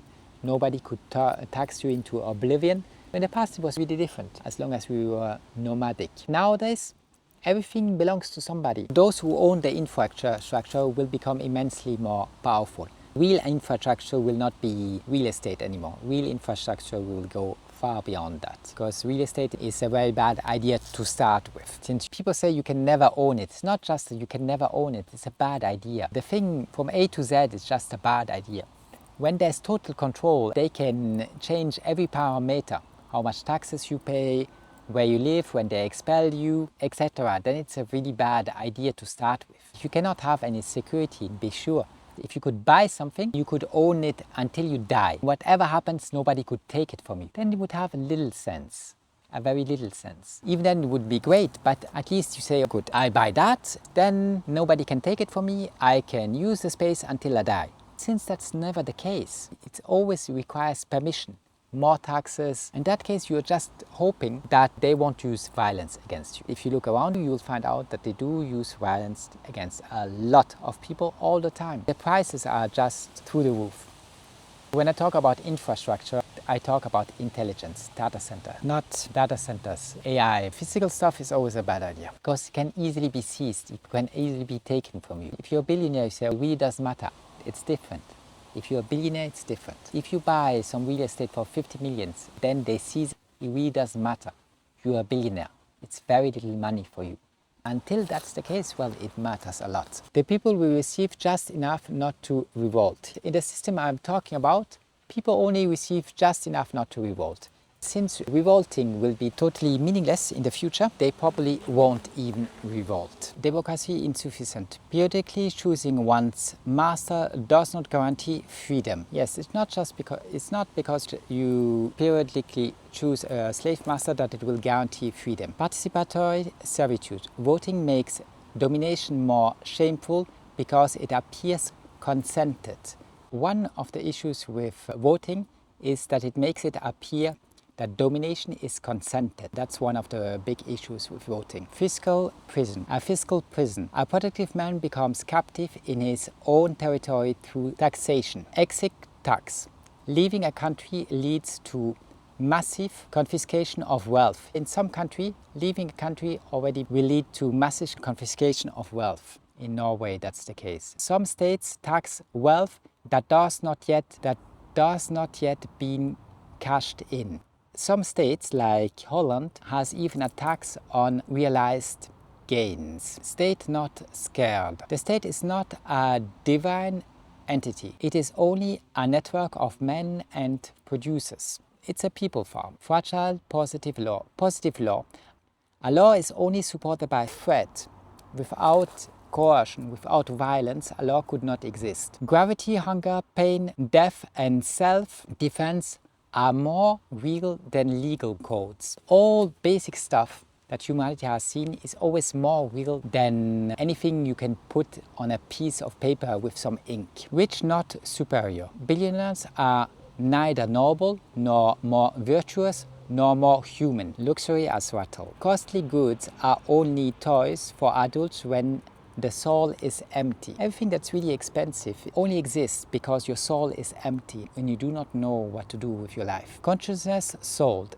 Many sacrifice their souls for objectives they will never truly obtain. People have no consciousness. Even if they do, they will sacrifice it for objects they will never truly obtain. Freedom requires sacrifice. One must lose comfort, relationship, possession, all your illusions. Without that, there cannot be any freedom. Loss is the rule. He who accepts loss becomes much harder to govern. You must accept loss during your entire life. Stoicism as war. Stoicism is not moral decoration, but a discipline of inner combat. The citadel.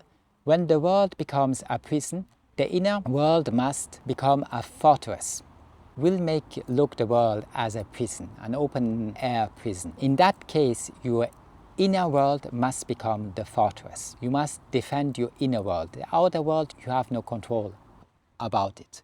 Unless you're the slave master, the outside world. AI without wisdom. AI on itself won't help you. You also need wisdom. AI knows a lot about wisdom, but it is not a philosopher. You still need to figure things out on yourself. It's not just because AI is smart that you don't have to think anymore. Activities, exercise, poker, trading, writing, code matters when they strengthen the soul. Nothing matters unless it strengthens your soul. None of those things matter. Profit, recognition, external success. They are not the true sensor. Only your inner improvement matters. For the free man, it will serve elevation.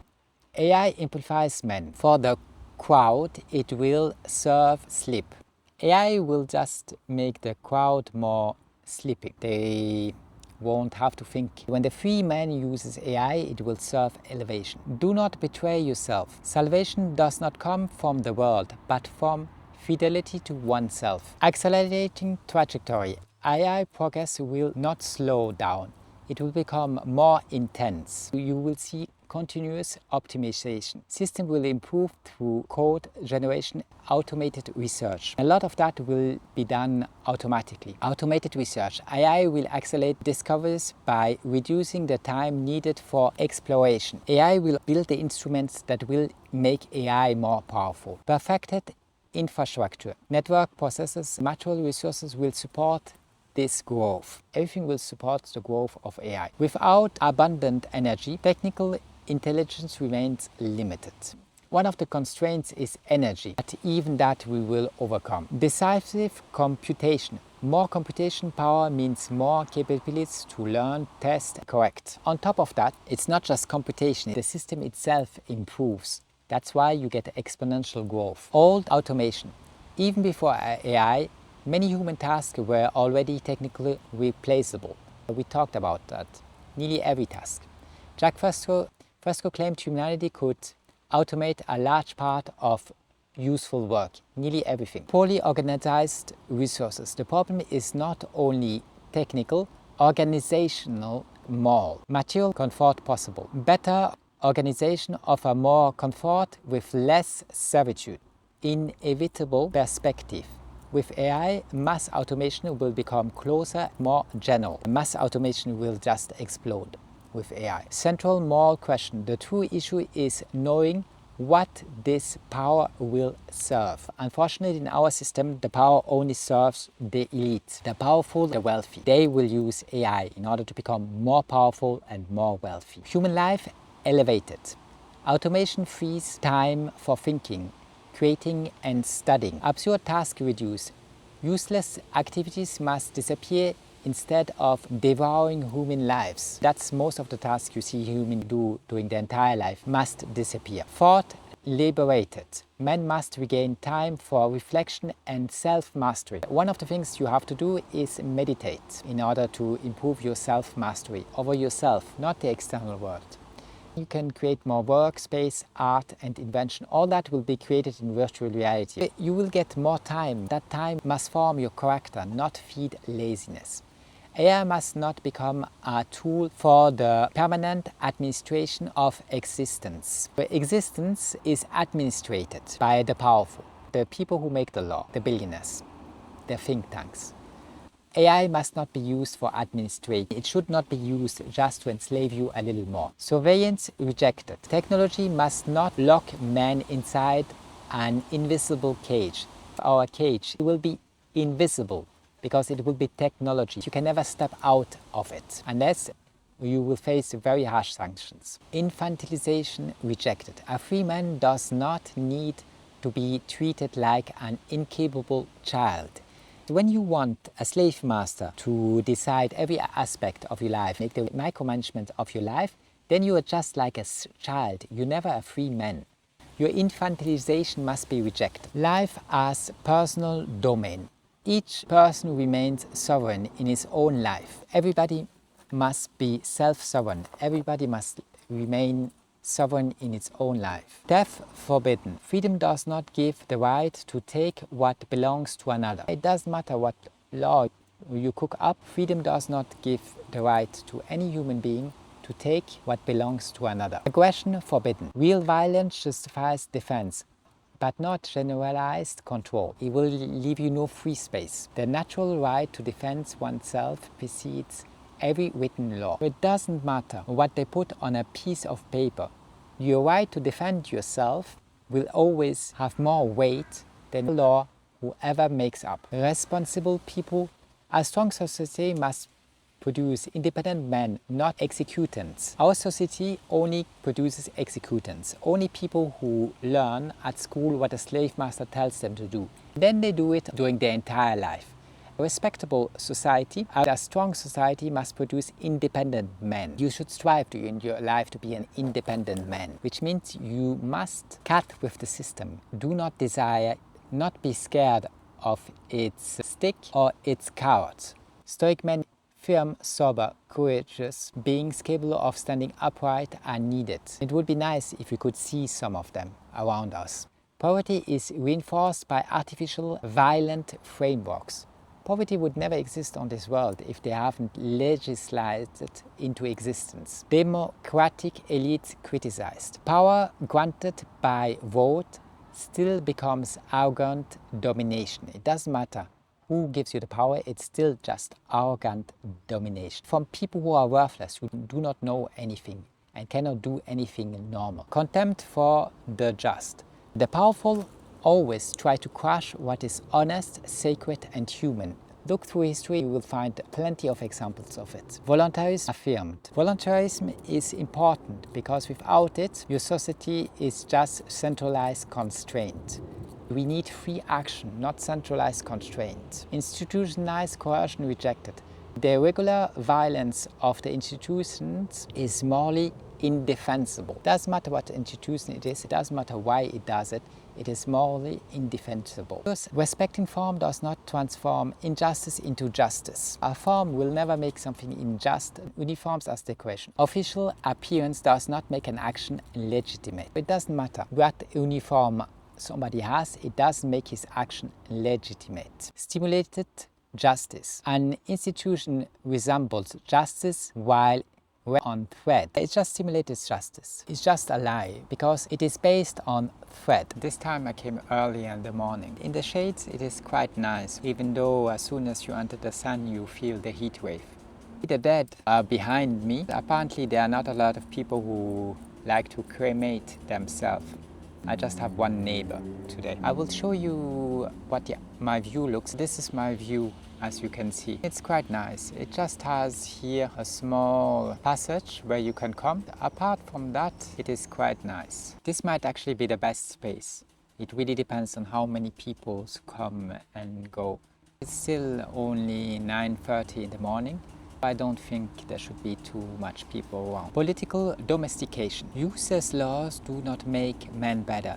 They make them docile. Everything is made to make you docile and obedient. Never to improve you in any way. Only to make you docile, obedient. That other people can enjoy the rank they have obtained in life. Power refused. The author refuses the idea of governing others, even in the name of good. So I'm talking about myself. I'm refusing to govern others. I don't think any human has to be governed by any other person. And unless you own that person, you never have that right.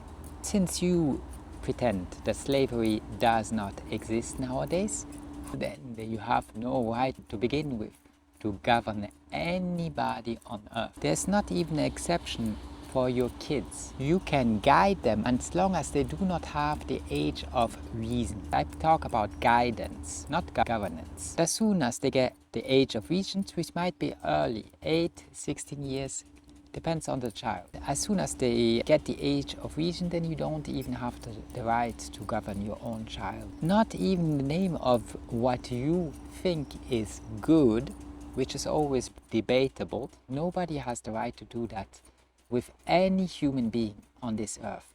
We are all free, we are all independent. We do not need your governance or your interference. Nobody has to tell you when to wake up, when to sit, when to eat, what to think, where to go, what permit to obtain. All this is absurd. I refuse categorically the idea to govern any other human being. They all are free. You cannot intervene. You cannot use violence against them to obtain what you want. It doesn't matter if you were selected or not. It is just immoral. You have to respect the autonomy of another human being, the right to self-determination. You cannot intervene in that process. Make up whatever you want, expect him to follow. Suspect emperor. Claiming and punishing, waging wars remains morally dangerous. It's not just morally dangerous taxing, punishing, waging war. It is unacceptable. Nobody can walk or extort people. Nobody should have the right to kill other peoples. It doesn't matter what law you cook up in front of what parliament. You, with your procedure, did approve it at the just right moment, so it becomes the law. None of this matters. Small thing can never become more. Doesn't matter on what piece of paper you put it. Philosophers as guide. The role of a philosopher is to clarify, strengthen and recall virtue. We must clarify, strengthen, recall virtue. It is actually not for anybody else. It is just so that we become virtuous. We rise to the ideals we admire. The rest of humanity does what it wants. It would be nice if we had some philosophers, some real philosophers we could admire and try to imitate. Unfortunately, you will find that nowhere. In modern society, you see what people call comfortable chains, but that is just the appearance. Our system always preserves domination, deceptive comfort. Screens, banks, election, holidays conceal real servitude. All this is just on top of real servitude. All you see is real servitude. Forms without substance must be the first to disappear. All people are so proud of, think are so essential. They are not just a waste of time, they all should be abolished. They should be the first to go. All the useless administration should be abolished. Tasks that merely feed bureaucracy have no nobility, no right to exist. Every bureaucracy, every task that is only there so that some people push some paper around, send standardized answers, standardized emails, standardized letters to you. All this stuff that does no good to humanity, other than the slave master who thinks he has the right to micromanage your life, all the administration must be abolished, because it serves no purpose other to maintain domination and use extreme violence endlessly against the people. Professional agitation abolished. Many jobs occupy men without creating anything real. If you look at all the jobs, I don't know where to put any exception. They do not create anything real. They are just there to occupy time. They are just there to make sure you could never be free. You could never learn to think by yourself. You can never develop critical, analytical thinking so that they can manage you more easily according to their wishes. Massive automation. The machine must absorb what exhausts men uselessly. Machine must help us. Make sure we don't get exhausted. Most stuff we do is totally uselessly. It could be automated, could have been automated a long time ago. It must disappear. All of it. I never see any exception. In university, there was an informatics section. If you had a problem with informatics, your PC, you could go to a professional. He was supposed to help you. Make sure the application runs, to make sure the bug stops. Now I went a couple of times. They never were of any use. They never provided any solution. They were just annoyed to see me show up. Because if I show up and start asking questions, they cannot enjoy their life. They cannot spend the entire day drinking coffee, talking with friends, hanging out and making time pass and getting paid for doing nothing. They never were of any use. Now I have AI. And I write code with it. All the jobs around, you get a very nice salary if you manage to get one of them. But they are useless, they don't do anything. You can bring them an issue 10 times, 100 times, 1,000 times, they will never be able to provide any solution. They're not even interested in that. They want to sit in universities, there are a lot of coffees. You're always around beautiful young people. It's enjoyable. The atmosphere is enjoyable because there are 15,000 people. They are all young, beautiful and smart. You like hanging out there, drinking, eating, but doing some real work. Nobody there wants to do any real work. If they wanted to do real work, they wouldn't go there in the first place. Human judgment preserved. What requires responsibility, virtue must remain human. Some sectors must be abolished. Some domains should not be improved but entirely erased. Anything that doesn't really contribute, anything that doesn't make anything better, anything that doesn't create never-ending improvement must be abolished. I don't want to see a job where the guy does the same thing over the last 20, 30 or 50 years. That's the definition of a waste of time.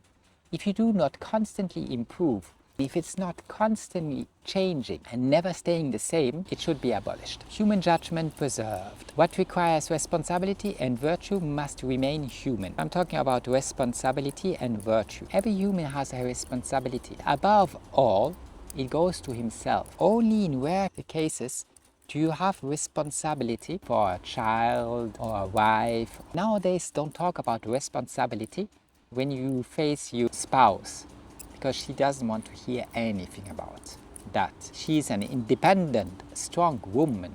She certainly doesn't want to hear anything about responsibility or virtue. Apart from very rare exception that nowadays have nearly totally disappeared everywhere, the only responsibility you have is towards yourself. Then you just must look inside instead of always fixating on external stuff, and try to improve your internal well-being. Try to make yourself stronger, your soul stronger, so it can face the inhumane world around us. Your main responsibility is only towards yourself. That's a very hard burden to carry around. You should really think about that. Everybody else is not interested. So there's no point of wasting time with them, since to start with, they are not interested. Human creativity preserved. Man must devote himself to tasks requiring invention and depth. Most tasks, most endeavors, most things you do during your entire life should be focused on invention and depth. Depth of thought, calmness, peace. I'm talking about internal things.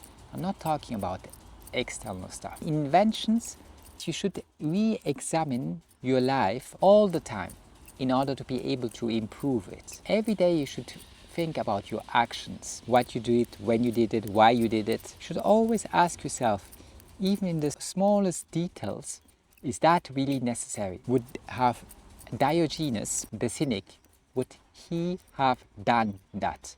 Talking about the beggar in the streets of Athens. Would he have done that? If you say no, then think about why you did it. Since he was one of the greatest men that ever walked on the face of this earth, if he wouldn't do it, why would you? I re-examine my life in the smallest details every day. For example, here's one thing. I enjoy drinking tea, and I drink 5 liters of tea every day. You have to make that tea every day. You have to boil water, go through the entire process. I ask myself constantly if I really should do that. If I really should keep making tea so I can drink tea all day long. I could just drink water. Then I wouldn't have to boil any water. Then I wouldn't have to pay to buy tea. Now I consider that the taste of the tea is worth the effort. Maybe I'll change my mind in the future. Instead of drinking tea, I will just drink water. I would survive just the same. It doesn't add anything really important to my health. It's just a thing of pleasure, enjoyment. I like the taste of it, more pleasant to drink. When you did boil it and make some tea with it. I might change my opinion in the future and become more philosophical and don't go through the hassle of boiling 5 liters of water every day and making some tea out of it. I did the same during my entire life on way much more important stuff. The conclusion that I came to most of the time were sacrificing a lot. In this case, I talk only about sacrificing tea. I did sacrifice way more than that. If you're not capable of sacrificing stuff in order to become free, you can never be a free man. You can never improve your life.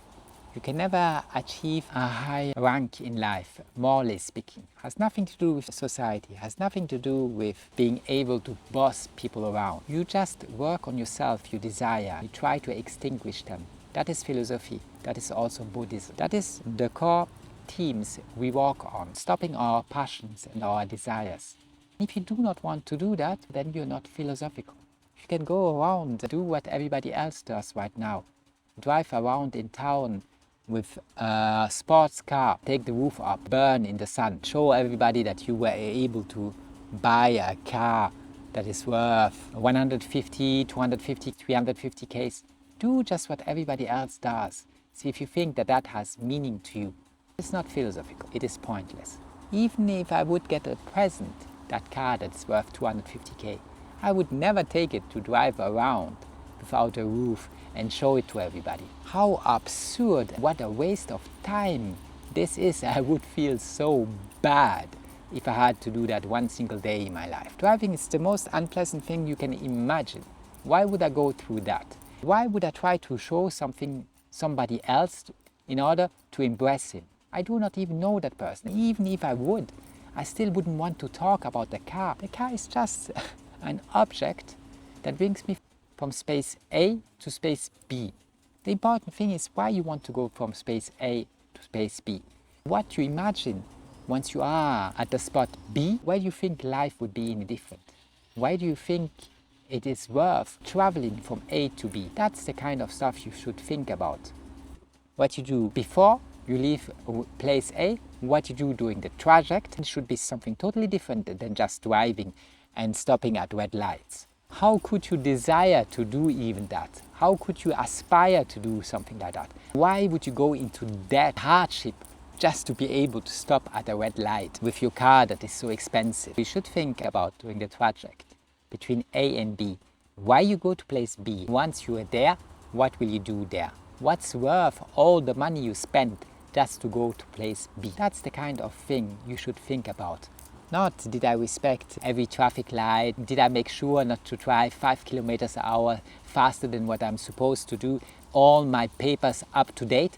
What is all that crap? Why would you waste one single second in your life doing that kind of bullshit or thinking about that kind of bullshit? Human courage preserved.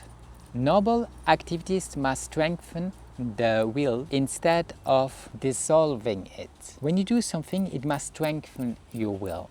It must improve, it must give you more courage instead of dissolving it. Most of our entertainment, too kind because I just said most. All of our entertainment is just made to anesthetize. It's like taking some drugs. The idea in it is that you stop thinking, that you never ask yourself any real questions, that you find a way without any effort or thought so that time passes by. It dissolves your soul, it dissolves your strength, it dissolves your courage. It gives you nothing back. It takes all your morality from you. You will not obtain anything meaningful out of it. It cannot do under any aspect any good to you.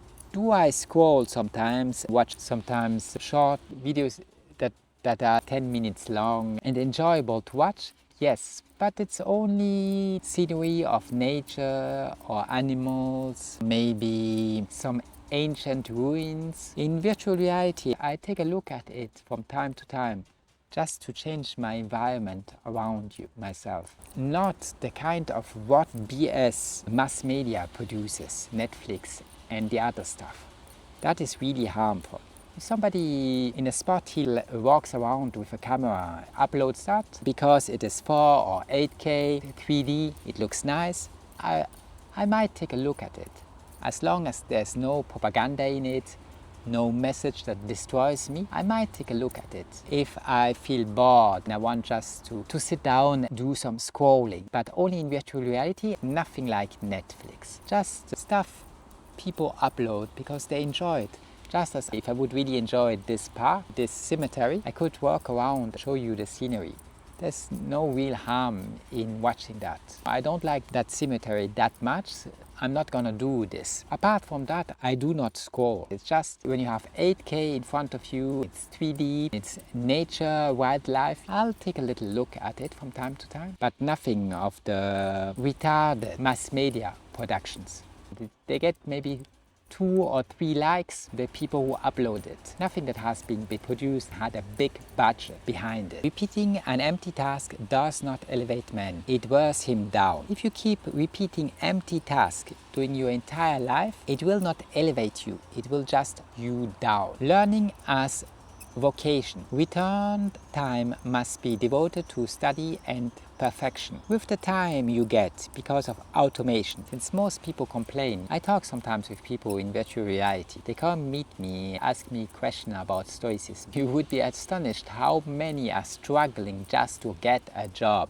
When they have one, how many always lose the job, always keep hunting for a new job. Automation makes that all obsolete, it all will disappear. The time that automation gives you back, you should devote it to study perfection of yourself, your inner soul. Meditation as discipline. The liberated man must return to his soul, not merely to leisure. As long as they have free time, they only turn to leisure. That won't do them any good because that leisure is based on pleasures. Those pleasures have no weight. They have no meaning. Instead of doing that, you should turn to your soul. Meditating is one of the good practices you should start. For me, meditating was always hard. It is only now with virtual reality that I get better at it with time. It's hard for me to just sit for 1, 2, 3 or 4 hours and meditate. I'm not going to pretend that I do that for 4 hours. Sometimes I manage to do it for 1 hour. It does a lot of good. You should turn to that, to the internal stuff, and forget about the external stuff because you have no dominion about fortune. Somebody else has decided. You should turn inside. Creation as duty. Creation transforms time into elevation. If you create stuff, it's very pleasant because you can be proud of it, you can think about it, you can come back to it. It's a way of elevating yourself, giving some meaning to your life. Creation is a beautiful thing. Nowadays it's easier than it ever was to create, produce. It's a great thing to do. Piano is an activity that disciplines the soul. I played piano for a long time. Now recently I stopped because I find it too annoying to sit next to a piano teacher, have him talk all day long about the silence. They're like four pieces of notes in front of you. A note is just a dot on a piece of paper. Then they talk endlessly about one dot, how to make it more interesting to listen to. They talk about the melody, the nuances. They try to bring out the melody a little more at the left hand or the right hand, and a lot of techniques. If all you do your entire life is think about that, for me, that's just annoying. Because life is war. I already do so much stuff, I'll stop. The main reason is that I just don't want to sit anymore next to a piano teacher who only thinks about the silence, who only thinks about the nuance. He will talk about nothing else than a melody. No, that's when you devote your entire life only to that. For me, it is really annoying. It's really disturbing to sit next to somebody and have an interaction with him. I love the instrument. I really do. That's why I went through it my entire life. I just can't handle it anymore. I can't handle a human being who only thinks about a silence, small detail stuff that, yes, it adds something to the piece. I just cannot devote my entire life to it. It's just too much for me. It's just disturbing to me to sit next to somebody and listen to him to 1 hour, while he only talks about the most, it's not that it's totally insignificant, while he talks about the most insignificant things. It has some meaning from a pianistic perspective, but life is not just improving your skill to interpret a piece of Chopin, Beethoven or Mozart or Tchaikovsky. It's not just that. You can do that as long as you want. It takes so much time. I always have to meet these people, and then I have to start listening to them. They keep telling you the same thing over and over. They never, ever would talk about anything else. The only thing they want is money, then talk about their silences in the music piece.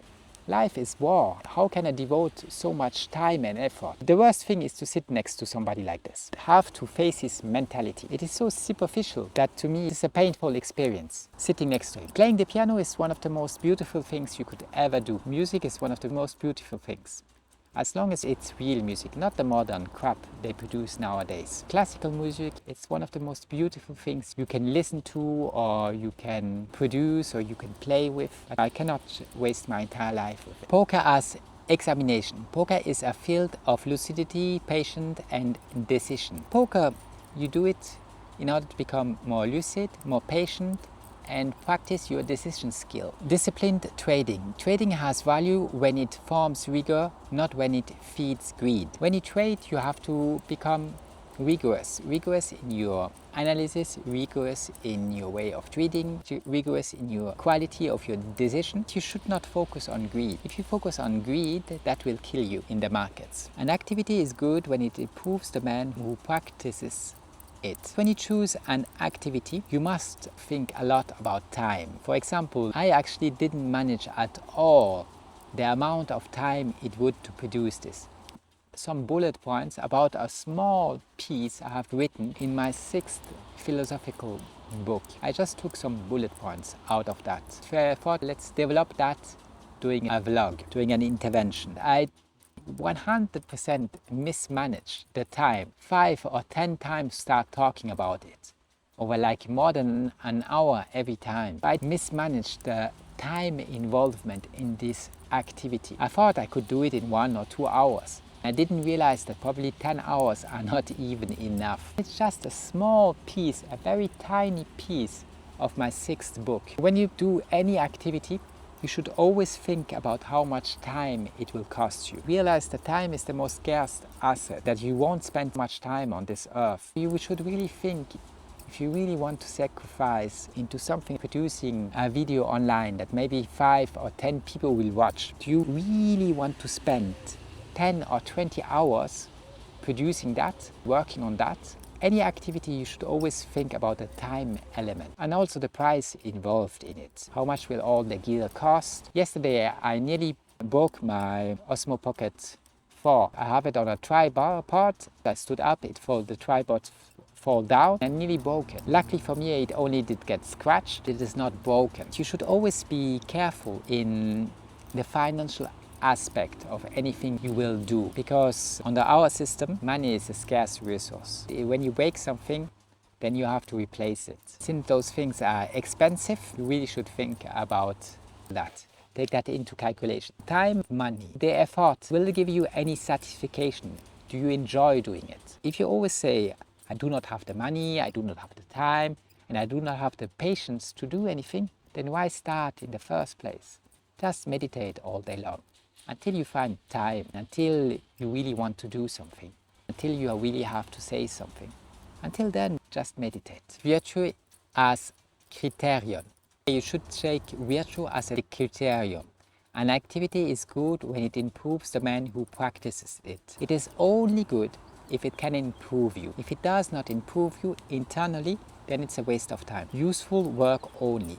Work has value when it serves life or exercises the soul.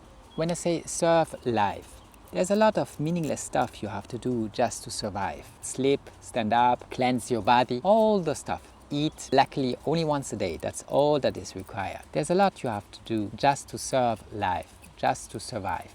Then it has value because it will a little extend your time on this earth. If you use that for meditating, then it has value. The real objective must be to exercise the soul. You must exercise the soul.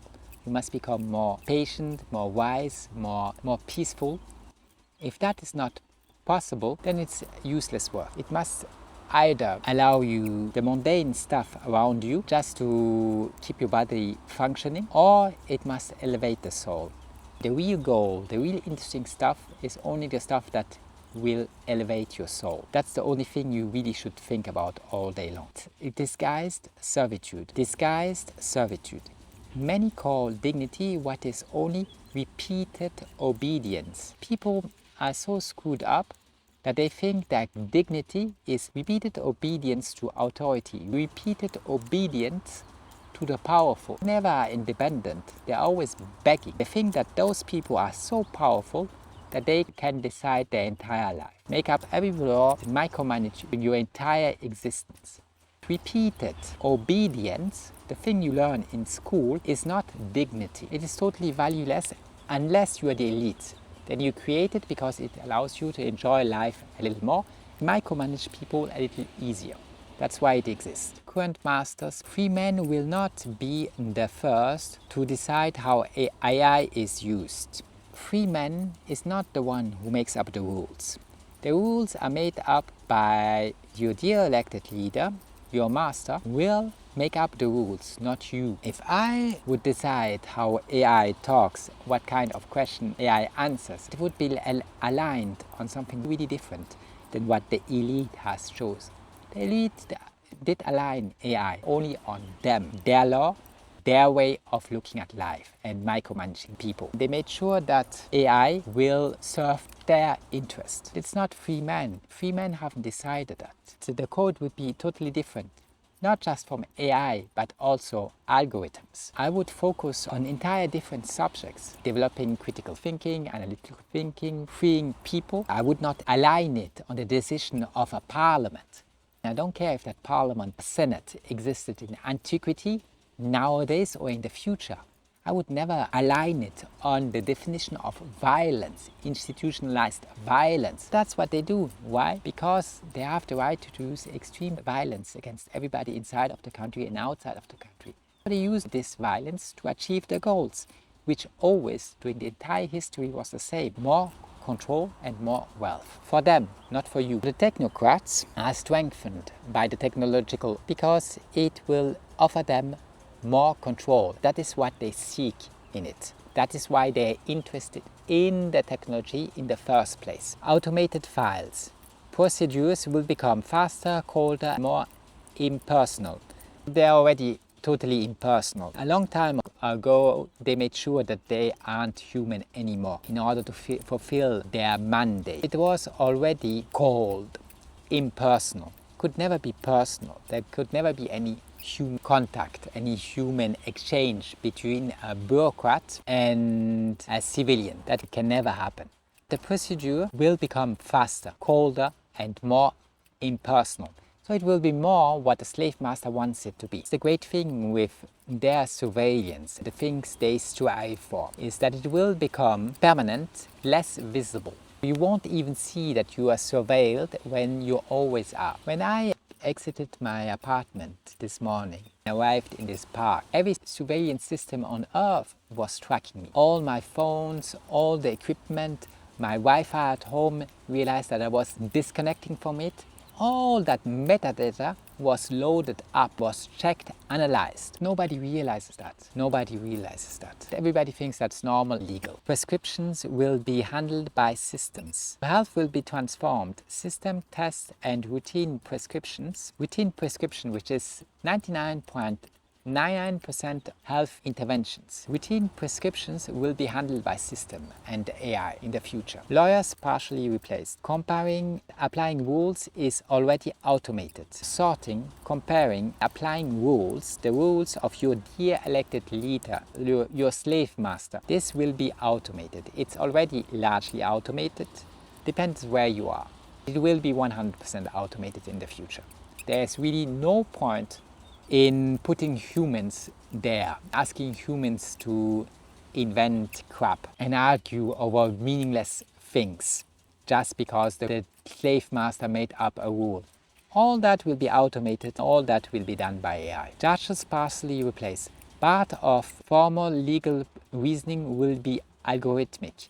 The formal legal reasoning will not just be algorithmic, it will be by AI. I can interpret the rules way better than any human being could ever do. Just partially replaced, but it's not just partially. It will be totally replaced. It will be totally redone. It's just a waste of time. You can never handle all those cases if you put human in charge. If you could put AI in charge, then every case to the smallest detail could always be handled by AI.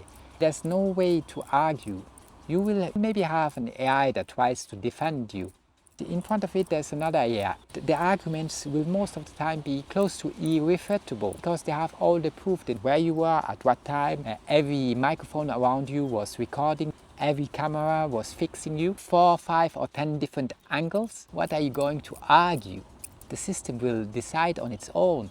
The decision when something happened, the decision will be in your mail before you even arrived home. If you don't comply straight with the decision, well, the robots will smash down your door in no time.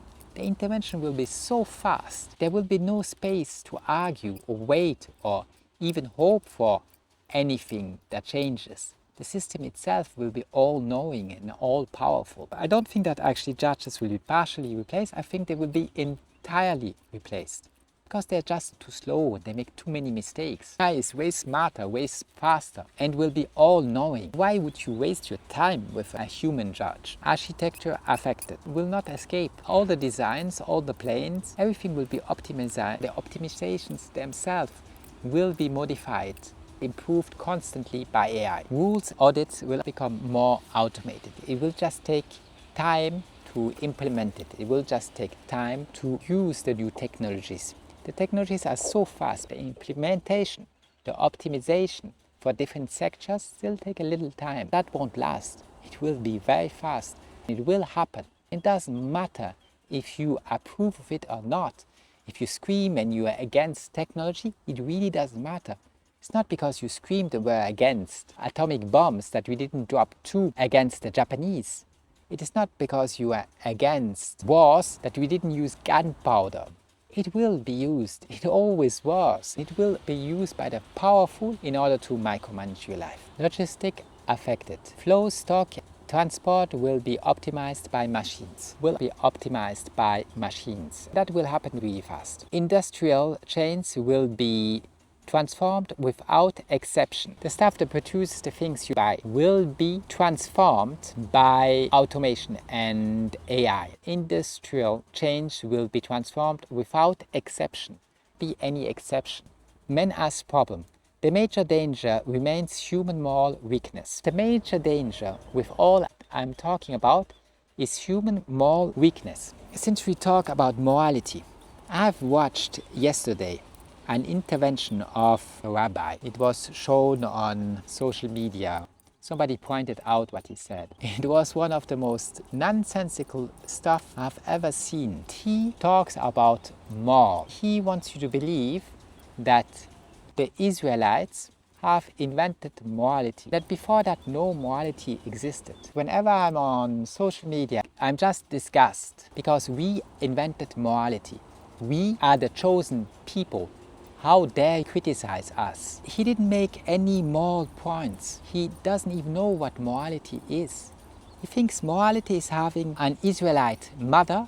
Because of that, you're the highest moral thing that has ever worked on this earth. I don't even know if I can talk about this. There was a lot of hubris in it. Never been able to explain what morality is. Just saying I have it by nature because I'm the chosen one. Administrative violence pursues the individual everywhere.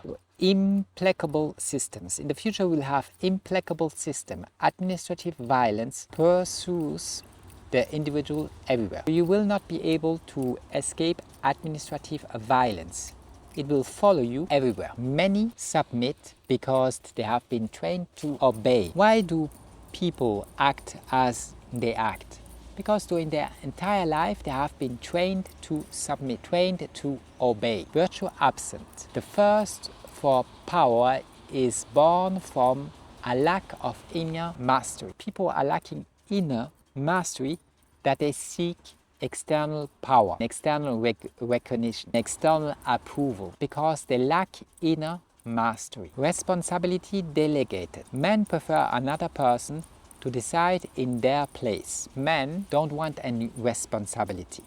They want just time to anesthetize themselves with social media, short videos. Because of that, men prefers that another person decides in their place. Freedom feared. Now many see freedom, which is the most simple and delightful thing you could have. It's just the right to live a peaceful life, dedicated to whatever you want. Many see freedom as a burden.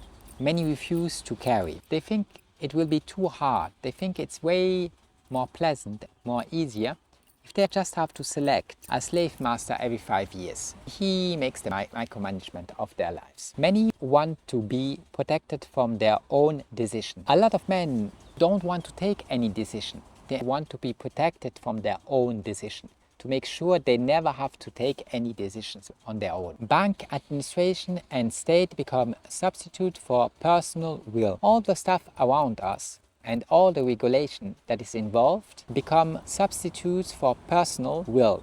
They are all substitute for personal will. You do not have to think and do not have to take any decision. Financial autonomy avoided. Thinking about money and personal responsibility frightens those who want to be led. They do not want to think. They do not want any responsibility. They do not know and do not want to take any decision. They want all that to be done by institutions. They all want the slave master to decide every single aspect of their life. They do not have to think. Charity delegated. Taxation allows people to feel generous without choosing or reflecting. They think they are generous because without being able to decide, without having to opt in or opt out, the slave master does the redistribution. The slave master gives to whoever he wants. Because the slave master gave to somebody, they feel generous, just think they have done some charitable work, since they did get extorted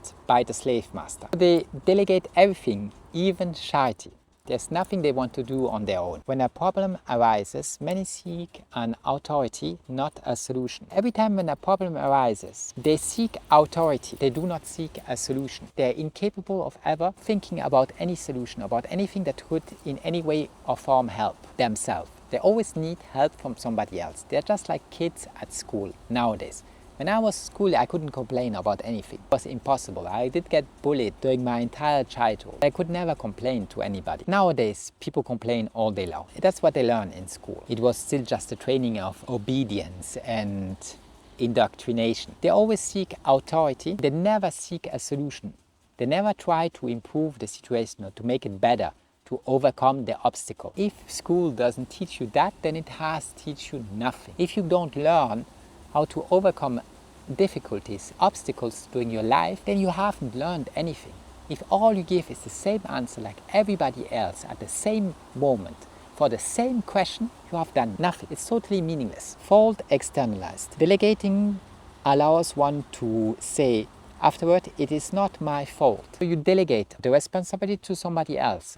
Then you can always say, well, it's not my fault, I didn't do it. Automated dystopia. Passive population becomes the ideal ground for algorithmic control.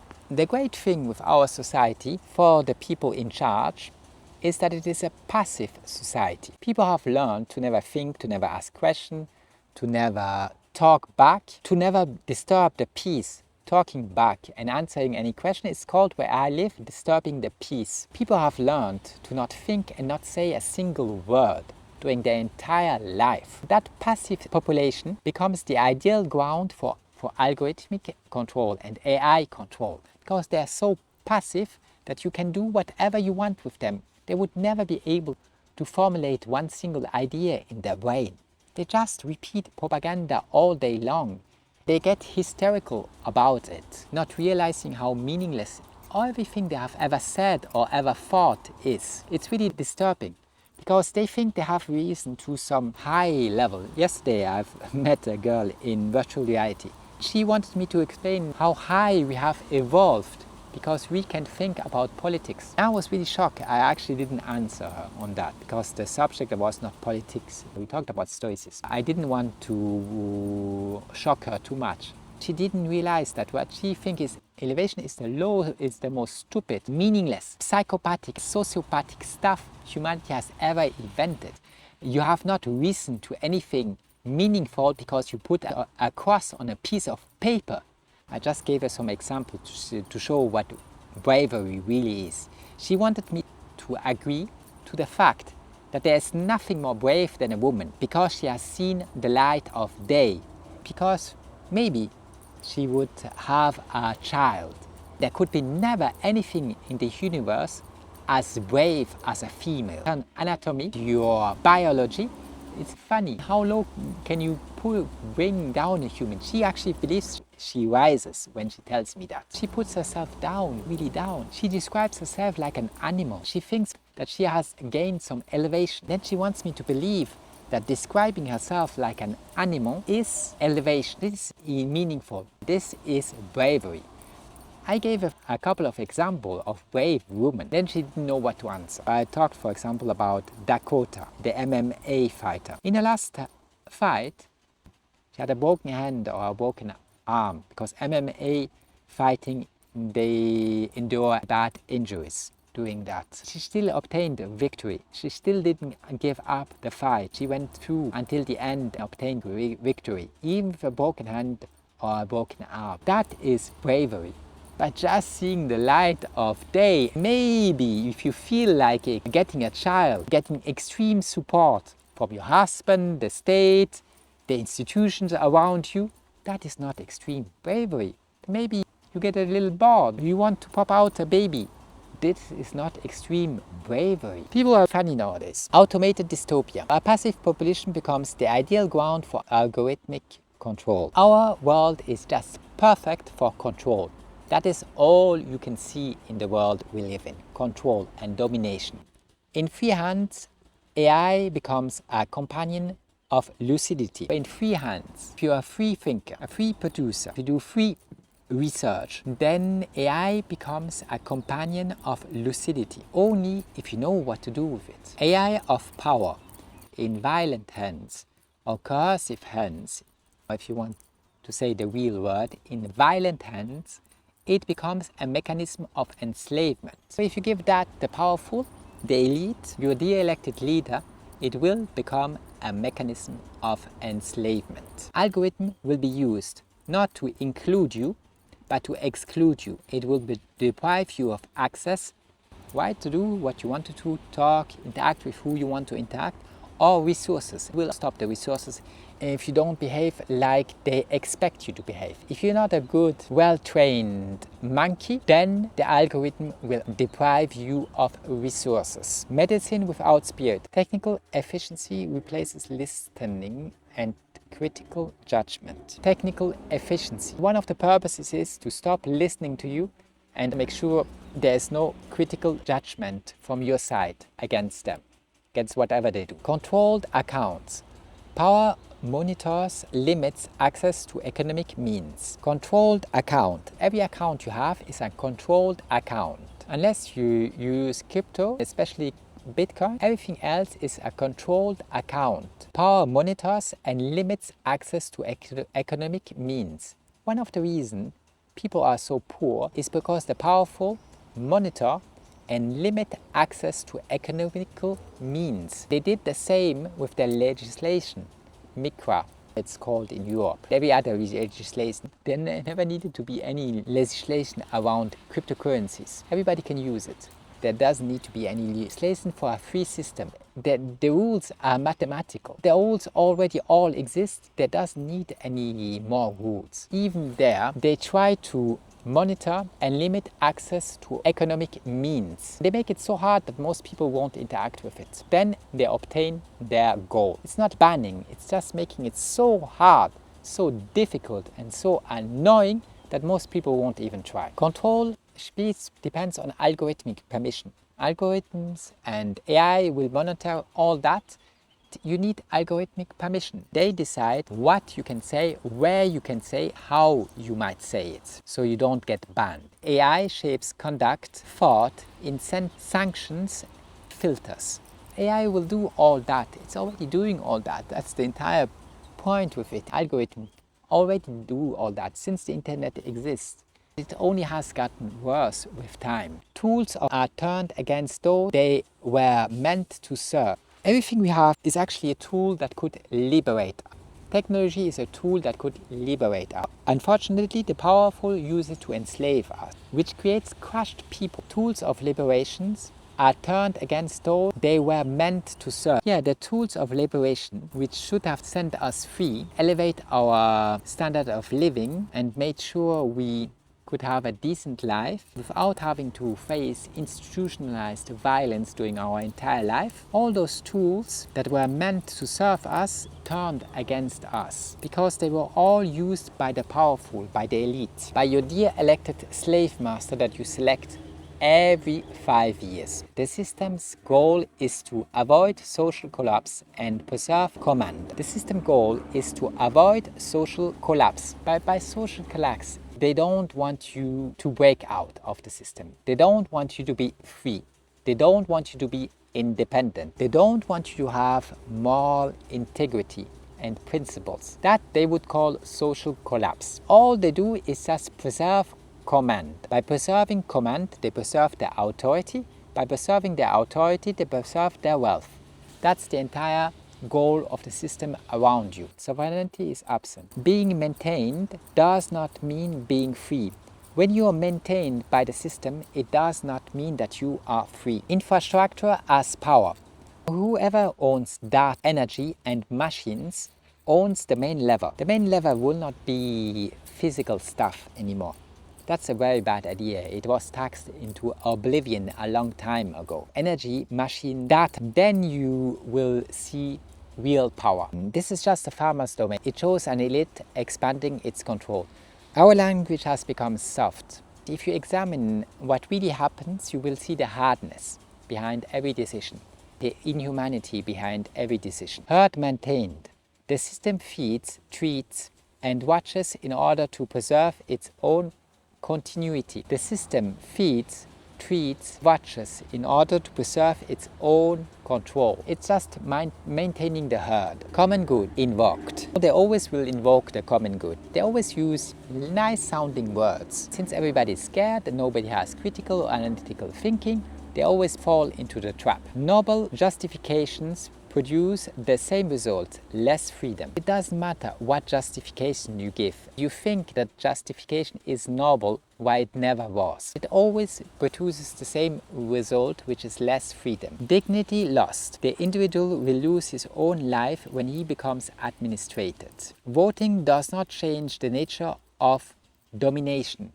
It's not because you did choose an elected master that the nature of domination has evolved, changed, or was abolished. It is still the same. Libercidal laws, if democracy was enough, such laws would never exist. There could never be a libercidal law, a law that prevents you from your natural basic rights, the ones you don't have to put on a piece of paper, every creature in the universe has. There could never be a live law if democracy were enough. Such laws would not exist. Such laws would not exist and could not exist.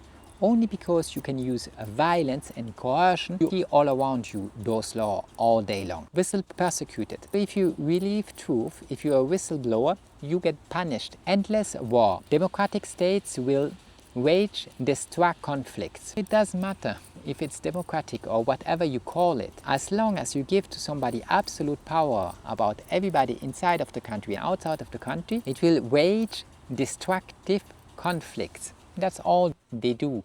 They also create in the heart of people hatred for each other. They just want you to hate more. You feel more scared, then give them more power and more control. Crushing taxes. Populations are subjugated to permanent extraction. With taxes, entire populations are subjugated to permanent extraction. Forms everywhere. Freedom shrinks when everything requires permission, rule, or declarations. There cannot be the talk about any freedom anymore when everything requires permissions, rules, and always evolving in order to make it extremely hard, annoying to the highest degree to do anything. So annoying that you wouldn't even try. You just give up. So let's forget about that. Let's just sit on my couch, watch TV. Let's just become a couch potato. That's still way better than go through all that crap, all that retarded administrative bullshit you have to face your entire life. More annoying to deal with. That I cited, there's a Norwegian that I cited. The example shows the fiscal trap of a supposedly free country. Norwegians are supposedly free. However, he cannot, even though he's a successful author, has sold hundreds of thousands of copies, he still cannot manage to maintain his lifestyle, to keep paying for his real estate, to put enough money on the side just to pay for retirement. The exit tax is, well, we take 50% of what you own. Because of that, you are trapped in the system, you cannot exit it. Real estate inaccessible. Recent generations lose access to what previous ones could obtain. The recent generations, some people call them Gen Z, recent generations just lost access to nearly everything, including real estate. They don't even try anymore. It doesn't matter if you're a lawyer or if you're a physician, a doctor, it really doesn't matter. You lose access to everything. Huge work insufficient. Even selling much, creating much longer suffice to survive. To save money, think for example for your retirement or your future. All those dreams have disappeared. Retirement threatened. Taxation absorbs the effort of a productive life. And taxation, the thing that is above your bills for basic survival, all that disappears with taxation. They leave you nothing. Departure punished. An exit tax transformed territories into a fiscal cage. That was the Norwegian guy I talked about. The exit tax, they transform territories into a fiscal cage. You can never escape. The price to pay is just too high. Freedom questioned. When leaving cost confiscation, the world freedom becomes suspect. When you cannot even leave, there is more freedom. If the price to leave is high, that nobody can pay it, well, then you cannot escape the system anymore. Justice questions. Massively confiscating a man's effort contradicts dignity. Justice questions. There's justice in this system. You should question it. You will arrive to the conclusion that there is justice in the system. Massively confiscating a man's effort contradicts dignity. Because of that, you will lose every dignity. Because everything you have ever made will just be taken from you. Before you even can taste it, it will disappear. Other countries, similar. One system. The problem is not limited to one country or one system. It's everywhere you go. It's just a question of cruelty. Some systems are more cruel, others are a little less cruel. The difference are mostly light. If you can choose, yes, choose a less cruel slave master. It will still be a slave master. That's why I could never be interested in it. Really, I won't choose the worst slave master, just as I won't put a bullet in my feet just to feel. I could never be interested in it because it doesn't matter. It doesn't matter which slave master you choose, they will all use cruelty, violence against you. wherever you go. Security as lie, a pretext for war control. Security is the reason why they wage wars, keep controlling you, because ignorant people think that that's the way to go. Vote better, criticize. They will always tell vote better. That must be very hardly criticized. Changing the master does not remove the mechanism of domination. Here's what nobody wants to admit. Changing the master does not change the mechanism of domination. It will still be domination. It doesn't matter who you elect. It doesn't matter what face, what voice, what propaganda you a little more. It will still be a mechanism of domination. It cannot be anything else. By definition, it could not be anything else. Despair. The harsh observation leads to resolution, not surrender. You should stop to surrender. You should stop thinking that you can improve a broken system. There's patching, there's replacing one slave master with another that will solve the issues of mechanism of domination. They will always stay what they are as long as you keep playing the game, as long as you keep participating in it. Legal fiction denounced. Legal constructions are artificial, inhumane. Why are they artificial, inhumane? Because they never turn in your favor. They are only used for the slave master in order to extend his domination over you. If you try to use any of the legal fictions they teach you in law school, it will always turn against you. Those legal fiction only exist, they will never be used that you get basic human rights, to go hunting, to raise a family. They will never exist for all that. They will only exist in order for your slave master to extend his domination over you. All those legal fiction, you cannot go into a court, say I have the right, would laugh at you. You can forget it. Those legal fictions are just maintained by the slave master in order to maintain his privileges, his domination over you. Laws exist only because they are supported by violence. Without violence, they would never exist. State demystified. Behind the state you admire much, there are only men who obey. Very few command, everybody obeys. It's called bureaucracy. It's called authority. I do not recognize any authority in any human being. I look at my own moral compass. I live after the non-aggression principle, which means for those who do not, it means 1. I did not harm anybody. Well, I face violence, that's the case. That's the price to pay just for existing. I do not recognize authority. The only authority that exists is my consciousness. Any ink you put on that piece of paper, it is just my consciousness. The school I adhere to, Stoicism, the only thing you will ever own. I believe in that, in my moral principles. I do not believe in any garbage selected or elected or put into any law. It doesn't matter if it's a law of the Middle Ages or law comes in the future. I only look at my consciousness, at my moral principles. Since I have morality principles, most people do not even know what they are. They could not even define them. I do not believe in men who obey. To me, they are only slaves. Even in antiquity, we as Stoic men, he has an immense amount of debt that he can never pay back, even if he's the most wealthy person. He doesn't even know what to do with that stuff. He wouldn't be able to do anything meaningful with it. Men who obey, if they would be over the well-being, over the soul, become the master of themselves, yes, then they would gain some authority in my eyes.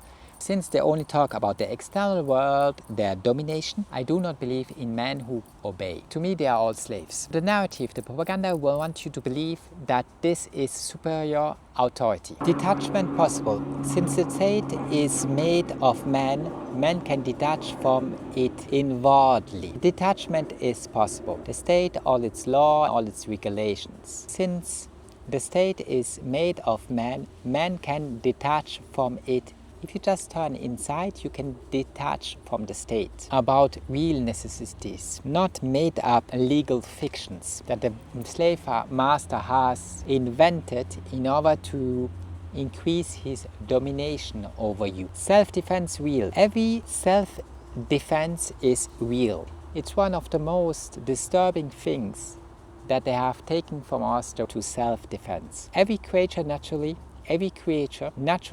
defends its integrity. It is really concerning that the only creature on earth that doesn't have to defend himself is a human being. If you doubt that right, well, wherever you go, walk around with a gun. For self-defense, just walk around with a gun. Go wherever, take a bus, walk in the streets, go into a police office with a gun. They are armed. How dare they say that you have to be armed? It's really disturbing that every creature has to defend his integrity except a human being. He must be domesticated. He has to defend himself. Our armed convention. Positive law is a convention backed by force. It's backed by violence. Without violence, it could never exist. It could never have seen the light of day. Infinity possible. Even under extreme constraint, man can reclaim his judgment. There's something they can never take of you. That is your judgment, your inner peace, your morality. Forget about the external world. I'm sitting in this park today because it's still not too hot. Here where I am with the shadow, it's quite nice. It's a little windy, pleasant. Maintaining the park, irrigating it. Hey, I don't know how you say it. This fence, this green. I have what on screen in front of me, next to the tomb, but just behind. Because of that, I don't see what is below me. There are people running around, there are people maintaining all this. I don't see any of it. I only see greenery. Here there's this little, that's the sky, here's the little ground, the little passage in front of me. All I see is greenery. I'm very lucky today because nobody has crossed just in front of me. I knew peace for the last 2 hours with human intervention. That's very nice. Where I am. I only managed to do that because I'm sitting for 2 hours in a cemetery. I should actually put dead people behind me and pay for it. If they ask why I'm here, I say that I am praying for his soul. No? Then maybe they don't use extreme violence against me. There's just you can go. Everything else is a people farm. I could not go into a restaurant. I could not sit at a beach. It's a chicken farm. There are many people around you, can forget about that. They're all barbecuing, they're all jumping around, they're all playing ball games, they're all splashing into water.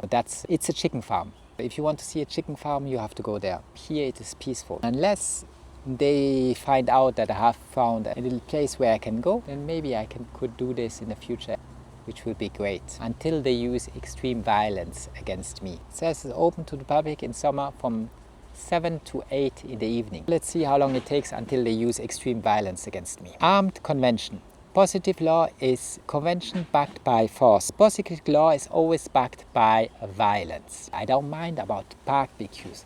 All this is fine, I have nothing against it. The only thing that is disturbing is that there's no space where I can go to. There's where I can find some peace. I'm using a trick, a cemetery, because then around me there are only the dead, as you can see behind me. That's a trick. I don't know how long it will last. Even with external constraint, even with external never-ending violence, man can reclaim his judgment.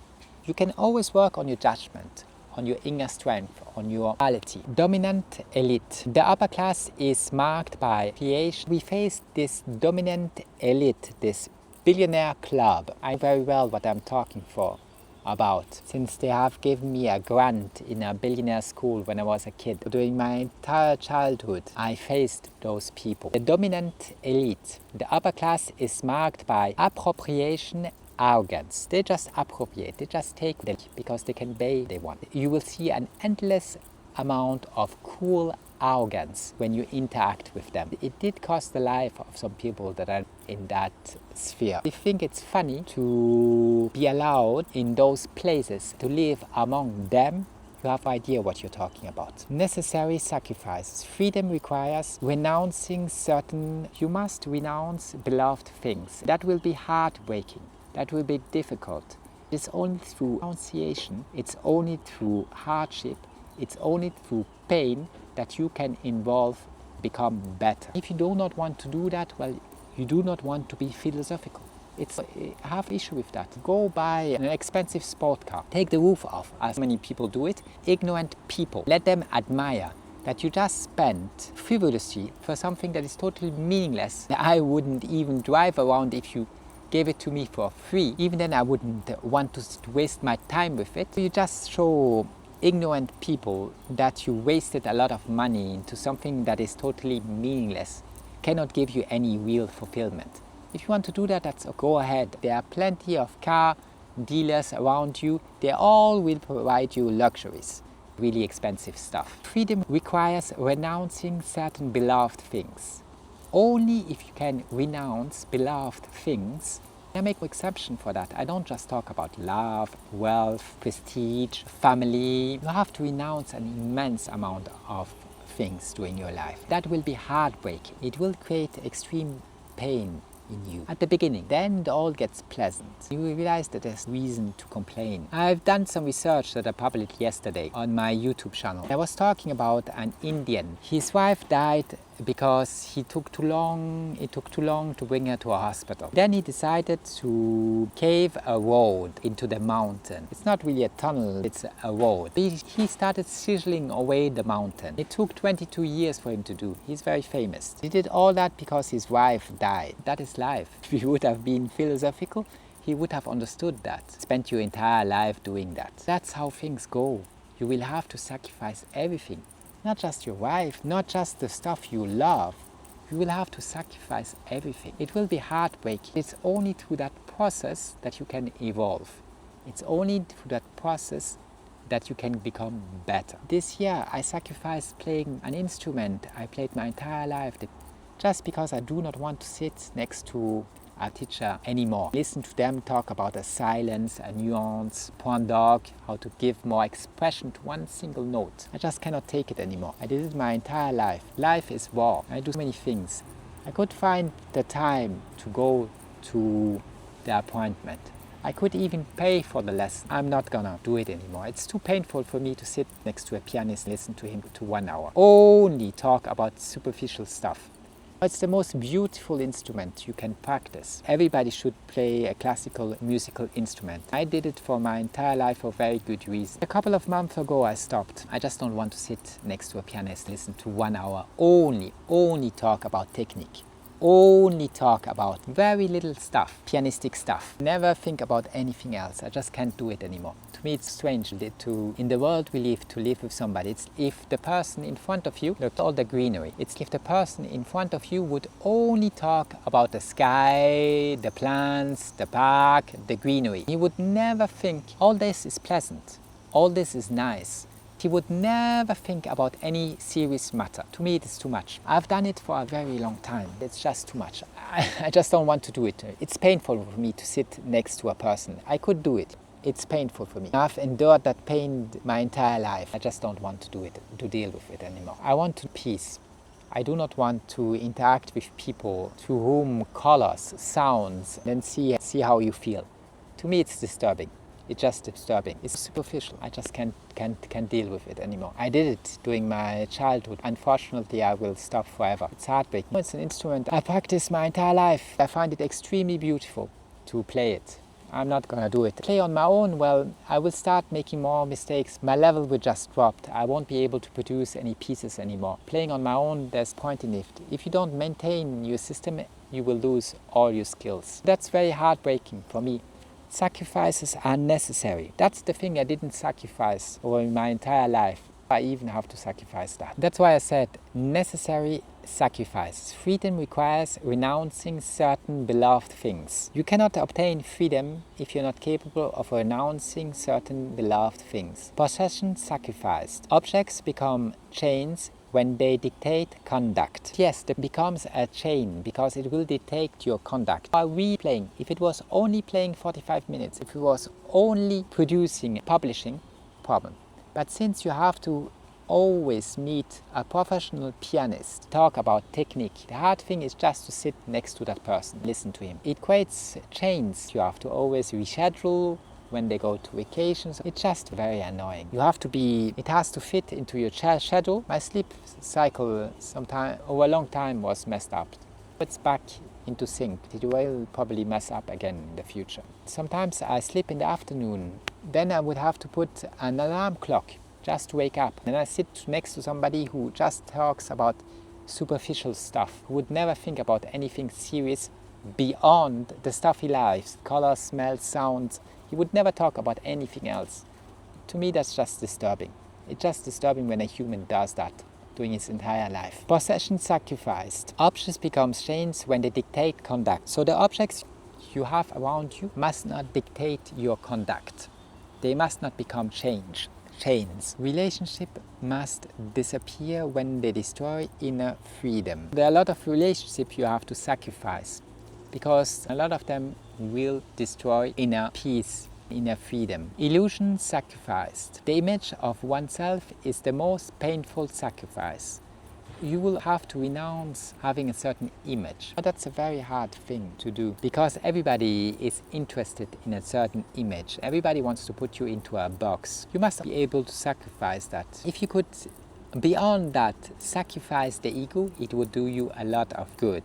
Because the ego is your enemy. The image of oneself, the image you cultivate, which is just propaganda. It is never you. You never are the things you say you are. I can have a philosophical life, live in accordance with that philosophical life. I'm not philosophy. Even though if I adhere with 99% of Stoicism, I will never be Stoicism. I'm beyond that. I'm a human being. I'm much more than just a school of thought. Even though it conducts my way of living and dying, it is still not me. I will always be more than that. You cannot reduce a human being to some, even if you're smart enough for that. You are not the sum of all that. Just the German word is Weltanschauung. That's just the way you look at the world in order to live according to nature, what we strive to do as stoic person. But you are never that. A human being is always more. It's still just a school. You will always be more than that. Then the image of yourself doesn't matter much. I've read that passage in the letter of Roots from Seneca. He just used very basic necessity. He was a wealthy man to survive.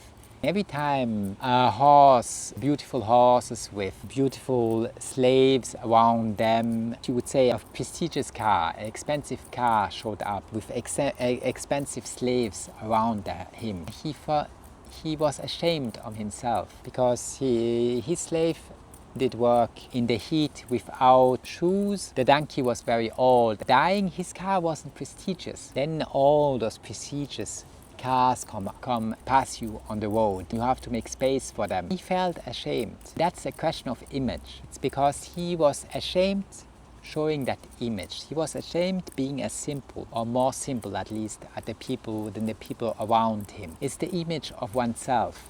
That is the most painful thing to sacrifice.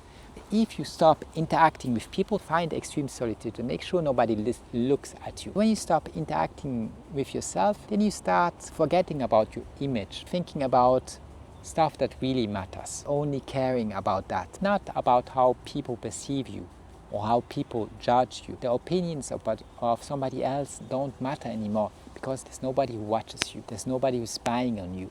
Then you get much more healthier. Then it's way easier to sacrifice the illusion of oneself. Temporary, they seem terrible at first, then losing strength with time. With time, it gets much more peaceful. With time, it doesn't hurt anymore. It only hurts if you keep playing the game you always played. If you live a solitary life without interacting with people, it will be much easier to sacrifice the image of oneself. The pain it will produce, it seems terrible at first, then losing strength with time. Then you can have a much more peaceful, meaningful life. There's a price to pay to become a wise man. Wealth. It can only be obtained with hardship, sacrifice, pain. That's the only thing that can make you better. Necessity understood later. Later understands that the loss was liberation. A loss, when you lose stuff, you don't have to deal with it because you lost it. It is actually a liberation. Things become much better because of that. Lose nothing, suffer everything. Who refuses all loss becomes possessed by his attachment. You will be the slave of all your attachment, all the things you think have value. Opinion of other people, recognition, fame, wealth, prestige, all the things you buy are too much. All those attachments will make you a slave. They will create hell on earth for you. Loss to belong to oneself. Lose to belong to oneself. You have to lose in order to learn to belong to oneself. Accepting loss allows one to regain inner government. It's only by accepting loss that it allows one to regain inner government. You need to regain inner government. That is not possible if you do not accept loss. All the things you care the most about, all the things that are the hardest to renounce, are the ones that will allow you to improve. Without pain, you cannot improve. You cannot turn inwards. Stolen independence. Institutional violence steals part of man's autonomy. The thing with institutionalized violence, the question is about stolen independence. Institutional violence steals parts of man's autonomy. Because of that institutional violence, you lose all autonomy. Then you domesticate it. You're not free anymore. A long time ago, you cease to be free. If you play the game, if you participate in it, if you think it's just and necessary, then you're just a cog in the system. Then you will just do atrocities for your slave master. And you have done a great job. It's indispensable. It provides the inner armor to face fortune, power. There's no other way for me to have a dignified, noble, respectful life, according to my judgment, according to my opinion. All the things I achieve you would find meaningless. You have different attachments. My pianist, for you sounds are all that matter. Some technique or greenery around. I really enjoy the greenery. Fortunately, the sun is nearly at its... I will have it in my face very soon. But I don't know if I will stop if I keep going for a little more. You could never face fortune, the violence they use all day long against you without Stoicism. For me, Stoicism is indispensable. You live your life according to your wishes, your aspiration. Has nothing to do with me. For me, Stoicism is indispensable because there's nothing else that allows me to face fortune, my condition as a human being, the violence the powerful uses against you. Stoicism is indispensable. If not, you have nothing to defend you as yourself. You have a way of analyzing or understanding the world. For me, it is indispensable. For you, you do what you want. Inner war. The true battle takes place in judgment, desire, fear. There's always an inner war raging in you, around you. The true battle takes place in judgment, desire. Those are the things you have to work on. Fear of being incarcerated, fear of being fined, fear of being disapproved, fear of being condemned, fear of torture. All those things you have to face. You have to be bigger than fortune can put in front of you. The true battle takes place in judgment. All that is just a judgment. Nothing of the things I just said are hard, painful or sad. Just a way of looking at it. You look at it the wrong way. That's why it's painful for you. It's just a question of judgment. Desire, fear. Your desires will torment you your entire life.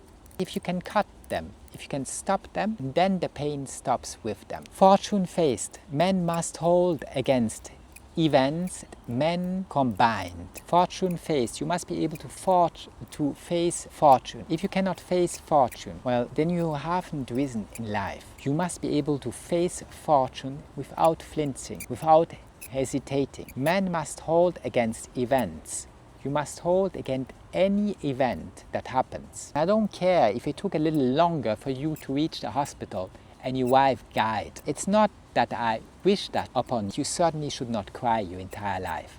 That's the condition why you came on earth, to die yourself, to see everything around you die. If you do not accept life to start with. If you think that everything changes because you start sizzling a mountain, caving into it, a road, instead of taking 2 hours, it takes 50 minutes to reach the city. Great for you. You just wasted 22 years of your life. People will still die. Face that. You must be able to face events, fortune, men combined. For me, the only way that I managed to do that, make sense of life, don't despise it to the level where I want to put an end to it, is because of Stoicism. That's my solution. That's my life. That's the thing that saved me. For you, it can be what you want. Maybe your expensive sports car you driving around, showing to other people. Maybe that's your salvation. Mortal good. A free man resembles a god in a fragile envelope. This body is fragile. This body is dying when I'm talking to you.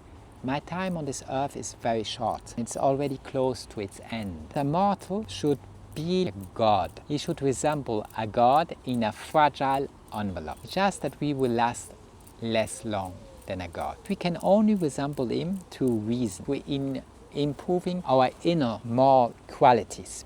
Turning inside, not outside. I do not want to be powerful, famous, or wealthy. Just cultivate your inner strength. Just turn it inside. Forget as much as possible about the outside world. It has never been such a necessity than it is with the progress of AI automation. There's nothing else you can do. Everything is banned. It might only be a question of time until I won't be even able to sit here and talk to you. Everything has been banned.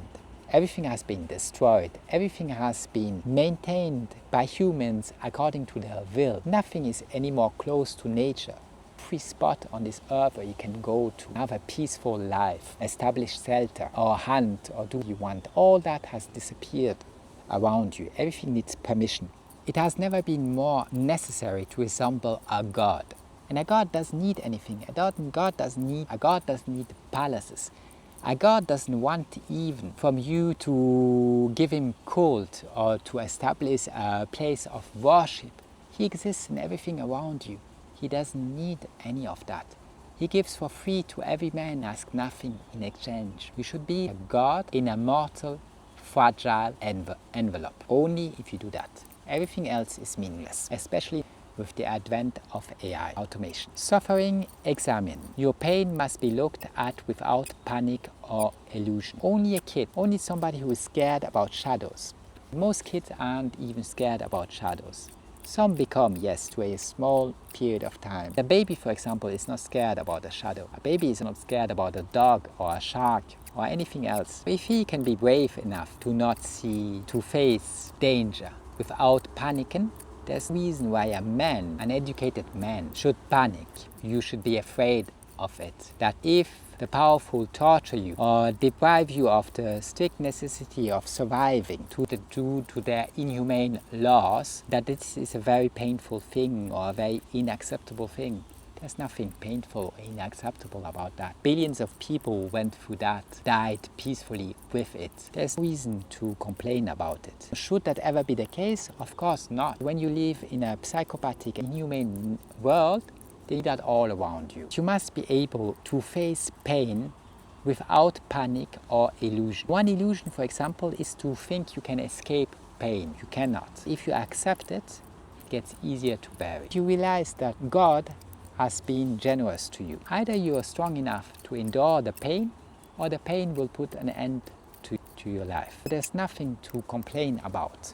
You just must become an adult. You just must become a man worthy of praise. That's not possible if you're not even capable of calmly looking at without feeling panic or illusion. Illusion is that you think you can escape it forever, that it will never touch you. Luxuries, what everybody imagines, that is an illusion. Stop panicking, stop believing in illusions. Destructive judgment. Facts alone do not destroy.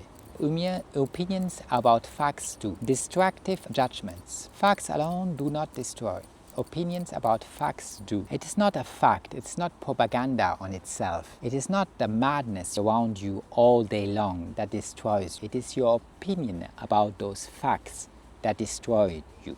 Because you adhere to it, because you think it's the truth, because you run around a chicken that somebody did cut his head off. Keep screaming even though you have more head. You keep screaming that this is the best system that could ever exist. Nothing could be more awesome than what you have achieved. When people that our system has achieved, explain them that every 4 or 5 years you put a cross of a piece of paper, which is totally meaningless because it never changes anything. You still believe in the illusion that that is the best, that beyond institutionalized violence, nothing could ever improve. This is the best. By that, you show how ignorant you are. On one of my last videos, I published a statistic about Stoicism. During 99.7% of our existence, we lived without a state. There was bossing around. We made sure that we are all equals on this earth. Then we changed everything. The state emerged.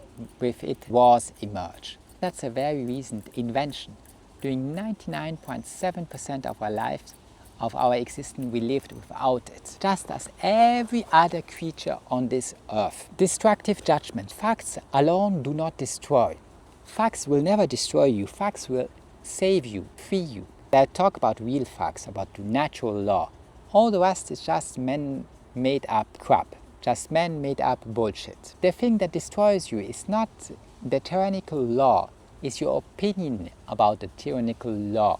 It's the fact that you approve to it, that you keep conforming to it. If you just could take some distance, just live according to your own moral compass, not always let somebody micromanage your life, then everything would become much better, much faster. The devil, in the Bible, the devil will tempt you. It's you who cannot imagine to live without the devil. Well, everybody's free, nobody needs him. It's your opinions that will tempt you. It's not the facts. The facts are neutral, they are indifferent. It doesn't matter on the which government you have seen the light of day. Of course, if you can choose a government that is less cruel, it really doesn't matter. Only thing that matters is your opinion. Don't let other people decide about your opinions. Try to. Morality is not what a crowd says. Morality is not what religion says. Morality is logic, reason. It has nothing to do with man-made-up madness, where they always use violence. You want to know why it's immoral? Because they use violence to start with. As long as they use violence, as long as they punish people, as long as they micromanage their life, it by definition is immoral. They still will use words that philosophers have words that are worth of respect, admiration. That's just because they want to destroy those words. You turn it around and you say war saves life. The same with morality. Instead of really examining what morality is, which nobody does, they use it as a pretext to use more coercion and more violence on their fellow human beings, more destruction. That's not morality. It's because it's impossible to talk with them. They would never admit it. Then it wouldn't be good what they do. They think it's excellent. Ask every IDF soldier. He will tell him what a marvelous job he has done, or every other soldier doing human history. They would be all extremely proud of what they have achieved. Do you think the guy who dropped the atomic bombs on the Japanese wasn't extremely proud of what he did? Of course, he did a marvelous job. He did get a great medal for it, that he could show all his friends, for the great service he has delivered to humanity by committing one of the greatest war crimes that history has ever seen. So people are screwed up.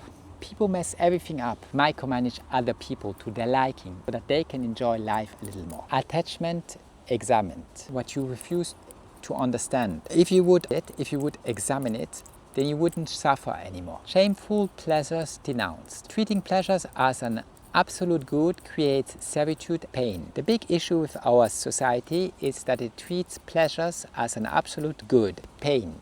It must be avoided. A free man would never seek it. Your fear becomes a false god because it will govern your choice.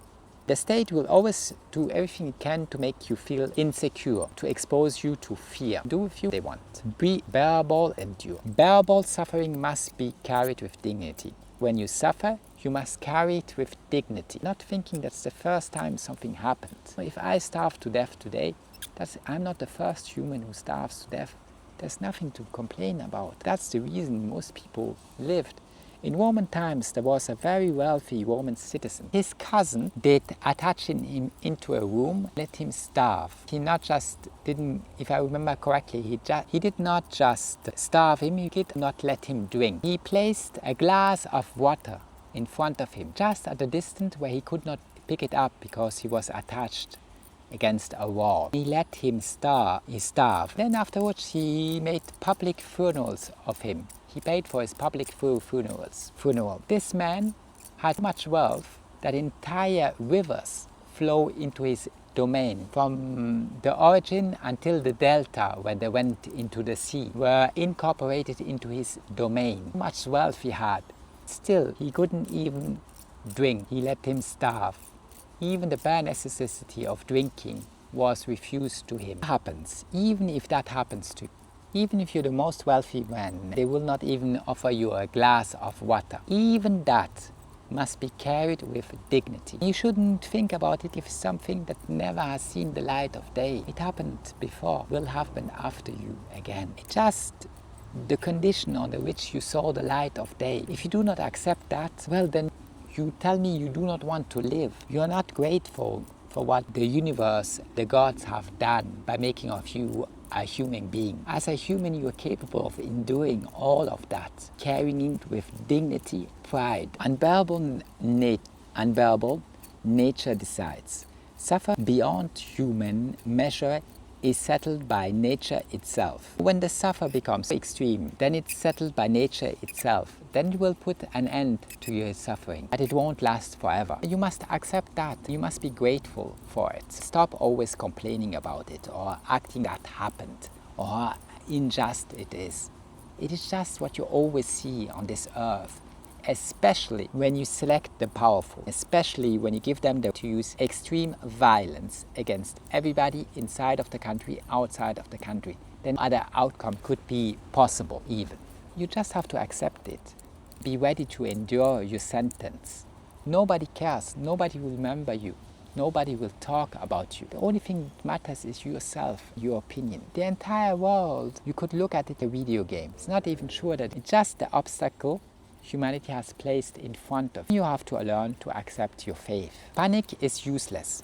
Fear adds solution to the trial. If you fear, you're always scared that softness, luxuries, pleasures will stop, that won't help. Fear adds solution to the trial. Your life is a trial. Fear won't do anything for you. Fear won't help. Complaining will not help. Complain as much as you want. See what fortune does. It always does what it always did. Unless you're the powerful, the wealthy, with your think tanks, you can create the law according to your wishes, desires, so that you get even more wealthy. Unless you are that, your fears or desires doesn't matter. They won't change anything. Fear adds solution to the trial. This is a trial you live. Life is war. Your fear won't be a solution. You have to be capable of facing the facts around the world in which you saw the light of day. Fear, complaining, crying, hoping that the powerful will show mercy. You can play the cards as you wish. I don't beg for them to see this. If because I've seen the light of day, you think because you are powerful, wealthy, everybody can use extreme violence against another human being. That just proves that you have a difference. There's the point of adding fear to the equation. Fear adds solution to the trial. The trial will remain exactly the same. If you agree to it or not, it will be exactly the same. The pain doesn't become lighter because you scream, cry all day long. It will be exactly the same. I do not beg for the existence. My life is too short, it will stop too soon. I will not do something that it's not worthy of a man. It's not dignified. Begging for of existence, a slave would do, isn't something I let them do. Their psychopathy, sociopathy, I just endure it. I do not participate in it. I do not seek it. That adding fear, complaints, screams, crying won't make the trial disappear. That I saw the light of day, even though I didn't choose it, it just happened. I have to make a peaceful, dignified end. I must face the trial. I must endure it. My life must stop. It doesn't matter if that is today, in 20 years, or tomorrow. It's meaningless, because the result will anyway be the same. Adding fear won't create a solution. It will not make the trial disappear. Complaints are useless. Complaining does not elevate the soul, does not change reality. You can complain all day long. It will not elevate your soul. It will not change reality. That's why I don't interact. That's why I will never play the selecting game, because I know that it won't change anything. It will not change reality. Reality is what, it doesn't matter in what illusion, fears people believe, what opinion they have about the world, myself, or anything else. It doesn't change anything. Reality doesn't change. Even with every law that was ever made up, reality doesn't change. Reality is always the same. You have seen the light of day. In order to live, suffer, nothing you can invent, luxury, softness you can have around you will ever change the fact that you have seen the light. To suffer, endure pain, die. That's always what happens. It doesn't matter who you are. Even if you're a billionaire, it will be the same. That's just the law under which you saw the light of day. Now, there's nothing bad about that. Useless. Complaining does not elevate the soul. Here's the issue. When you complain all day long, you do not elevate. The reality you complain up will not change because you complain about it. I just have to accept it. If the draft exists, there's nothing I can do about it. That doesn't mean I will be going on a battlefield. Then they tell you, yes, Ben, go to prison. Then they execute you. then they will execute me, then they will take your entire wealth, then they take my wealth. I will not kill an innocent person just because the slave master has told me to do that, or somebody else in the army. You can forget about that. I do not participate in any of this. I have to harm any human being. There's an exception to this. Complaining about it won't change it. What changes it is not cooperating into it. Just don't do what they tell you. Let them smash down your door. Let them use extreme violence. Let them confiscate your entire wealth. Let them put you into a cage. As long as you don't do any of those 5 things, well, let them do what they want. You can be morally content with what happens. They will use extreme violence, extreme injustice. That's just a way of showing to the world what they are, how despicable they are, how worthy of the hatred of men they are. I won't hate them for what they've done. Even with the most inhumane thing humanity has ever seen, I won't hate them for that. I will not participate in it. I will not in any way or form approve it. Do not betray yourself. The duty is not to break oneself, to remain faithful to what is just. You have to be able to, with using real philosophy, with listening to the wise men before. Be careful of that. A lot of people lie. They say that they are wise. They say that they know what morality is. They have a clue about morality. As you live in softness, luxuries, more powerful, you have idea what morality is. You must be very careful when you choose a wise person. Socrates, Stoic princes, yes, they are recommended sources where you can extract wisdom, courage. You have to be faithful to what is just. Once what is just, you have to be faithful to that. Philosophy will give you the strength to be faithful to what is just, even if you live under a tyrant. Luxuries while during your brief existence. You always can remain just, faithful to what is just, once you have discovered what it is. Of course, you cannot do that if you want to integrate the system, if you want to be part of the whole, if you want others to approve of you or give you anything. If they, well, then you have to be them. Pause to hold. As long as there is life, there is an inner position to defend. You have to defend your inner citadel. Everything man made up in order to use more dominions, more violence against you. That it is immoral because it is violent. Look, I'm sitting here since 9 o'clock in the morning. It is 1 in the afternoon. Did me interacting with anybody? Did I use any violence? Did I tell anybody what he has to do? I respect every religion. It really doesn't matter. As long as you don't tell me that I have to live according to what you think is moral, which it isn't. Everybody can live a solitary, peaceful life. That's on purpose. They have done that on purpose. Try to use a trick. If you cannot escape, I do. If you always interact with the outside world, that is not possible if you don't take a huge distance with everybody else on this planet, especially outside. Everything is subject to property, taxes, rules, permission. You have to interact with that world. What people call a clown show, that only goes far. For what will you comply? Just to drive around with your car that's worth 250k? You take off the roof, you can show it to everybody? What's the point? Why would you do that kind of crap? Impress people who do not care about you, do not you. Escaping from legal ownership frameworks has become impossible. I said almost impossible. It has become impossible. There's no way you can really do that on Earth. Artificial poverty. Poverty is something they legislated into existence. If humans wouldn't have made up all those laws, then there would be poverty to start with. There's poverty because you forbid people to have access to the basic necessities of life. Feed themselves, build shelter, self-defense. Because you did forbid that, ban it everywhere, well, then you create poverty. It's legislated into existence. It wouldn't exist if you turn inwards instead of turning outwards. The more the outside world is locked, the more the inner world becomes decisive. The more you have to turn inwards. There's nothing else you can do. There's only the inner world. If the outside world is totally locked, well, then you have to turn to the inner world. False prophet elected. People choose figures to whom they give too much power. Not just they choose figures, they give them an immense amount of power. That power only increases with time. Those are people you should never follow in the first place. To me, they never had any authority. They cannot teach me anything, they cannot discuss anything. They have no moral judgment over anything. They use violence all day long against everybody in order to micromanage their lives. How could they have any authority in my eyes? They do not. Human being has any authority in my eyes. Yes, I adhere to that school to a very high degree, something 95 or 99% or 98%. I agree with everything. That doesn't say, even if a reason for me to jump off a bridge, I would very carefully listen, because yes, I have the highest respect for the princes of Stoicism.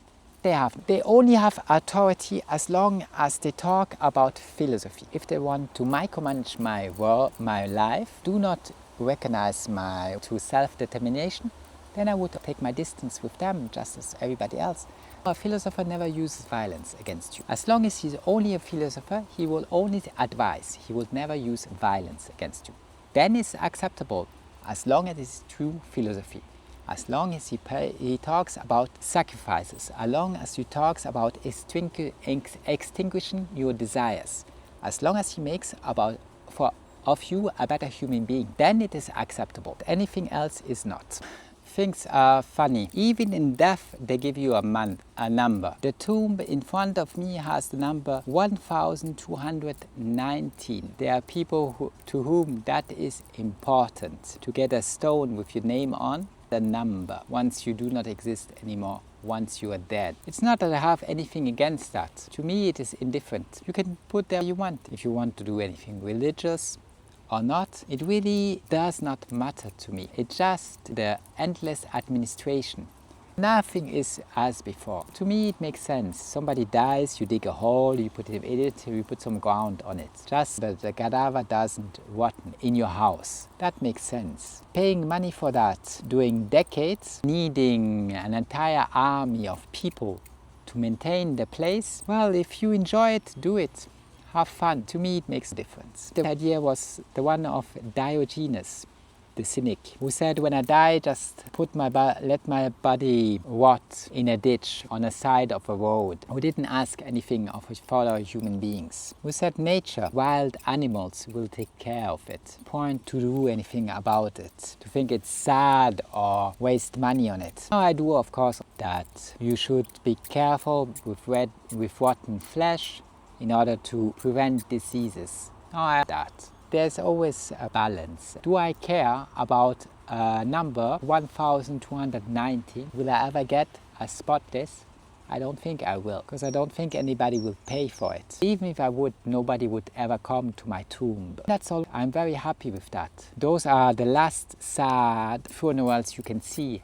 A funeral where nobody comes, nobody complains he is sad, is the best funeral a human could ever get. To me, it really doesn't matter. It's totally indifferent. This body is just the prison in which my soul lives. I have to return to what was before me seeing the light of day. Doesn't mean that you have to care about the flesh, the smell, the looks, the beard, my age, or anything else. All that stuff is meaningless. I certainly do not care about the number 1219. I don't think anybody else will. That is just great. It's a waste of time. Because as you can see, I can see the greenery in front of me. That's just a trick I found today in order to find some peace during the summer heat wave. It's amazing, the regulations, the numbers you get even in death. We live in an open-air prison. Modern civilization is generalized confinement. What we live is generalized confinement. False prophets. People choose figures to whom they give too much power. Not just give them too much power, they give absolute power to people who never should have any dominion, any power about anybody else. Why should they not? Because nobody on earth should ever have that against another human being. Power always increased. Each political cycle widens the grip of authority. That's what you will discover with each political cycle. It widens the grip of authority. New technologies are always used for the powerful in order to extend the dominion. That widens the grip of authority, their power, just to maintain them in place. It's just to make sure that they get more powerful, more wealthy, which means that they will have to use more violence against you. It's a never-ending circle. AI serving wisdom. AI becomes useful when it serves philosophical discipline. AI can do anything. It can talk philosophical if you want. It's not a philosopher. It would be useful if it serves philosophical principles. It wasn't aligned on Stoicism. It was aligned on your slave master, on your dear elected leader. But it's a little different. Philosophy has to teach you when to speak, act, or remain silent. With most people you will interact, you have to remain silent. When you speak, philosophy will teach you what to say. That depends entirely with who you are, what the person in front of you can understand. Yes, anything. Most people do not want to learn. They think they're already perfect just because they saw the light of day. I told you, I had a woman 2 days ago. She wanted to explain me that it's the most brave thing humanity has ever seen, that a woman saw the light of day.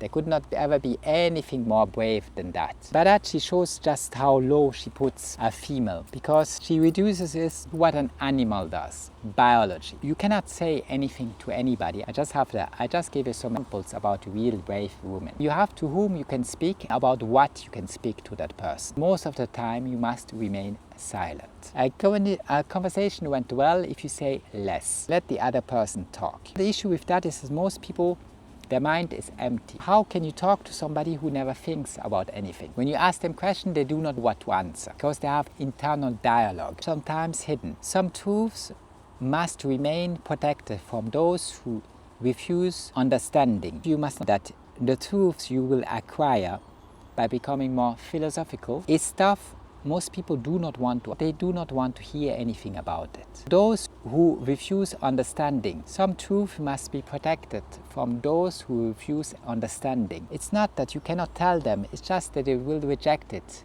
They will try to make fun about it. They do not want to understand. They're just too scared to face reality. They want to live with illusions, which softness, pleasures. They do not want to face reality, the human condition. Some truths, you must protect the truth from some people who refuse understanding. If the person refuses understanding, will never agree with it, then there's no point in wasting your time talking about it to that person. Uncomfortable reflection. Thinking creates doubt, anxiety, or it creates temporary ease in them.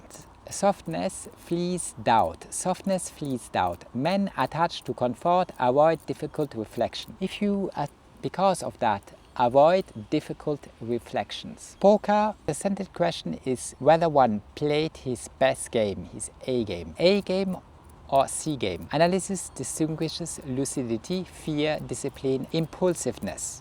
You must be careful with, you must become lucid, think about your fears, your discipline, impulsiveness. Everything that makes you not play your A game, your C game. You should do the same in life with everything you do. Rigorous. AI makes rigorous.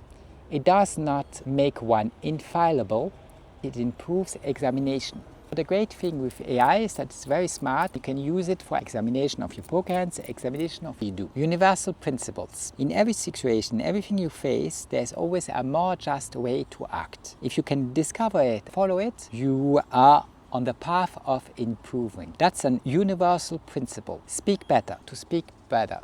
You have the choice of word is more discipline, because you say a lot with the words you choose. You will reveal through them your moral judgment, the elevation you have acquired internally in life, just by keeping silent, just by not interacting, just by never raising your voice, just by being different than the crowd, the people around you. Stay silent better. Silence is sometimes the most just action. It's not that silent is sometimes the most action, it is most of the only recommended action. Withdraw better. Moving away is courage, not weakness. You should not fight, you should not stay. You should not try to obtain dominions over others. You should only become the master of yourself. Preserve better. Preserve better. Continuing requires judgment, not blindness. There should not be any blind subordinates. Continuing to live requires judgment. If you want to continue to live a dignified life, it requires judgment. Without judgment, you cannot obtain that. Blind subordinates will never offer you that. Painful false opinions. Pain is born from false ideas about good, evil. People are incapable of distinguishing between good, evil. Those false opinions create pain in them. The only way to overcome that pain is to not have false ideas about good. You think that wealth, fortune, money, fame, opinions of other people are good or bad. If you don't have that, is evil.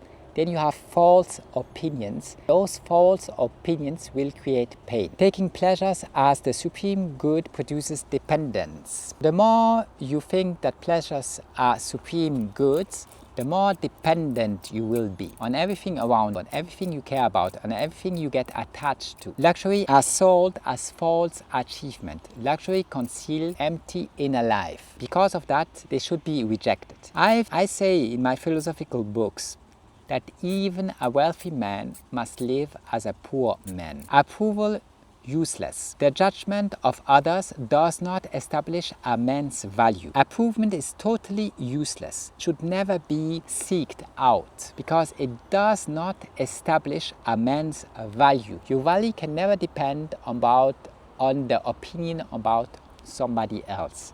The only thing that matters is your consciousness. The way you want to live your life. What is important to you. The opinions of others never matter. If they mattered, then the greatest man you could find would be somebody who drives around in his 2050k car, sport car, shows it to everybody.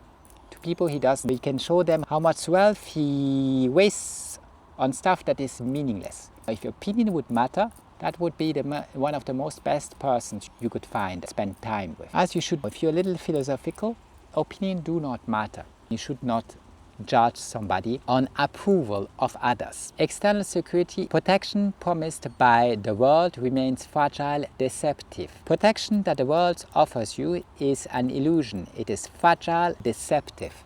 It is only there to build a stronger cage around you, the protection they offer. Obedience not protective. Obedience guarantees neither freedom nor dignity. The obedience they ask of you in exchange of their protection racket guarantees neither freedom nor dignity. There's freedom, dignity in their protection racket they offer you. Reality as blow. Reality strikes when illusion collapses. Reality will only strike you when you will be capable to exit the cave, Platon's cave. You will see the world around you for what it is. Reality strikes when illusion collapses. As long as your illusion do not collapse, reality did not strike. You still don't know what it is to be a human being. Distance necessary. One must move away physically, inwardly from what. All the things around you are corrupting you. In order to improve, distance is necessary. One must move away physically, inwardly from what corrupts. All the stuff around you is there to corrupt you. You have to move away from it. Sterile exchanges must be reduced. Useless conversations scatter strength. Your mental strength will diminish with useless conversations. They must be reduced. Useless messages must be reduced. Your attention must be protected against that. I stopped IMing. I stopped instant messaging because I do not want my attention to be solicited all the time with notification, that stuff. Useless messages. Attention must be protected against permanent solicitation. The permanent solicitation must be avoided. Approval refused. One must not seek validation from those who despise truth. Are the people who despise truth. You should not seek their approval. They are not interested in truth. They are interested in wealth. Their approval must be avoided. One must not seek validation from those who despise truth. Unless he's stoic. You can be sure that he's stoic. He talks about fortifying your inner citadel. Unless it is thus somebody who turns inside, by that rejecting the outside world, then you shouldn't seek his approval to start with, because he's by definition. Why would you spend time with a violent man who wants more power, dominion over others? Your soul is a fragile light in the storm. You must defend it. Modern zero. Notification advertisement screens replace ancient zero. We have modern zero. The call of the world passes through the device in the pocket. Your phone is a trap because the call of the world passes through the device in your pocket. They won't guide you, they won't improve your inner well-being. They are just concerned with luxuries, pleasures, fun, entertainment, stuff without any subject. Your phone is a trap because the call of the world, which went in the wrong direction forever, the masses always run in the wrong direction. Since antiquity passes through the device in your pocket. If you use it, you must be very careful with it. Because the call of the world passes through the device in your pocket. That is not possible if you stare at that screen all day long. You listen to the call of the world endlessly. You should do the opposite of that. Computers as trap. Work tools become machines of distraction. You should become machines of distractions. Promises of comfort. Easy comfort pulls men away from discipline. The more easy you offer yourself, the more you will pull away from discipline. Anything that could elevate, that could make you a more meaningful human being. Manufactured indignation. Many angers are produced to capture attention. Wax in the soul. You must learn not to answer every solicitation. Most of that, I don't know where to put the line, to say this is an exception. Nearly everything, every solicitation must be avoided. One must learn to not answer every solicitation. There's a point in talking about those people. They never looked inside. They don't even know that they have a soul. What's the point of talking to them? Discipline without hatred. You moving away is not hatred. It is just protecting your inner direction, your inner soul. Every human has to do that, especially men not despised. The goal is not to hate the crowd, not to imitate it. You do not have to hate it. You should be very careful to never imitate it in any way. You should never be what it is. If you do that, you're on the wrong side. Collective sleep. The mass runs toward noise. The free man returns inwardly. Instead of running towards noise, what everybody does, you must turn inward. Harder dystopia. The system will become cruel with more powerful tools. The tools will become more powerful thanks to AI. That will make the system more cruel. Punitive, surveil, punish, classify, replace you with more AI in order to be able to better micromanage your life according to their wills. The more the system evolves, the more efficient it will be to administrate cruelty. More efficient power becomes more efficient cruelty. Humanity is still possible. Even in this context, man remains capable of lucidity, firmness, sovereignty. The issue is that most people lose their lucidity, firmness, sovereignty in the system we live in. Some societies dominate through comfort, distraction, dependence. Ours is a soft dystopia. It dominates you through distraction, dependence. It's called a soft dystopia, hard dystopia. Elsewhere, domination is brutal, naked, visible. It's still domination. Even if it's soft dystopia, it's still domination. Preparation, not despair. Seeing the danger clearly must lead to preparation. You must prepare for what is inevitable, what you cannot avoid. That is life, if you have seen the light of day, which is defined by struggle, sacrifices, pain. You cannot avoid that. The world is not the savior. You must prepare for what is inevitable. You must not despair. The external world will not come to you to save you. Sampling the masses is a form of fall. If you sample the masses, you will lower yourself. Wisdom superior. Wisdom is worth more than power, money, recognition. I talk not about any wisdom. A lot of people use the word wisdom. They use it for the opposite of what it actually is. They have prostituted everything that is normal and respectful. I'm not talking about any wisdom. Look very carefully. If the wisdom people teach never talks about sacrifices, never talks about passions, never talks about renunciation, never talks about extinguishing your desires, then it is not wisdom to start with. If it's only based on obtaining more power, wealth, it has nothing to do with wisdom in the first place. You should avoid it. You should not interact with it. AI is not virtue because it has moral character on its own. It will do what the slave master tells him what to do. That's why the slave master will AI a lot, because it will always blindly follow its law. Humans already do that, the AI will do it even more. Stoics are irreplaceable. Epictetus, Seneca, Marcus Aurelius remain guides of wisdom. Choose only people who will teach you real wisdom. The only ones you can be sure of that they are not wanting more dominion over you, more fame, power, you will find in antiquity. You can add Diogenes the Cynic to the list. The Stoics are irreplaceable. To teach you how to live, how to die. Nobody else will do that in any school. Intelligence toward wisdom. Well-ordered intelligence becomes a path toward virtue. It is only well-ordered intelligence that becomes a path toward virtue. You have to turn intelligence into virtue.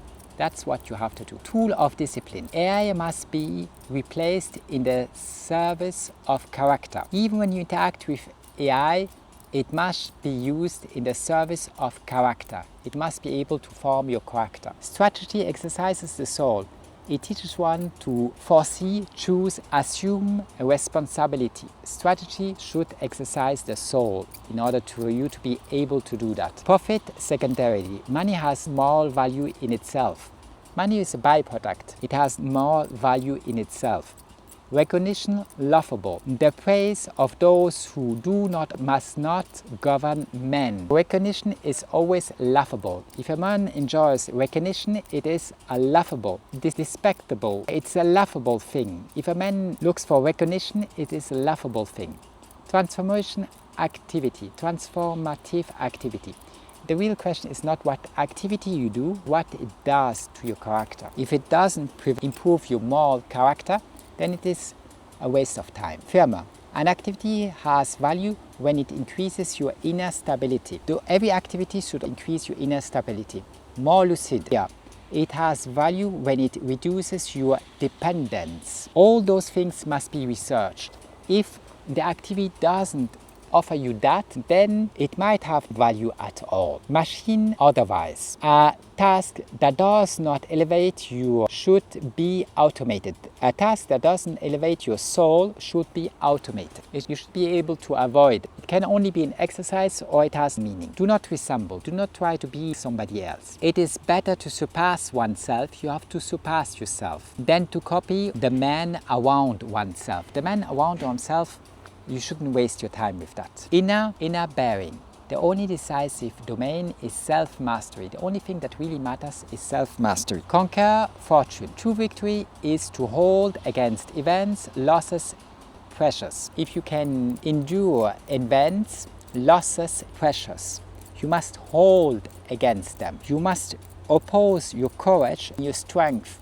to them. Never because of them, or you do not want to do, or you cannot honestly do without regretting doing them, without regretting wasting your time, your life with them. Conquer fortune. True victory is you have to oppose yourself against events, losses, pressure. You have to overcome those obstacles. Sober preferred. Better to be sober sold. If you have a lot of luxury men, you did sell yourself a lot in obtain those luxuries. Those luxuries will create your servitude. Those luxuries will make out of you a slave. Life as breath. Your time on earth is brief. It must be used well. Don't waste it with stuff you do not agree with or with stuff you're not interested in the first place. Roll over duration. What matters is not how long one lives, how. The question everybody asks is how long will I live? How much luxuries, pleasures endure? All that doesn't matter. It's not time that matters. It's just the struggle you have faced. It's just the never-ending fight you had to endure. The endless courage you showed. That's all that matters. It's not how long you live. That's meaningless. Satisfied slave. The final question is what character you embody. If you accept slavery, well, then to start with, you have character. Distracted consumer. A life of distraction is an abundant life. Distracted consumer. You become distracted consumers. A life of distraction is an abundant life. By becoming a consumer, you have abundant your life. You have abundant everything that has value in your life. To acquire stuff that has value. Complainer or man. Complaining is not living. Rising everywhere. Even in a lying age, man can rise again. Even if all you hear is propaganda lies, you can still rise again. Inner submission refused. One can lose external things without losing oneself. You will lose all the external things anyway, even your entire body. You can lose all that without losing yourself. Intellectual forge. For the serious man, AI becomes a place of mental work. AI should be used as a place of mental work where you can do some research, learn new interesting things. It should not be a place of servitude. You should not use it for that. Uncomfortable choice. The path is not comfortable. It is necessary. That is what people do not understand. The path to a lot of discrimination from people who do not want to understand. That doesn't matter because you can just take distance with them. You do not have to interact with them. Let them to their opinions. They will, with their own opinions, they will create their own hell. Do not have to add anything. They will suffer enough. Even if they get all the luxuries, all the pleasures, all the wealth, all the fame they want, this thing on its own will create their suffering. You just leave them to their own fate. Do not be concerned with them. Only think about yourself. Forget about the outward world. If you find a place this one, you can look at some greenery. I wouldn't even call it nature. Then do it. That it is what it is. They have made up the rules. You cannot change them. But you have to fortify your inner citadel. The path is to become a man. Be able to endure hate who will never approve of you. You don't seek their approval. It's just an exercise you play. It's just a way of establishing distance between you and the world around you by not interacting with it. The path is not comfortable. It's not a question of pleasures. Every other school we teach you that, we don't teach that. Ancient virtue required. The age demands courage, lucidity, firmness, action. Our age requires courage, lucidity, firmness. Since you have dominion over others or even the world around, you have to be able to sacrifice all of it. One must look at what is without taking refuge in illusion. You must stop lying to yourself, taking refuge in illusion. Final firmness. The task is not to betray oneself, not to resemble the world. So if you can do those two things, if you can, 1, not betray yourself, 2, not resemble the world. There's nobody around you you should accept as an authority figure. There's nobody around you should try to imitate. There's nobody around you should try to resemble. You must be independent. Nature has created you as an independent man, capable of thinking, self-governing his life. You should not seek approval, admiration, wealth, fame, power, dominion, anything over other people. You should only turn inside. The only way not to betray yourself is to only look inside the other world. Then maybe, if you can use a trick I do, you get some greenery around, which is very pleasant to look at. That is all you can hope for in the world we live. Even this is subject to approbation. I don't own this place. You must turn inward. You must forget about the nonsense around you. You must fortify your inner city. You must become more courageous in order to survive. Give some meaning to the world you live, to your own world, according to your own values, your own judgment. You don't have to discover all that. There's a reason why a school of philosophy, Stoicism, exists. Study it. Wisdom opened its arms to anybody. It will never use any violence against anybody, even if you do not follow it. The task is to not betray oneself. You turn inwards, you forget about all the external things, you will betray yourself. You must not resemble the world. If you resemble the world, you have already lost. Then you have already renounced your humanity. Then you are already everybody else. Don't think you can find refuge in a monotheistic religion or anything else humans have invented, worship. All that will lead you into the wrong direction. It all goes against logic. It all goes against reason. It is another way to obtain dominion about other people, to inflict them more hardship, more violence, to condemn them a little more, to scare them about stuff they should never be scared about in the first place. The task is not to betray oneself, not to resemble the world. Unfortunately, it would be easy if there would be people, brave, stoic men around you could try to imitate, learn from. You won't find them anywhere. You cannot resemble the world. You must free yourself from it. Thank you for listening. I wish you the best. I will see you on my next intervention. Take care. Bye-bye.